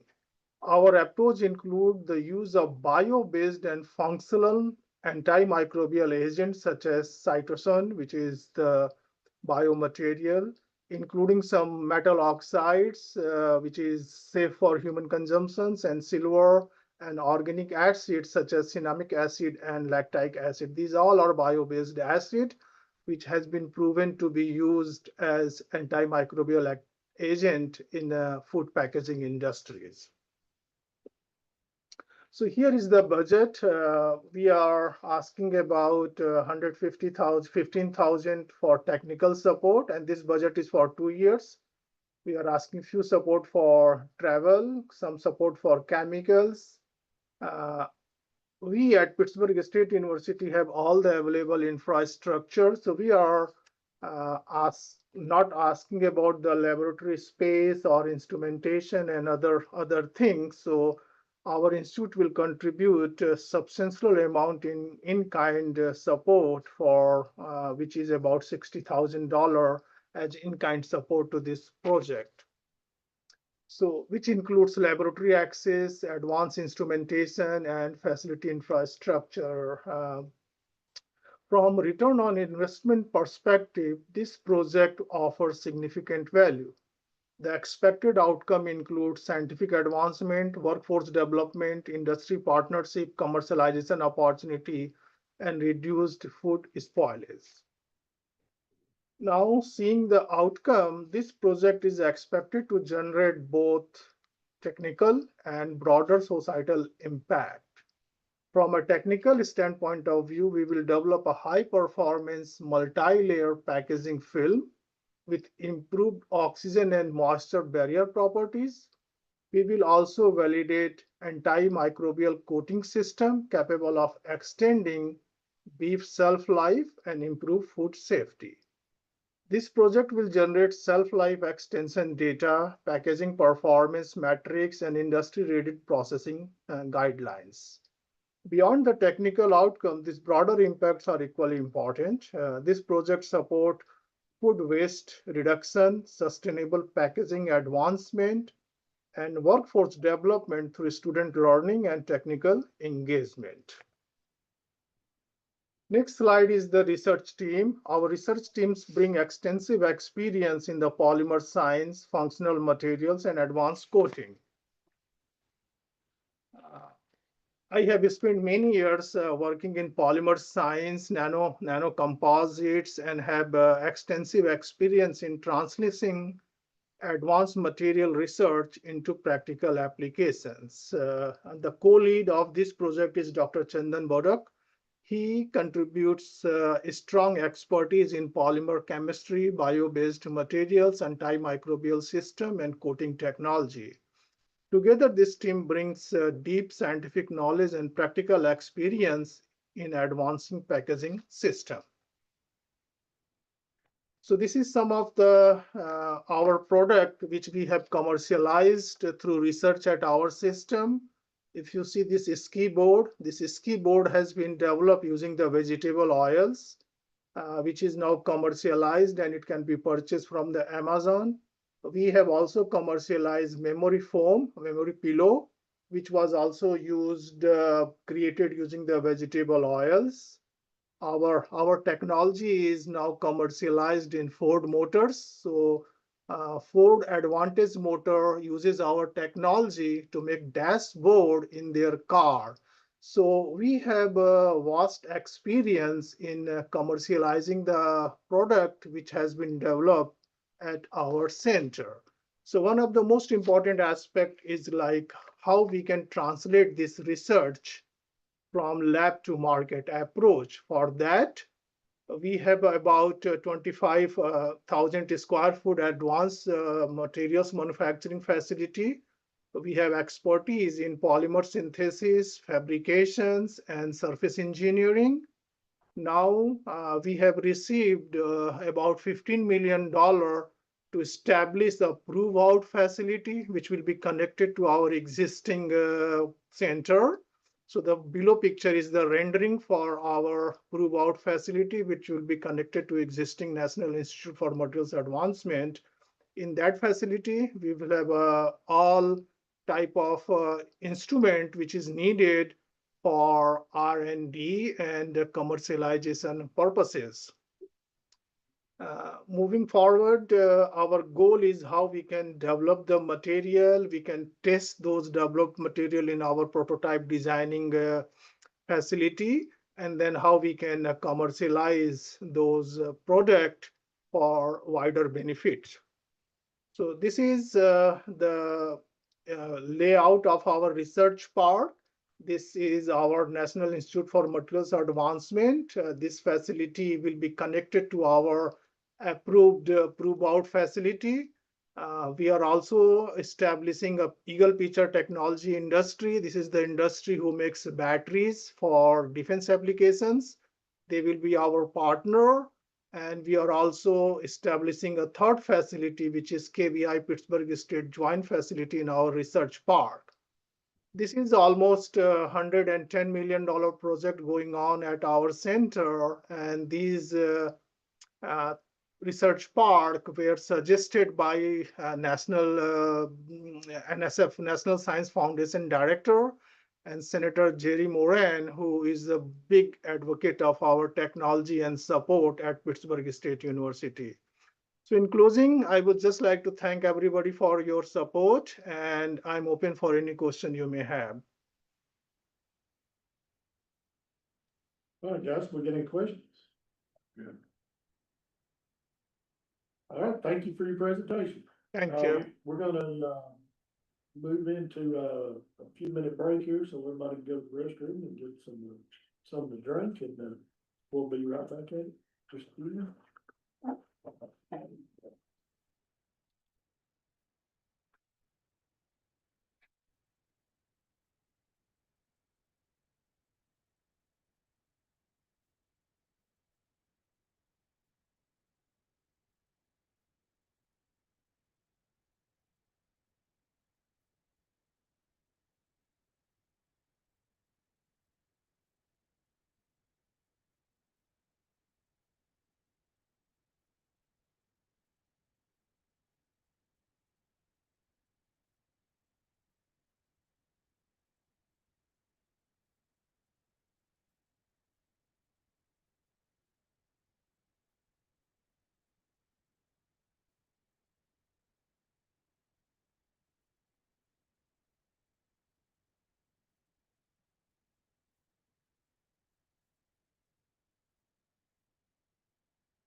Alright, so the next one up that we have is, well, we gotta wait on Rob though.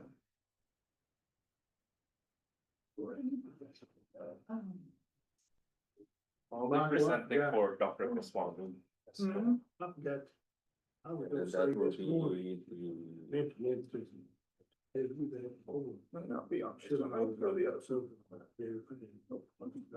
you're looking for the Dr. Goswami one, will be the one under meals. So either one. Which one is it? The one is the second one. This one? Yep, but either way, I can, whichever one. Okay. works. That's Let fine. me just, I'll jump back on the other. See, it took somebody that knew what was. Said it took somebody that knew what was there. There we go, yep. Because part of it, like this one, like, Dr. Goswami is really great. He knows all the AI machine learning stuff. I don't.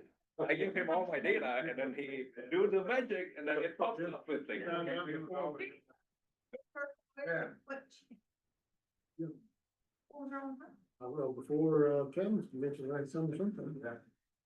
And then there are a couple animations, so feel free to just click through the animations. Look at there, everybody drinking some diet drink. I got a real. Oh, you got a regular. I'm doing it. You know, first time in my life that I remember, I've had an A1C of less than 5. Really? So, yeah, I'm gonna stick with zero sugar. Well, I don't even drink any water and unsweet tea. I do like coffee, ain't got no bad either, no. Just ice cream, chicken feed. You drink nothing? Oh, I'm good. All right, let's get back started. We're ready. Right. All is good. Thank you all for staying in, trying to listen and understand. So I'll be presenting this project on behalf of Dr. Goswami, so I'm working, collaborating with him. So pretty much the idea of this study is trying to mine the data that we already have in terms of microbiome. So if you want to click next on that one. So just a little basic on just the background. So as we know, color is very important for beef. If it's this color, people don't want to buy it.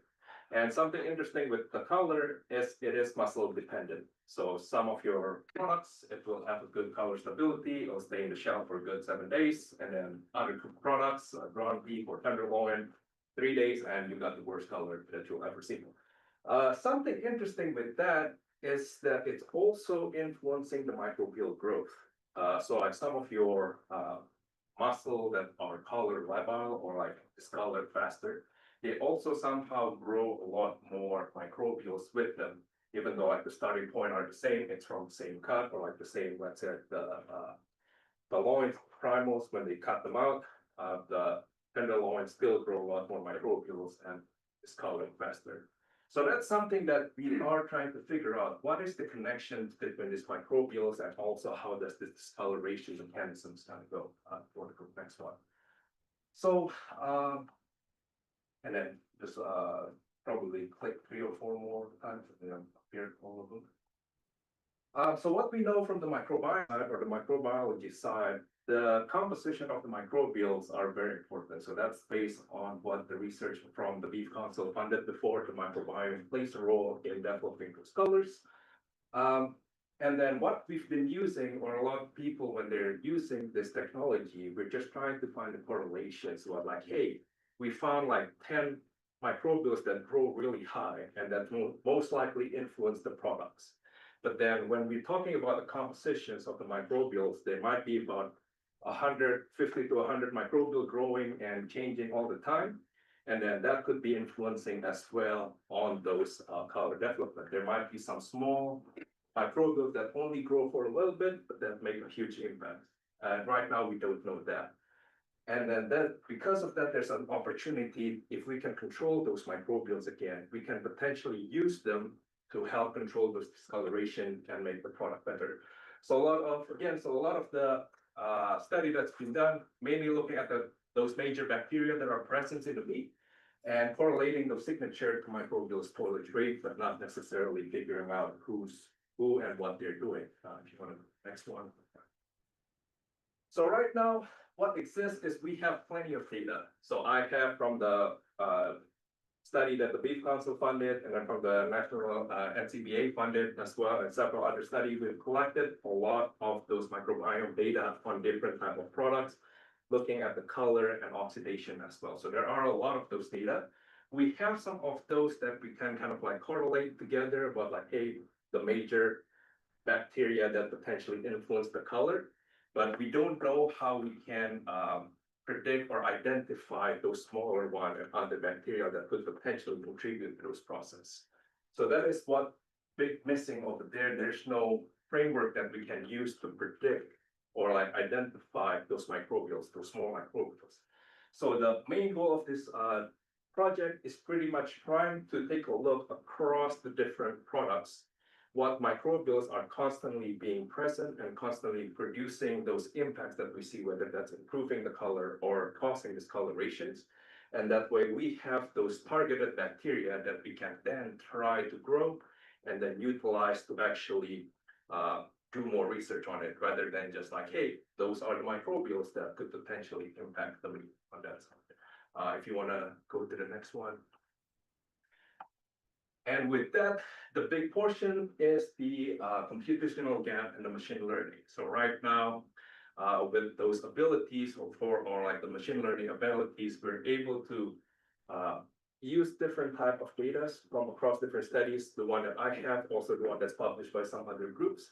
We can combine all of them and provide and create a pipeline that we can predict and kind of like consolidate everything to make sure we are seeing the bacterial composition that can be utilized across different products.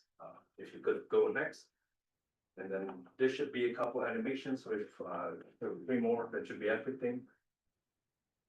So pretty much the process that we have is we will integrate all the data that we have and several other that we can find online related to the microbiome itself and also the different colors. We'll standardize them before we analyze them. And then from there, we'll perform diversity analysis. That's the initial step that we can use to predict some of those microbials and how they influencing the color. And then this is the fun part that Dr. Goswami will do, which is the machine learning. So like with those data that they have, they will do several different models that they can try to use to confirm whether those microbials actually like the one that's responsible, and then also predicting whether that small even changes from the different microbials are also influencing, not just looking at the top 10 taxa that are like very much abundant. They're also going to look through all of the data that they have. We found 150 microbials in the data, then they will predict all of them and they will see how they contribute to those discolorations. And then at the end, we'll try, the big portion for this is we're trying to find, validate those data machine learning models. And then we're going to use those 5 to 10 taxons to actually try to grow them and then also use them for further funding results of that side or funding requests. If you want to go next one. So how we're doing this, the phase 1 is where we're going to merge all the data, and then we'll move to the phase 2. This is the machine learning process. So there's the different modeling technique or statistical technique that they will use to identify this final freshness hit list, from what he said about like 5 to 10 microbials that we can actually try to grow and potentially use to maybe to predict those colors or like help those colors. And then after that, we'll have the short list of the microbials that we can use to leverage for further funding from USDA, because that's always what they ask, like, you have this, but what can you do with it? So this is what we're trying to do, is like, hey, we're across the different data sets that we have, we always find these microbials to be active. And based on our machine learning, this has been confirmed that this will impact the product, and now we can grow them, and then we can more confidently grow them and apply them into the meat on that side. If you want to do next. So this is the timeline. So starting with July and August, July to September, trying to combine all those data and then doing all the diversity analysis and machine learning. And then by the next year, trying to provide those indicators that we can use and try to grow them for the next project. For the budget, we're looking about 20K for this. We're not collecting any of the data itself, but the big portion that he's requesting is for the softwares and access to big data computer. Just because of the type of the data that we're having, our access to those computers are very important, so we don't have to wait like 3 months for each analysis, and they can finish it up within like a week or two for like each of the step and those things. And next one. So pretty much what we'll be able to provide is those bacterial candidate lists. And then at the end, we'll also provide a summary, and also the main point that we're trying to get is like we want to leverage this to get further funding from the USDA, or like bigger funding, that we are confirming this microbials are not just imaginations. These are actually been confirmed with machine learning, and we can actually do the bench side testing to confirm those further. So and then so like the expected impact from there, the biggest portion is like when we can control this, is be able to provide a natural way to control the microbials. And big portions with the 20K investment in here, we're expecting that we can get at least a 600K from USDA, where that's like kind of like their baseline for the fundings, and hopefully even more from NSF as well. And then boom. It's gonna be the final presentation slide, which pretty much what we're trying to do is provide those preference fit lists, and then from this immediate impact, we're trying to provide those bacterial lists that we can use for further analysis. And that should be all. Is there any questions for this one? Briefly, sounds good. Sounds good. Thank you.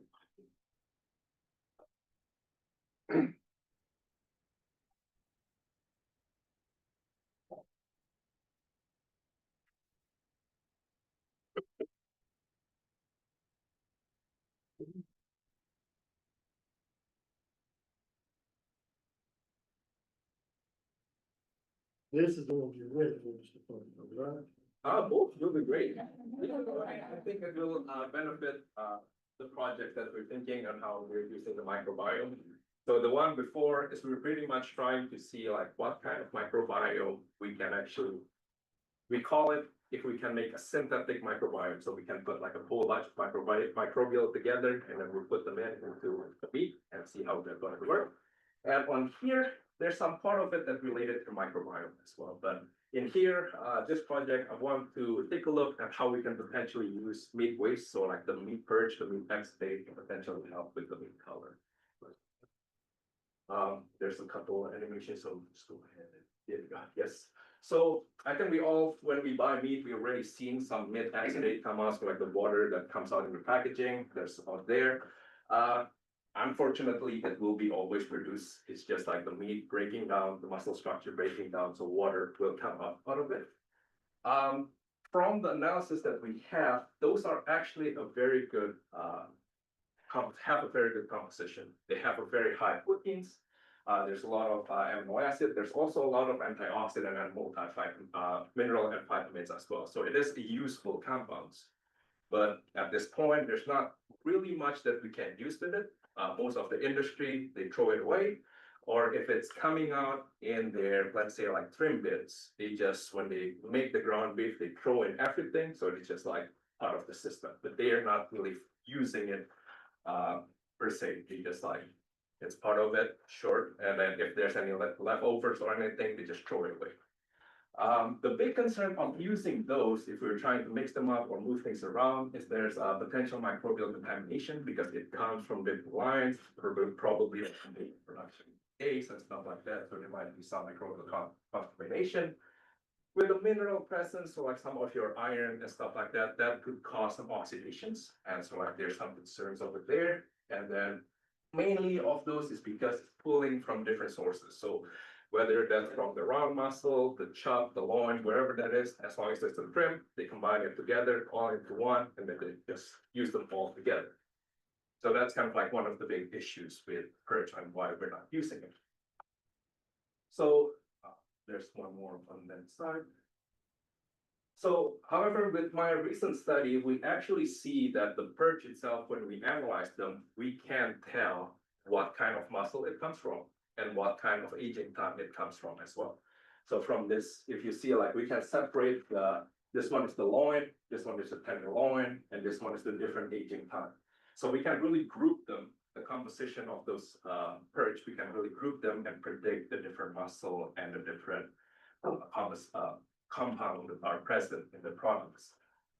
The exudate from the loin itself have a really high or like higher amount of antioxidant compared to the one from the tenderloin. So there's like some differences in there that we can potentially use to benefit us in that sense. So if you want to go to the next one.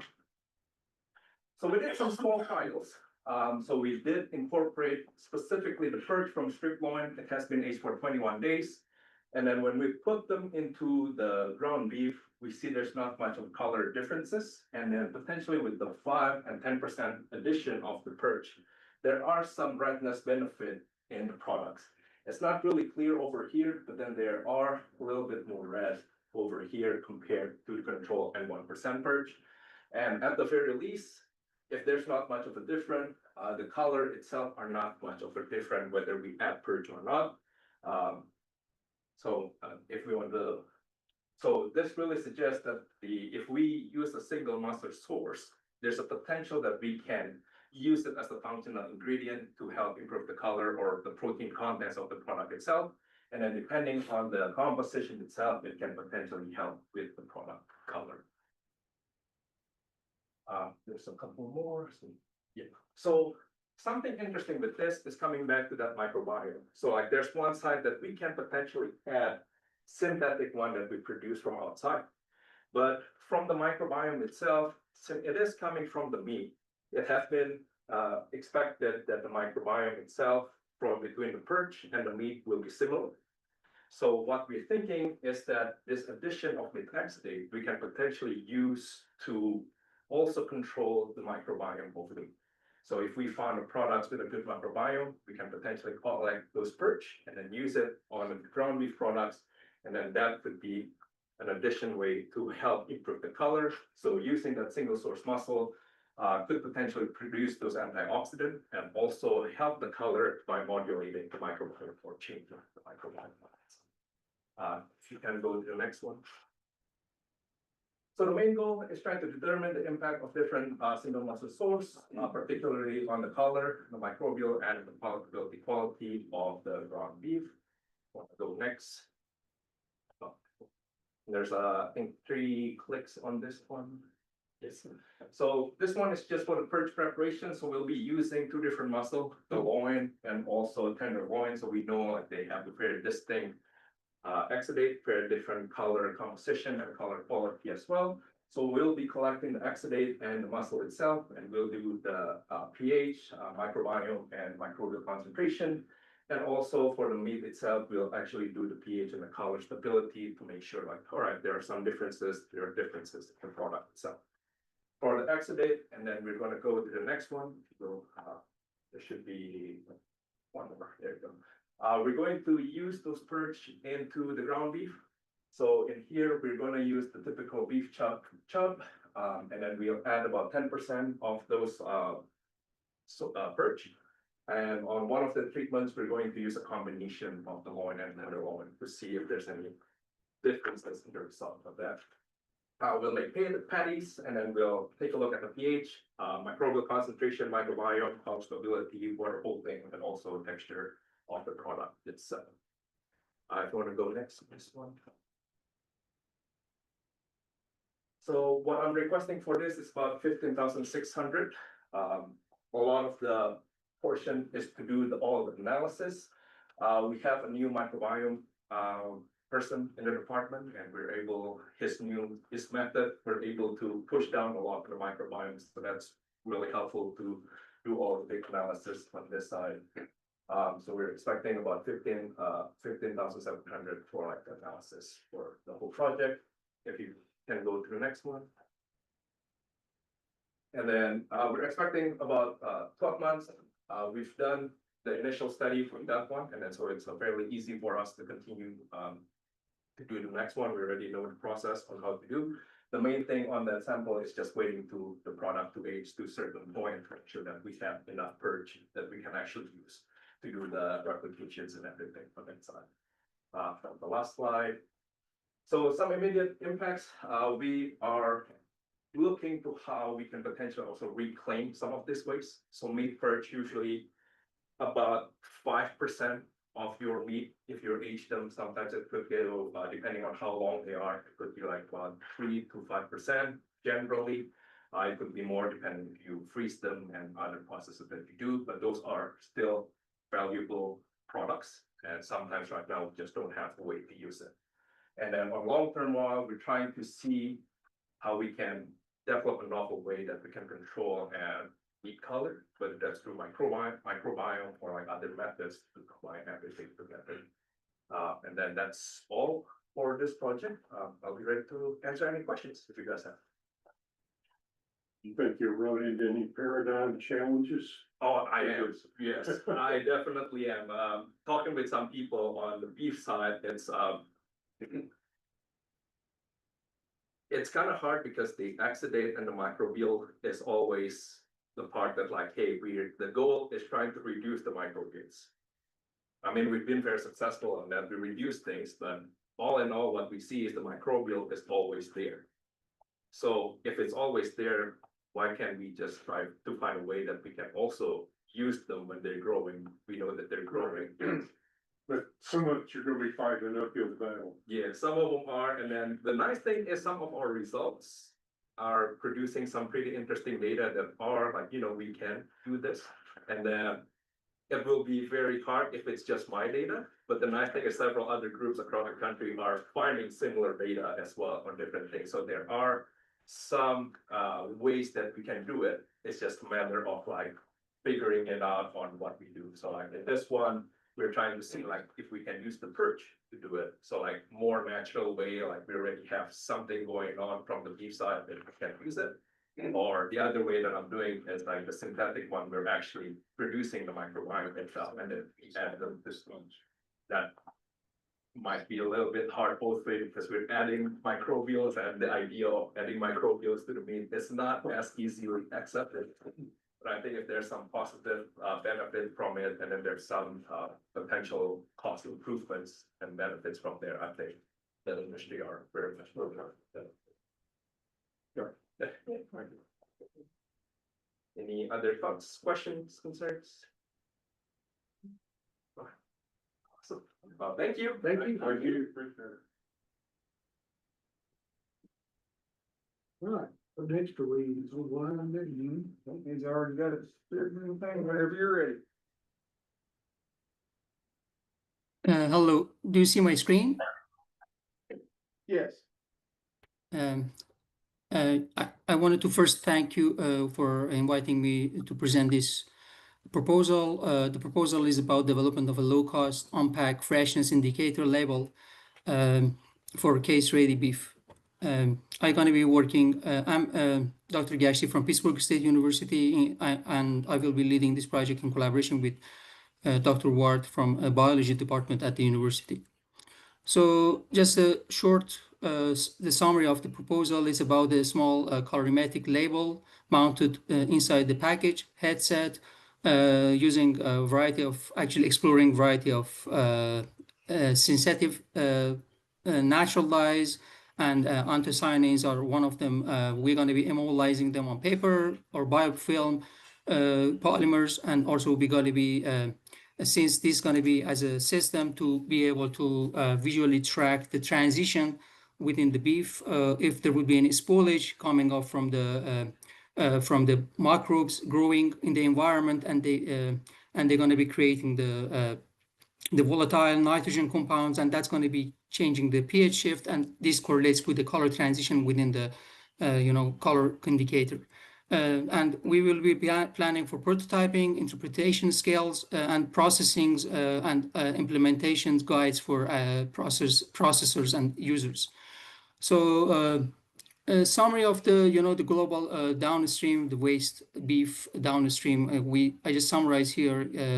It's a substantial actually amount of the beef waste we see in the in globally, and it's if we consider two main sides that we're going to be targeting in our projects, the retailer store, which is responsible for 24% and 41% for the household consumers. So you see that it's 65% amount of the waste created just the beef. And so our goal would be, since this actually correlates with the microbial spoilage, either it's in the household environment that creates, I mean, there's a possibility for the microbial growth and also for the retail stores. So our goal would be targeting these two mainstreams. Since it's 60% of the whole, the spoilage of the beef itself. As I mentioned, the goal would be, since there is actually expiration days within the packaging systems, what this is going to be as a complementary system along with that, which is a real time related to the biochemical freshness trackings. And it helps actually to minimize the amount of waste created in this and the retail waste, since it's 3.7% billion dollar. And our goal is actually, in general, consumers and retailers just looking for the surface color changes from the beef itself. But this is going to be a smart way to be able to scan the beef package, either by a smartphone or the camera, or even by the neck, or like eyes. We would be able to actually track that. And this is a true shelf-like limit we can track to be able to actually see the changes that happens in the packaging itself.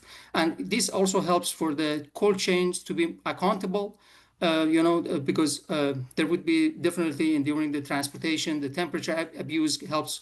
It's possible that during that transportations, there are going to be the temperature abuse, and that correlates with the microbial growth. And this is not something easily be tracked. And this is something we would be able to track, help the retailers to reject even the damaged shipments.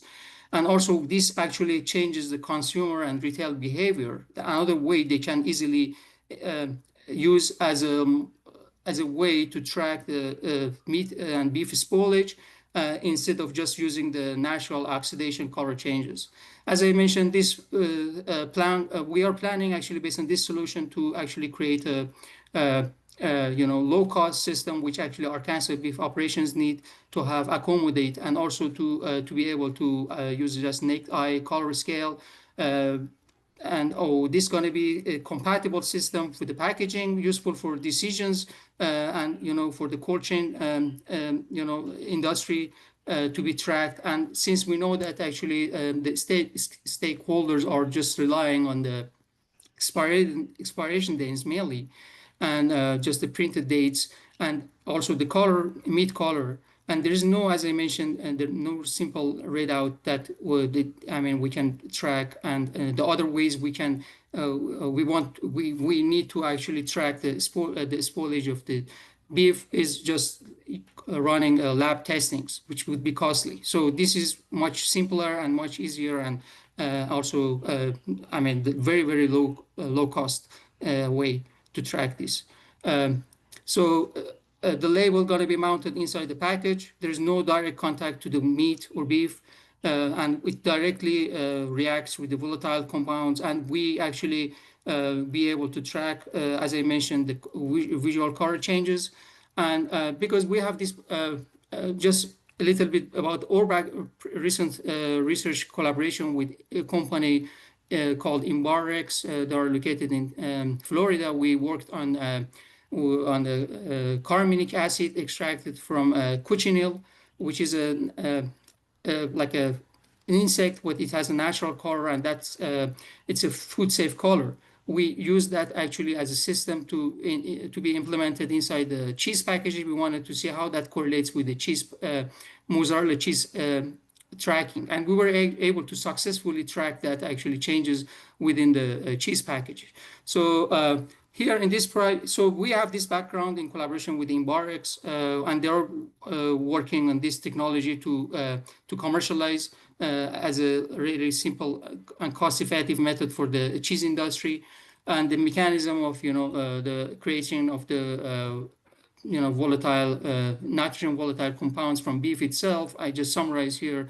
It's coming off from microbial growth, as you know, and the enzymatic production during the microbial growth, and this actually affects the proteins and polypeptides within the meat. It actually starts to degrade the meat itself and creates smaller compounds, smaller and volatile nitrogen compounds. And this would be a way we would be actually utilizing. It's from the nature when we use or like a natural materials to be able to track these changes within the beef. This is another research we have done in the past. Based on the anthocyanin dyes, we were able to track, we published this work, at different pH environments. We were able to track, to get different color changes from the anthocyanin dyes, and that correlates directly with the microbial growth within the package itself. So the objective one is about the formulation and stabilization of the label. We're going to be more broadly covering the variety of different colorants libraries, either from, there are a variety of natural compounds we can pursue here. Substrates, we have natural substrates. We're going to be pursuing our cellulose, starch, PLA, films. We're going to be using deep coatings or printing systems, and also being able to cross-link and stabilize color itself within the substrate to cross-link, and also it helps actually to be stabilized, and at the same time no transition or like let's say migration from one surface to another. And we have a simple equipment to run these film applicators. We will be actually getting part of this fund. We will be getting a portable headspace gas detector to be able to put within the to track within the the package itself, to see how that correlates with the gas coming off from the package. And also we're going to be using a handheld colorimeter, which we will have in the lab to track the color changes within this label. And as I mentioned, we're going to be for the objective 2, we're going to be using beef stick or ground beef, and we will be the package. We will be working on the vacuum or modified atmospheric packaging system. We will be using the mild temperature and also the refrigerated temperature to see how this correlates with the color changes within the indicator. And also we will be using, as I mentioned, colorimeter and gas sensors to track these changes. The objective 3 will be actually the label specifications, and we're going to be optimizing our labels and interpretation scales, cost models, and the guidelines we're going to be providing for the trials that could be used for the end users. Hello, everybody. I'm Dr. Ward. I'm the one who tends to do the biomolecular portion of this. The first thing is when we have our indicator, we would take the active ingredient of that, the film, and then we'd prepare a leachate. So that's where we're going to take organic acids that you would find in the aqueous environment of the tissues, a little bit of alcohol in order to dissolve whatever compounds might actually exist in the indicator in whatever forms that they're present there. They're going to be incubated for about 2 days roughly. It'll be filtered, pH adjusted, and then it'll be put into an in vitro assay where we look to see what it does to a mammalian cell, the main one being the viability. So we use the MTT assay. It's a tetrazolium salt. Long story short, it's a yellow compound when it comes into contact with live cells for the first time. After it has had enough time to react, it will turn into a compound called formazine, which is a deep violet. We can use a machine to measure how much of that compound is available and therefore how many living cells there are on the plate, and then ratio a control to the others. So we would probably check 2 cell lines, KCO2, indicator of intestinal epithelium, HEC-293, which is an indicator of kidney effects to see if there would be any toxicity. Additionally, we would do what's called a TEER assay, transendothelial electrical resistance. And those are certainly going to be done with KCO2 cells. What you do is you let those grow up for about 20 days, and then they form something very similar to the gut wall. So you put them on this membrane that is inserted inside of a well with media that it grows in for about 20 days. After that, you then expose it after it has formed tight junctions, after it resembles what the normal gut barrier looks like. We place the compound from the leachate into the media at a known concentration, or at least a known dilution. And then we see what the effect is by measuring the resistance. So normally, if you have an intact intestinal barrier in this model, you would see that there is a high resistance. If the resistance breaks down, that means that the gut wall would be expected to break down. And you can measure that just using a high sensitivity resistometer. So as far as bacteria are concerned, my colleague already discussed some of the components for the volatile nitrogen TBBN assay, essentially a titration to figure out how many nitrogenous species there are.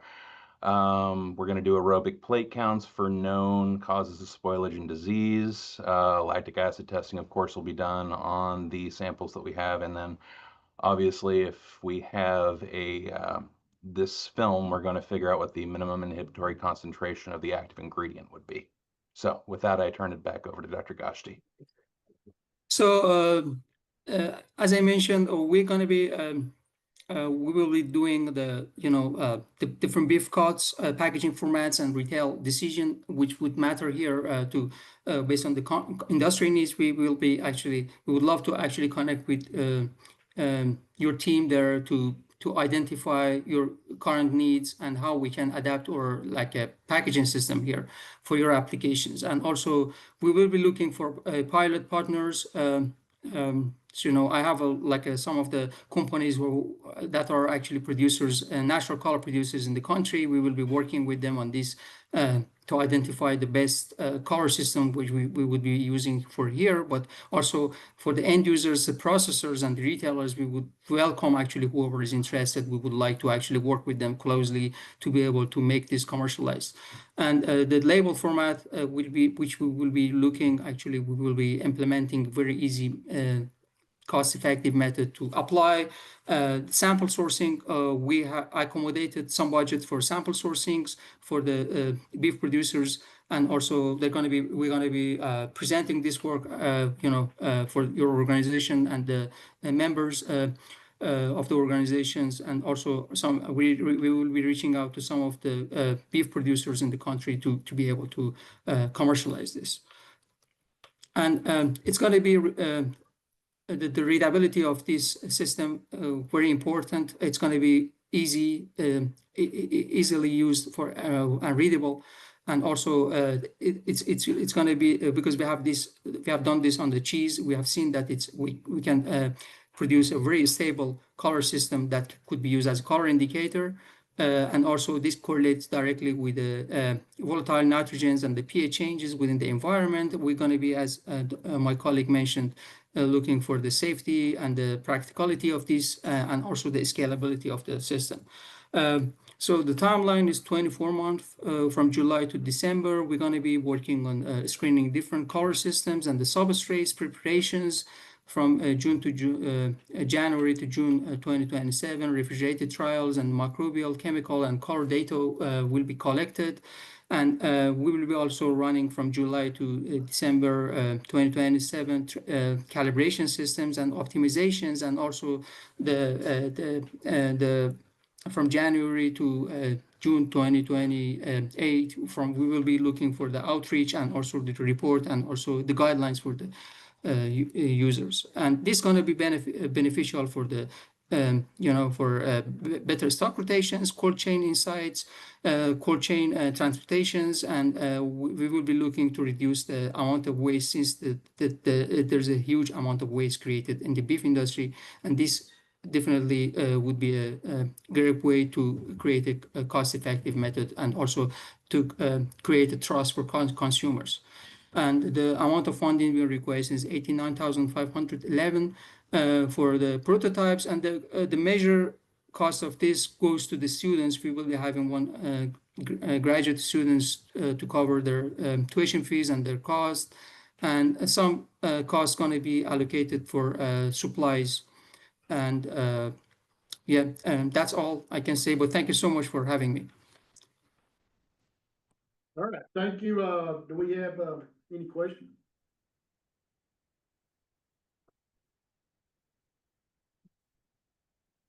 All right. No, they'll,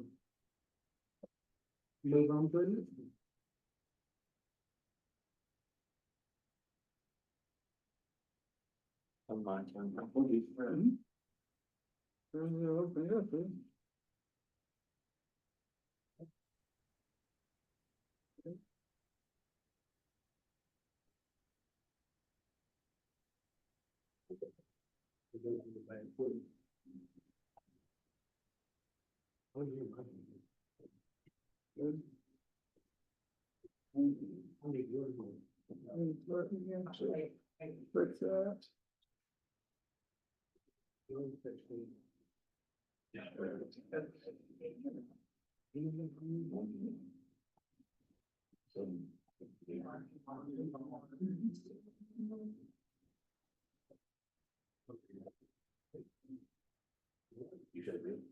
Thanks for having me here, and, my, proposal is value-added conversion of beef byproducts into functional fibers poultry materials for most of our applications. Next slide, please. So before I start everything, I want to, introduce, traditional Asian food or snack is called, the translation is meat floss. But it means a very loosened meat. So it is a very light and fluffy texture, and similar to cotton. Basically, you can separate individual muscle fibers from this product. It's very, very dry and crispy, and kids love it. It's easy to chew, and you can put them on the rice, you can put them in the porridge, even stuff into bread. It can be made out of pork, chicken, or beef. Sometimes made from the byproducts of this beef, of this meat. Like I said, they are sweet taste, and kids love it. So the click to clips. So you can buy this from local previous. I won't show the pictures. You can buy it from local Asian grocery stores. I didn't buy them for you because I thought maybe you will think I was trying to bribe you guys. You should have brought it. Yeah.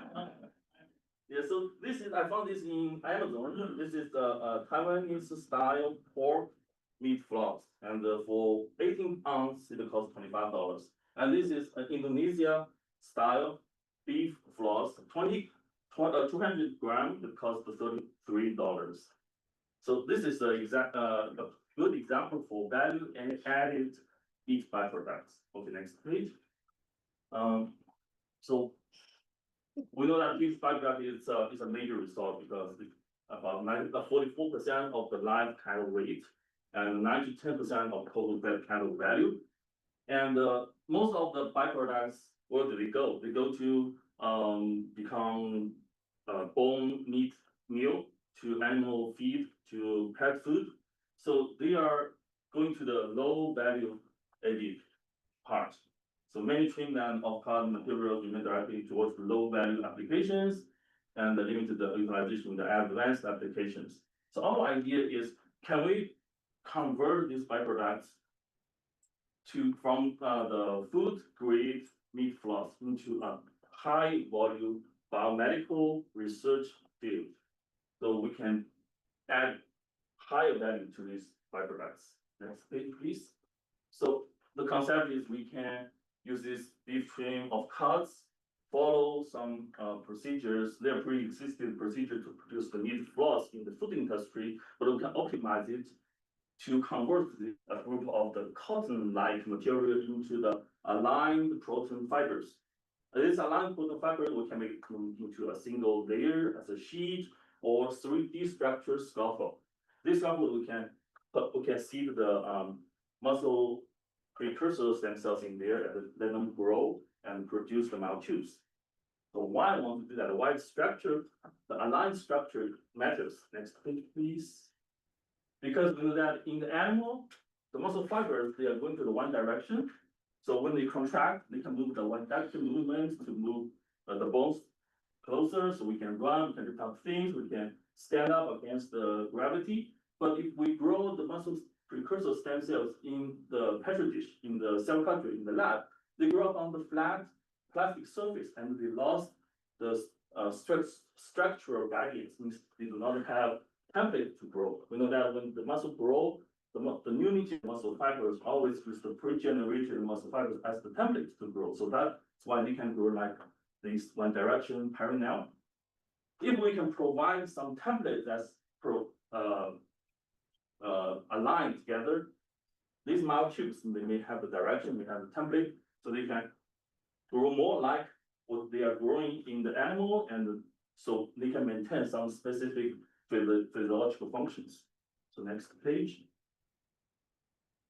In this study, we'll try to develop the aligned fibrous protein materials from the beef derived tissue, the byproducts, and we will characterize their structure and physiological and the chemical properties to record and compare our stuff to the food grade meat floss. And eventually we will evaluate how the muscle cell can grow on the surface or the inside of our material, and if they can maintain their survivability, we can grow the parallel myotubes from muscle fibers. Next.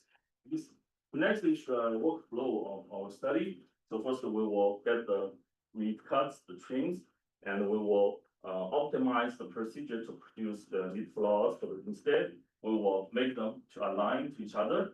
Then we will use the structural characterization to record their chemical and physical properties and as a record and as a standard. Then we'll produce these sheets or scaffold that the cell growing there. We'll measure the growth performance, the cell functions, see if they can survive and metabolize and produce the muscle fibers.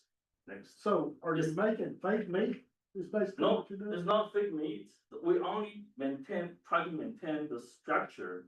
There's only the cell membrane, the actin and the myosin, they'll stay so they can maintain the fibrous texture. For the trimmings. From the trims. Yeah, from the trims and cut-offs, the byproducts. So for the first objective, we will optimize the food industry's recipe to make the meat floss. They will use the thermal treatment. They will basically cook the meat and add some more stuff, maintain the fat and more salt or spice, but we're not going to do that. We'll do the thermal treatment to denature the meat protein, then separate the meat fibers from the fat. We'll get rid of the fat. Then we will use some mechanical method to align the fibers along. Then we use the freezing dry method to get rid of the water. Meanwhile, we can maintain the structure of these aligned fibers.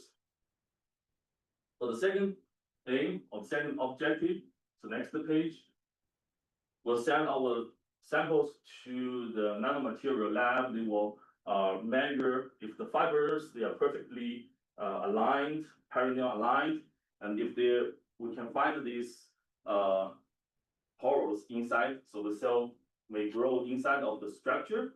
Then we will measure the chemical structure, the biochemical structure, protein structures. If this material can actually be affinity to the meat to the muscle cell, the muscle can grow on there, but not toxic to the muscle cells. Next page. So usually we will test our muscle stem cells, as the C2C12 cell, we'll let them grow on the surface of our material and induce the myotube formation. Basically, they will start to produce the muscle fiber. If everything goes fine, they will align with each other, cells will align with each other, fuse with each other, produce the myotube. Then we'll see the myotube will use about histochemical method to label the muscle fibers. After that, we will measure the viability, see the cells can survive or not, if the material is toxic to them or not.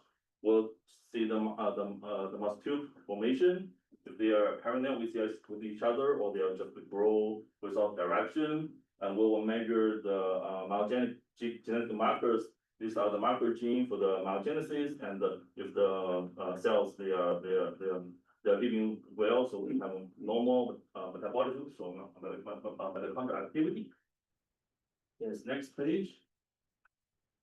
So the outcome is we can produce the aligned fibrous protein structure or material, and they can support the muscle precursor stem cells to grow and develop to the muscle fibers to certain directions. Then we will try some other proof of concept of biological applications.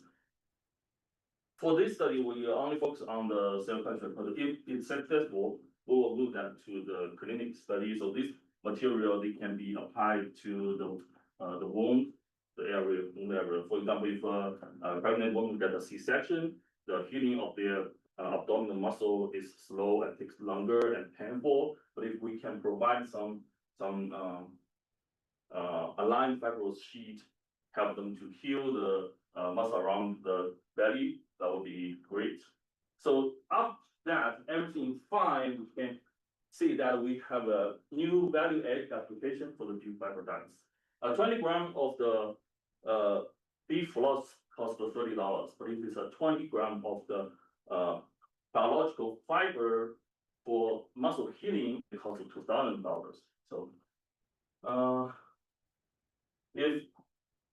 so we can find collaborations in the industry, and we can produce more potential research based on the meat fiber products based on this study. So that's our outcome and the prediction. So next page, please. This study is just a pilot study, so we predict that it can be finished within 1 year. For the several months, we can optimize the method to produce the meat floss to fit the biochemical research requirements. Then we can characterize our structure, find what's the best structure features. Then we do the cell culture study for the last couple of months and get that publicated and with the publication and try to do some conference to present that. We predict that it will cost about $18,000, and a quarter of the budget will be utilized for the meat preparation and the access to the nanomaterial institution to characterize our material and do the cell culture study. We do need some our students to help with us to process the meat and do the cell culture study, and some for travel, some for the lab supplies. So basically, within 1 year, we should finish that. So the research group, we have 4 people here. I'm the PI, so I will lead the cell culture study. Dr. Satyavrata, he is a very experienced meat scientist, so he will be in charge of the meat processing and the material preparation. Dr. Rara, she has experience in the industry, so she will make sure our study will meet the standard or requirement of interest of the industry. And Dr. Tian, he's in the biochemistry department of the university, and he is also working in the Institute of Nanomaterial. So he will help us to characterize our material. So next page. So all together, we will convert the beef byproducts into the aligned fibrous protein material and see if that can be utilized in the cell culture study to mimic more the real plastic, the in vivo, the muscle status. Then this will add more value to the products, byproducts. That's our idea. So that's it. Any questions? I've got lots, but I don't know. That's pretty interesting, but I don't know. No, we didn't get that. So my question is basically, I thought at first you were going to be making that fiber, the little meat fiber that was in the can, but you're not going for that. The real goal was to make it for medical purpose. Not to eat. Not to eat, but if you want, you can, because medical standard is much higher than food grade. If they can make meat floss for kids, you can eat the. Right, I was thinking we were trying to make meat, so it'd be like steak. Oh, wait. If you can just buy what you want to make steak from the byproduct. Well, You like, make people's muscles bigger. I don't want to see that, but yeah, that's the concept. In the lab, big muscle, they have the template, and if you can activate the satellite cells, you can. Gerardo, are you ever eating any of this meat fiber stuff? Here and there, they're still figuring things out. I mean, for us, the main goal is for medical purposes. And with the template, I mean, we've been seeing like their use, like pork stuff to help, on the medical side, but not a lot from the beef waste and stuff like that. So pretty much the idea is trying to have the structures and use them for the medical benefits. Dr. Luke, have you tried any of this stuff? I have not. It's just sort of like that aortic heart valve that's bovine original. Yeah, that's what, that sounds to me like what we're getting to. But pretty interesting stuff. I want to see the grade on it. You know what I mean? Mm-hmm. You know, has anybody ever done this on a beef? No. Study before? No, they will just try to produce the meat floss to sell that to the kids, but they do not know that this can be a very good nanomaterial for cell culture study. I work with Dr. Tian. They have a lot of nanomaterial built up in their lab, but they are all built up from the industry, the gasoline industry byproducts. But this is food grade. This is clean. This is So others petroleum based then. Yeah. I'll be done. Well, so far you're the winner of the day on interesting. I was hoping for that. Make them pockets of beef with again. Next time you bring that dental floss or meat floss or whatever, $24 a jug, that'll be as good as I a will. river. Our Asian grocery store in Greenville. I have a full truckload of meat floss. Lots of meat. Yeah. I'm done. Thank you. Thank you. Thank you. Never know what you're gonna find out. Stop that, come on. I'll breathe this time. How about that? I'll breathe and talk slow. You got, Understand me this time? you got plenty. I got time now. Well, not a lot. Mine's gonna sound like one of the lower scientific. You're gonna understand every word I say. Not gonna be anything that you can't spell on my presentation, but as I was thinking about this, Rob, how do you like your steak cooked? Favorite, How did your parents like their steaks cooked? mom, rare, dad, well done. So Interesting. you're right in the middle. Interesting. So, this idea has interested me since I thought about it. And it's the concept is parental influence on steak doneness preferences, specifically in college age students, because that's the population I have the easiest access to. And so if you'll hit to the next slide. There's been a lot of research done on what a consumer's preferred doneness is, if consumers understand what doneness levels are. There's research that proves that doneness level and their satisfaction of understanding that can actually be a bigger impact than the quality of the meat itself on that doneness. In the food industry, there's lots of food science research done on parental influence on consumption of vegetables and food types and different things, and the amount of meat products that are consumed, and the types of meat that's consumed, but not how they consume them. There's a gap, one, at college age students, because their purchasing power isn't very strong yet, so we don't do a lot of research on them. And then also where they get their preferences from. And so there's been no studies published that I can find on where somebody starts to develop their preference for steak doneness. So next slide. So I'm proposing a study that looks at just this. Very simply, what is the agreement to a parent's doneness perspective? Does that change if the kid hears it from their parent?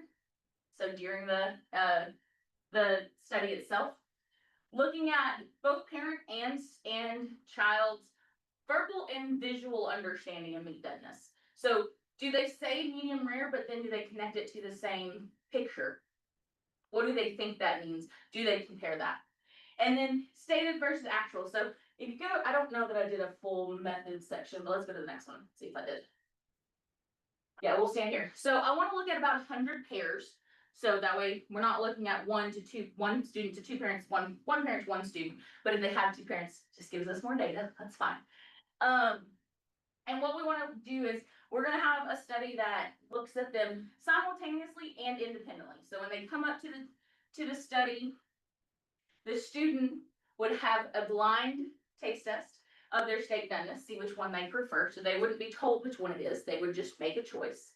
But then we put them back with the parents. They would be able to hear the parents' preference. And then we would ask them from a verbal and a visual state as well. So they're getting a blind answer. And then we're putting them back to parents to see what they hear and what the parent says. And does it correlate to what the student, in my case, their child, in their case, would order at a restaurant or cook to a doneness temperature or whatever that is. And so what it would look like is we would have 5 donenesses that we cook to. We do this in a sous vide preparation so that we can have the easiest hold time.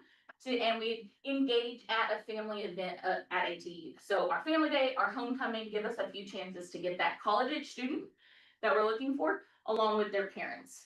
And then we check them in, we do the independent study, we do the verbal and visual with their independently and then with their parents as well. Next slide. And so here's our proposed budget. I am going to be using strip loin because I feel like strip loin is the best option to not have anything too heavily fatty, but also not one of what we would consider a lower quality grade. It's going to give us the palatability at both across doneness levels that would be more appropriate. So we're going to use a strip loin.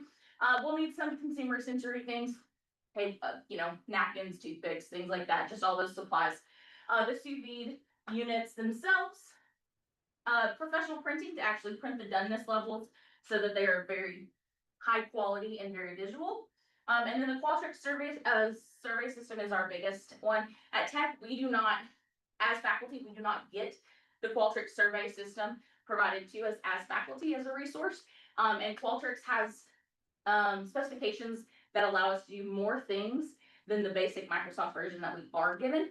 And this would allow us to do all the surveys for our students and parents. And then dissemination, this is travel, publication, all of those things to get this out. I did give an alternative budget of so I'm asking 12,000. I gave an alternative of like 73. This number is technically too high. 75 pounds is technically way more than what we need, probably about double. The reason I did this is because if a steak overholds or underholds or gets dropped or whatever happens, I needed to have a gap so that I would have enough. And so that's why I am able to provide that alternative budget, because we can try to be a little bit more specific on that. And while this seems super simple, next slide. Do you think it would matter whether they're prime choice, select? I think it could, but since we're looking at parental preference, since all of our samples are going to be the same quality level, shouldn't matter. We're taking that piece out of it. So we get published research out of it. And not just published research, but this type of research would also allow checkoff dollars, NCBA, to learn where their marketing needs to be. If we learn that there's a parental influence to how a younger generation starts to consume beef, they know that they need to start marketing towards that beef consuming parent and really keeping that education there, because we still know that only about 20 to 30% understand beef doneness and how they impact eating experience. We also know that younger generations are not consuming beef at the same amount. And we also know beef is very expensive right now, and that could be a factor. But we do know overall, millennials and Gen Zs are not eating as much beef as previous. And so maybe it's because they've had bad eating experiences. Maybe we haven't learned how, as parents, it can influence them just by on the doneness perspectives. It will allow for some student development. There's a lot of pieces of this that I can use students to help do this. And there's a lot of research in this area that can keep going. This is gonna be for college age students because that's my easiest population. And I'm not gonna lie, at Arkansas Tech, finding resources and being able to do something within an easy population is what we are gonna be able to do best. But this could go a lot further. Any questions? Okay, maybe I wasn't gonna breathe Okay. or talk slow. Here- Don't make me nervous. Here's the deal, I really believe that if you have a son and their mom says she wants hers well done, he's gonna say he wants his rare.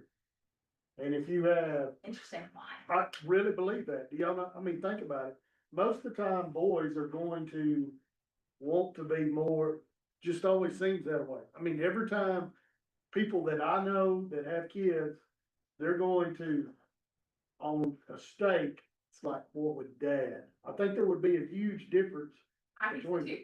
because most women are going to prefer well done, I'd say 75% are gonna be like it cooked better than men do most of the time. And I think that boys versus girls, you're gonna see a huge I difference. agree, which is another reason I'm asking for that number too, because the more samples and the more pairs that I can get, the more data and the more power this research can have. And so, and that's my biggest challenge in my resources. I also, to add here, got me thinking about it too. I also think there's gonna be something, I'm gonna add a question into the survey as to which parent actually cooks at home the most too. Because if you ask me, I'm a medium rare person. My dad was a medium rare person. My mom was a medium well to well done person, but who cooked the steaks at home? For me, it was my dad. Also, I'm a So meat that- scientist. I'm just different all around. But That's what you're it'll gonna be part of it. Yeah, there's gonna be different questions that go into different We're things. pretty much a medium rare family. Well, we got it, whatever way it came off. Yeah, yeah, absolutely. It's a, there's we a lot of- like Sometimes it's supposed to be medium well, but sometimes it's well, sometimes it's raw. That's right. That's fair. Charcoal, I mean, there's a lot of things that depends upon. Yes, If your but charcoal wasn't hot on one side, it was on the other, whoever got that one on the end. yeah, for sure. Depending on where on the totem pole you landed as to how well done that steak was. I also think there's a lot of education that can go there too. I heard a story here recently. There was a steak cooking workshop done locally that I wasn't able to do. And the person that was able to do it, had a food safety concern. And they forced all those kids to cook that steak to well done. And it was an educator, and those are kind of things that we're still combating. Even in 2026, we're still combating it, and so, I think that children that come from picky eaters, I mean, they grow up being picky. Yeah. I mean, so of course, I mean, if their mom and dad don't eat things, then they're not gonna eat. yeah, and we absolutely know that from the Like- food science side of things. Like Yeah. I was about to eat some meat floss if we'd have had some today. But yeah, so these questions that are getting y'all talking is what got me interested in it as well. Yeah. I like it. All right, any other questions? Any questions from my other one that I blew through? Okay, I'll let y'all know then. As always, tight on money, so it may be partial. Yes, I did provide an Yeah. alternative budget option as well. These two can play a little on each other too, like if you do end up funding my research all the way. You know, if I have some of that leftover meat there, I can push that into my teaching a little bit easier than the other way. But then to the other point, if you do all of my teaching, I can find more research funding elsewhere sometimes as well. So kind of goes either way, but thank you. Thank you. All right. got them all. But You everybody, did it. I ended the day. hey guys, let's talk about, some goals. It's only, 4:24. My goal was kind of be out of here by 4:30.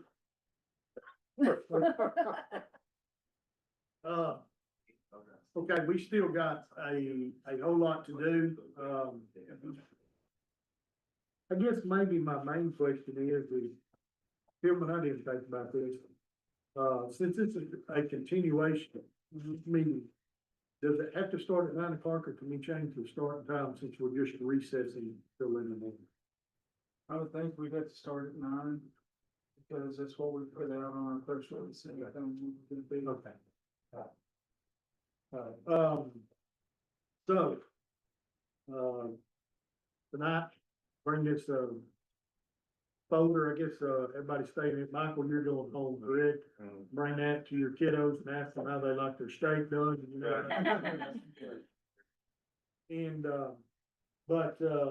Tillman, thank you again for the little worksheet. I think that's gonna be very helpful for us to kind of, make some notes so that we can, get in. I do think, one thing that we probably need to try to do is have in mind, what that actual number is we're looking for tomorrow. So like, up here at the very front, we have our budget from last week, which was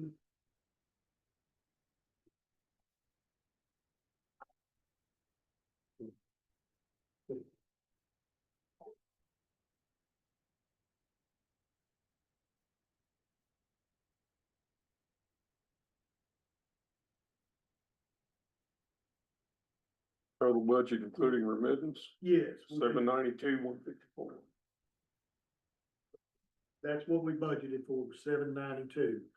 I think that, based on kind of some numbers that we've talked about and just knowing that what's going on, we better plan on at least cause I don't think that we're gonna get to that budgeted number. I really don't believe so. I mean, cause we're at 84%. And, Well, you'll get a big chunk of it though, when you get the, beat council remittance too, right?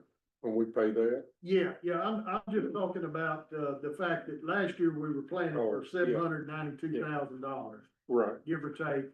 This year, I think it's gonna be probably 70,000. I mean, that's the big problem that we really need to think about tonight, because I don't know that we're gonna get to that 792 number.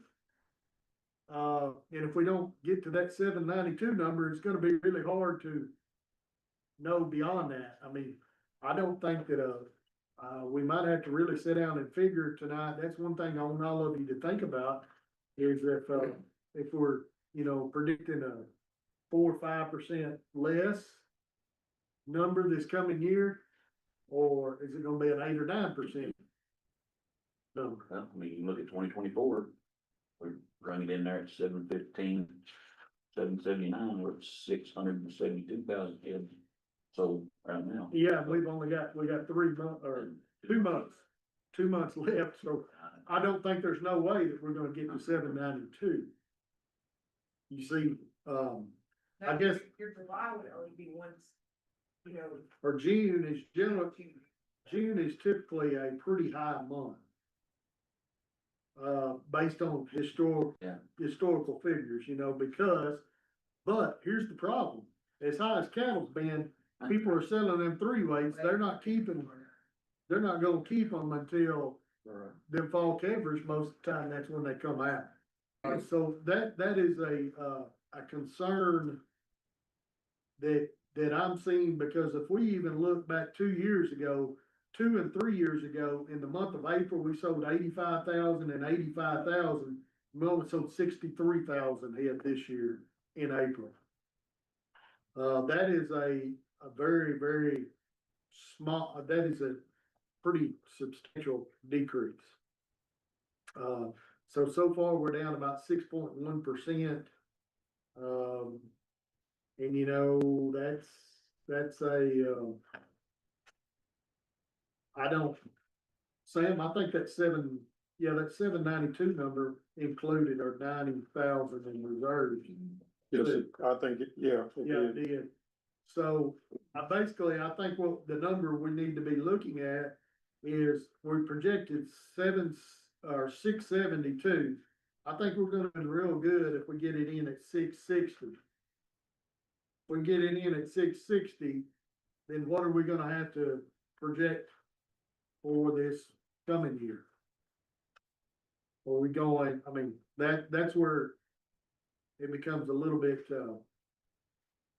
and remember that everything that we are doing, this is just a proposed budget, and our real budget will be approved at the meeting during the Cabinet Convention, where we'll actually know all the numbers, but, still, it's gonna be pretty lean whenever you're seeing, especially from this project standpoint. Just a couple of years ago, we had 789,000, and we're going to be potentially below 660. So that's a lots of dollars. Lots and lots of dollars. So, everybody, let's, think on that, and tomorrow we're gonna get in here, and try to get this thing, worked out. We didn't order no lunch, so we're gonna get it done in a minute. That is, motivation, okay? I like it. All right, y'all got anything else, or do y'all wanna work on this a little bit more? Can we leave these here? Yeah, you can move them if you want to. We are gonna be back in the same room. Yes. Okay. All right, y'all want to go a little bit longer and try to start the preliminary figures, or go at it all tomorrow? It's whatever y'all wanna do.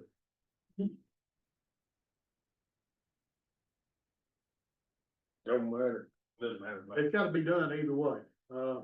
My only thought is that, if we spend a few minutes on just, the things that we know we've gotta have, and go ahead and get that knocked out, at least we know that we got that set in there. For instance, About to say, I don't know if we can get all that done. yeah, Tomorrow. no, and that's why I'm saying, I think it would, probably be wise to go ahead and, look, we can, there's certain things that we're just gonna we gotta have in that budget. One of them is, the Federation of State Beef Councils at $32,000. We hadn't heard, that's gonna be no increases there, correct? Correct. So 32,000, we gotta pay it. So that needs to be in the budget. The problem with that is that is increased, and that is the same, that's 32,000, whether we take in $1 billion or $12, that's how much that's gonna be. Well, that's 38,000 here on this, expenditure, so. Yes. No, that's from other state beef councils. Oh, I'm reading wrong. Sorry. We paid into the, so let's just say, for quick, easy math to start with, if we're gonna just say $650,000. So you're only gonna have half of that, because half of it's going to. So $650,000, we've only got 325,000. And 325,000 by the time, if we take out, 30, we need to go at, do you got that worksheet there, Tillman, so you can record it? We take out the 32,000 that we're gonna commit to the State Federation of Beef Councils. And then we're going to give 8,600 to USMEF. Okay, and then our board travel is way down this year. If we just say, do you know if we got anything that will come before left in this year? No, as far, other than covering the roads and everything for the night, I don't think there's anything left. Okay, well, so if we say that, if we just budget ourselves 18,000 for that, for right now, just quick math. So we're already down how many dollars there? It'd be Well, 58,600. if you do get some new members, then you gotta do the new member. And you gotta do the new member They pay for orientation. that. NCBA pays, NCBA, Federation pays for that. yeah, Federation, Okay. Yes, yes, they do pay Federation for that. pays for everything besides for your travel to your airport that you leave out of and travel from the airport to their headquarters. They pay for the rest of it. Yeah, 58.6, right? Yeah, that put us here 58.6. That's damn well good. Okay, so if, so we're looking there, we're down under $300,000 already, correct? Yes. You're talking about.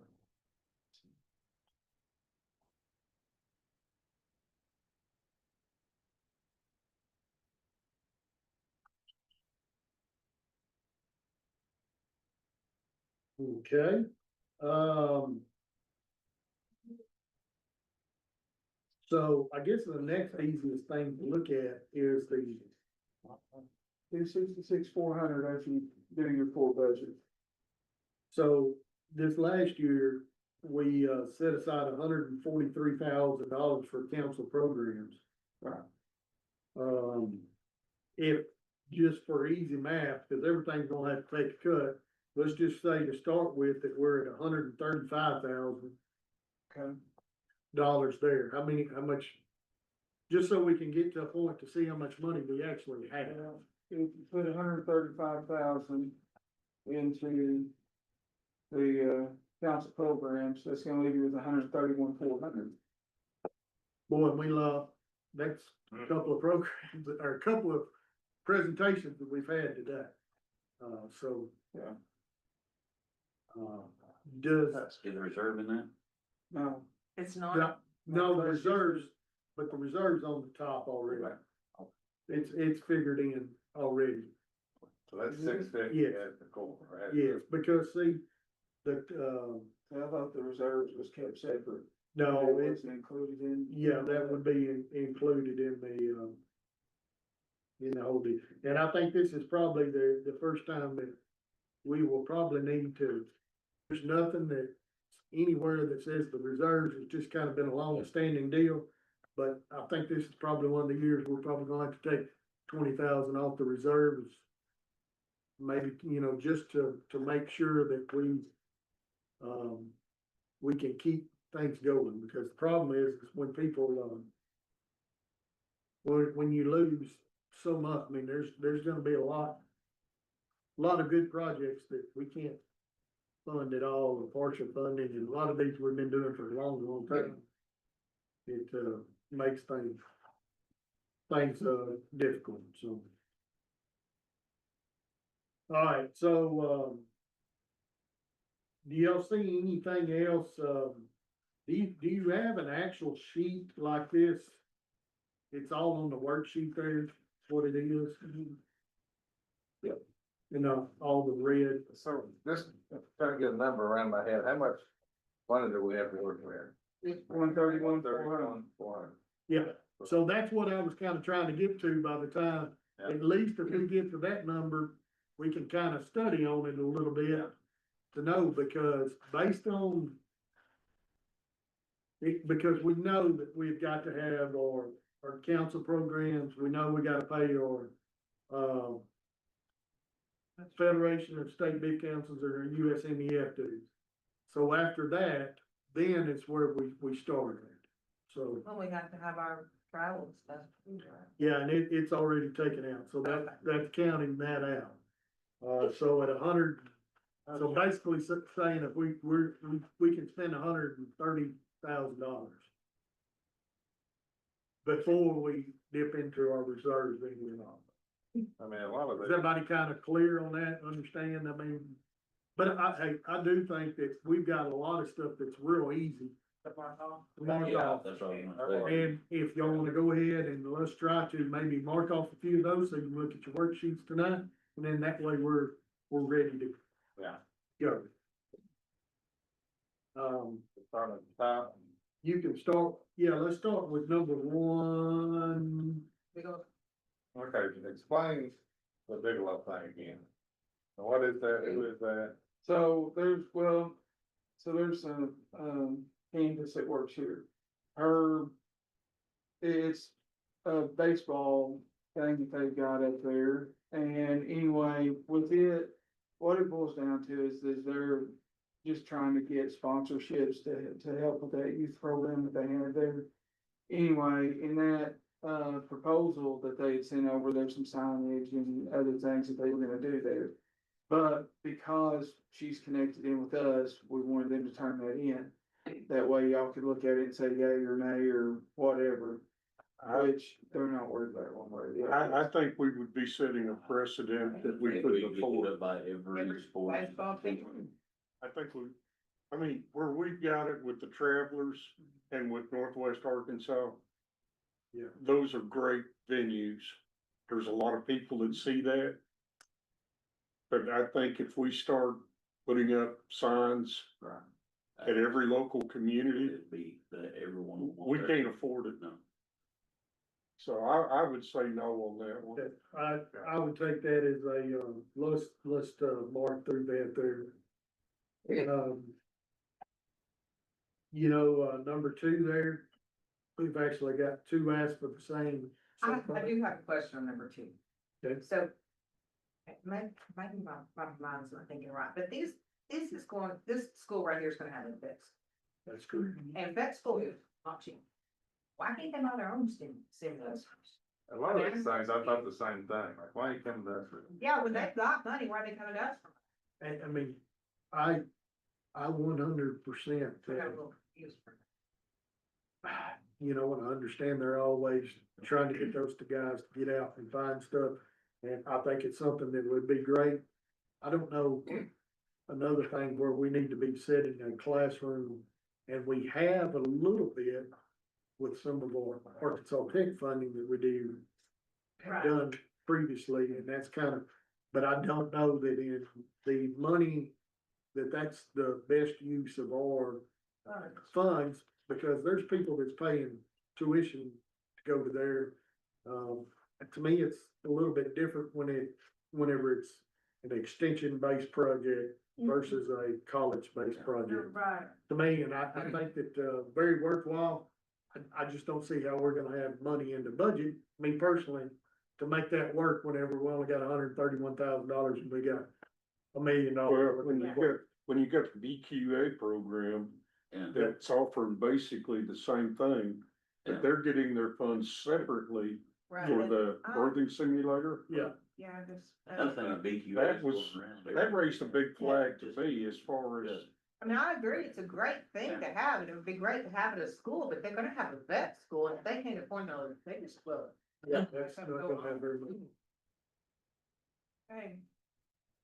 All right, let's mark that one. The next one that we're kind of looking at is the cattle women's.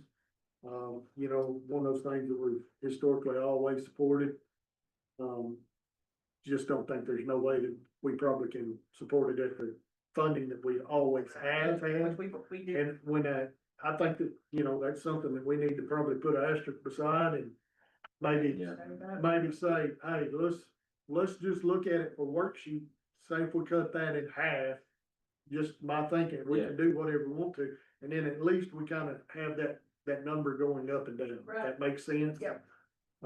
Because they had, you know, for several years, we would, you know, give them funding and they wouldn't even use it all. Well, they've actually been last turning few in, years last have few years, actually been they've good. been using it all, and I think some of that is probably different people doing that, kind of, that kind of stuff, but I think that they do some things that are important. I just don't know that, once again, we might not be able to do that.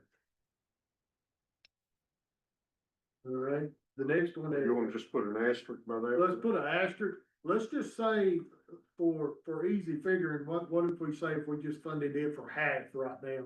And tomorrow look at that, so we would come off that number, to get us at that 125 number. Wouldn't that put us at 125? Why don't we put asterisks by all the ones that? Yeah, Then, yeah. Because, you know, another one is the deal of Danette used to, it was, we only did what? 100 or 120, and then we upped it because we had money the last few years. Right. I mean, that's something that we very easily could, you know, cut back to 10,000 or, you know, whatever in order to make things work on everything. To me, it just seems like that'd be an easy deal that I think that's something that we 100% need to participate in, but I just don't know that we're gonna be able to, money-wise, to make it work. And I think with Farm Bureau that, I mean, they're gonna make sure her growth, you know, so it's not like she's gonna lose her. Why don't we put an asterisk on Yeah, both of them then? Yeah. Let's just do that. And realizing the fact that we may have to roll back some on both. You know, the next one is a very interesting deal, the reader deal. That is something I think that could be used in so many ways. And it needs badly updated. But, I mean, it is one of the things that probably is bad timing if that was done last year when we had a little more money. Because it's something that needed to be done, obviously, because we looked at it, it's a good deal, it just needs the new pictures and all that kind of stuff. You know, the thing is I know that the soybean, corn, rye, all of them have done chipped in that same amount of money to make it work, you know, so that's kind of one of those deals. I don't know that if it's not fully funded, that it will kill the deal, but it's gonna be real hard to not fund it any at all and ask that all the other commodities are gonna get updated by their kickoff system. If they're in the process of updating all of them, I would say, let's bite the bullet and go ahead and do it. My biggest deal is that is still one of the things that I think that Mindy can have at her stuff that is very good for kids. It's good when to have at the FFA conventions. It's good to have at our cattlemen's area meetings. It's good in a lot of places that promotes beef, and we don't have very many because there's still gonna be a lot of those kids that, you know, you can bring that to elementary school or put it on the county fair kits or whatever and say, hey, this is what we're about. Yeah. To me, it gets a lot of reach. One of the things I know, I see those things, the reason I see that deal at the Ag Learning Center, they got them things all over the place. Every kid that comes through that deal gets a stack of those when they leave out in their package. It's got the rice, the soybean one, the corn one. So they're gonna update with the commodities, and we want Yes. ours to be updated. Yes, we would like, I would think we want ours updated because I already know that the soybeans already approved They did. theirs. Let's go ahead and do that one. And the reason I'm saying that, it is one of the lesser values, but it gives you more bang for your It's buck. probably got as much bang for a buck as we can do a lot of them. And that can actually, if it comes down to it, we trimmed 7,000 off of our core budgets over there. But this is one of those things, if we get them to do it, then we don't have, we can take that out of some of our stuff that we're using money on, you know, say, hey, they got this printed over there, we can use that instead of. So. The other one, the next one, and this is gonna be the last one, cause we're quick by 5 o'clock by the time we come down. But at least this will help, this will give us a good head start. Oh, good start. Alright, so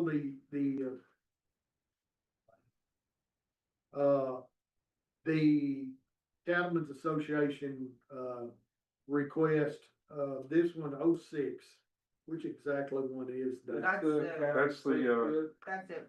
that's the one at, The mountain, and I said, why are you picking the mountain? it's a I mean, advocacy. Yes. Yeah. Okay, I think that is a very good deal. Kind of back to Sam's point a little bit. For 20 people that we're gonna put $7,500 in. And we potentially, that 5,000 we just spent on those readers could impact thousands and thousands. And that's my only, I just don't know exactly. I know that that's got to, we need to fund that. I don't know that that's one of those things that was gonna be able to totally, they've got to be able to it would seem to have, you know, if we could partially fund that, Yeah. I Uh, think it's part of it. because like I say, I still don't see, you know, I know hotels are high up there. But most of those, they don't make them stay one to a Well, this room, is- they make them stay. So when I went there, we actually had, it was about the farm. That's why I asked that question. I mean, we had a building here to do it at, or, I mean, so there's some, We were all up there together.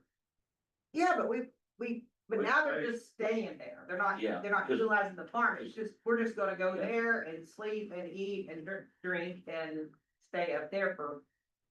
I mean, not going out, you're not getting your education on the farm. No, but it's not for That one's actually for the the literacy. literacy. No, I know, but my question is, why can't they just set up in a room if that's what? Oh, they're- yeah, good. You understand what I'm saying? Yeah, yeah. You got a big expense to just be on top of a mountain for, I mean, that's what we did up there too, is, but we've also had a farm I trip. see what you're saying. We was together. No, it's all changed. Way back. Yeah, right. Yeah, cause there ain't nothing else And there. then something, you know. Yeah. Something's gone. So it's gone. So that's what I'm saying. Oh, So, it's gonna be now. like when we went to, Cause I've been to similar things there. I know kind of what you're saying. Like we had a Farm Bureau deal up there and we toured just the Windrock deal. I mean, cause it was pretty neat. right, yeah, They told us things about, you know, what was going on, but I understand but that deal is basically just to do advocacy. Yeah. And I understand when the it people. started, we went there because of what you're saying. Yeah, There was a lot of education on the farm and the history of Yeah. Arkansas and the cattle industry there, and that's all. But I mean, basically what it does, I hadn't been through it, but what I understand that it does, you guys can correct me if I'm wrong. It teaches you how to get in front of a camera and actually No, no, get your no, I think it's a message great across. system. I just don't know that we have to have the expenditure of where it's at.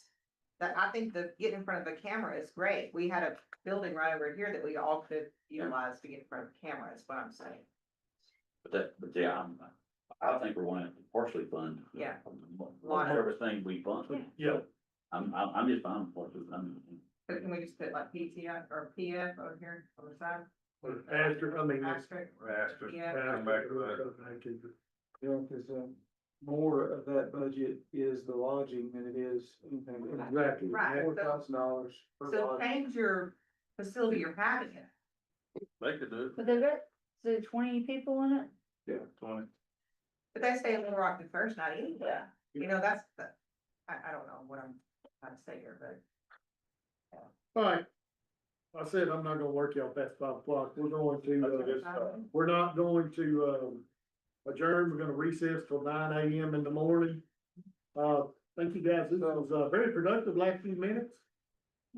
I think that we got, last year it seemed like we got bogged down. Way off.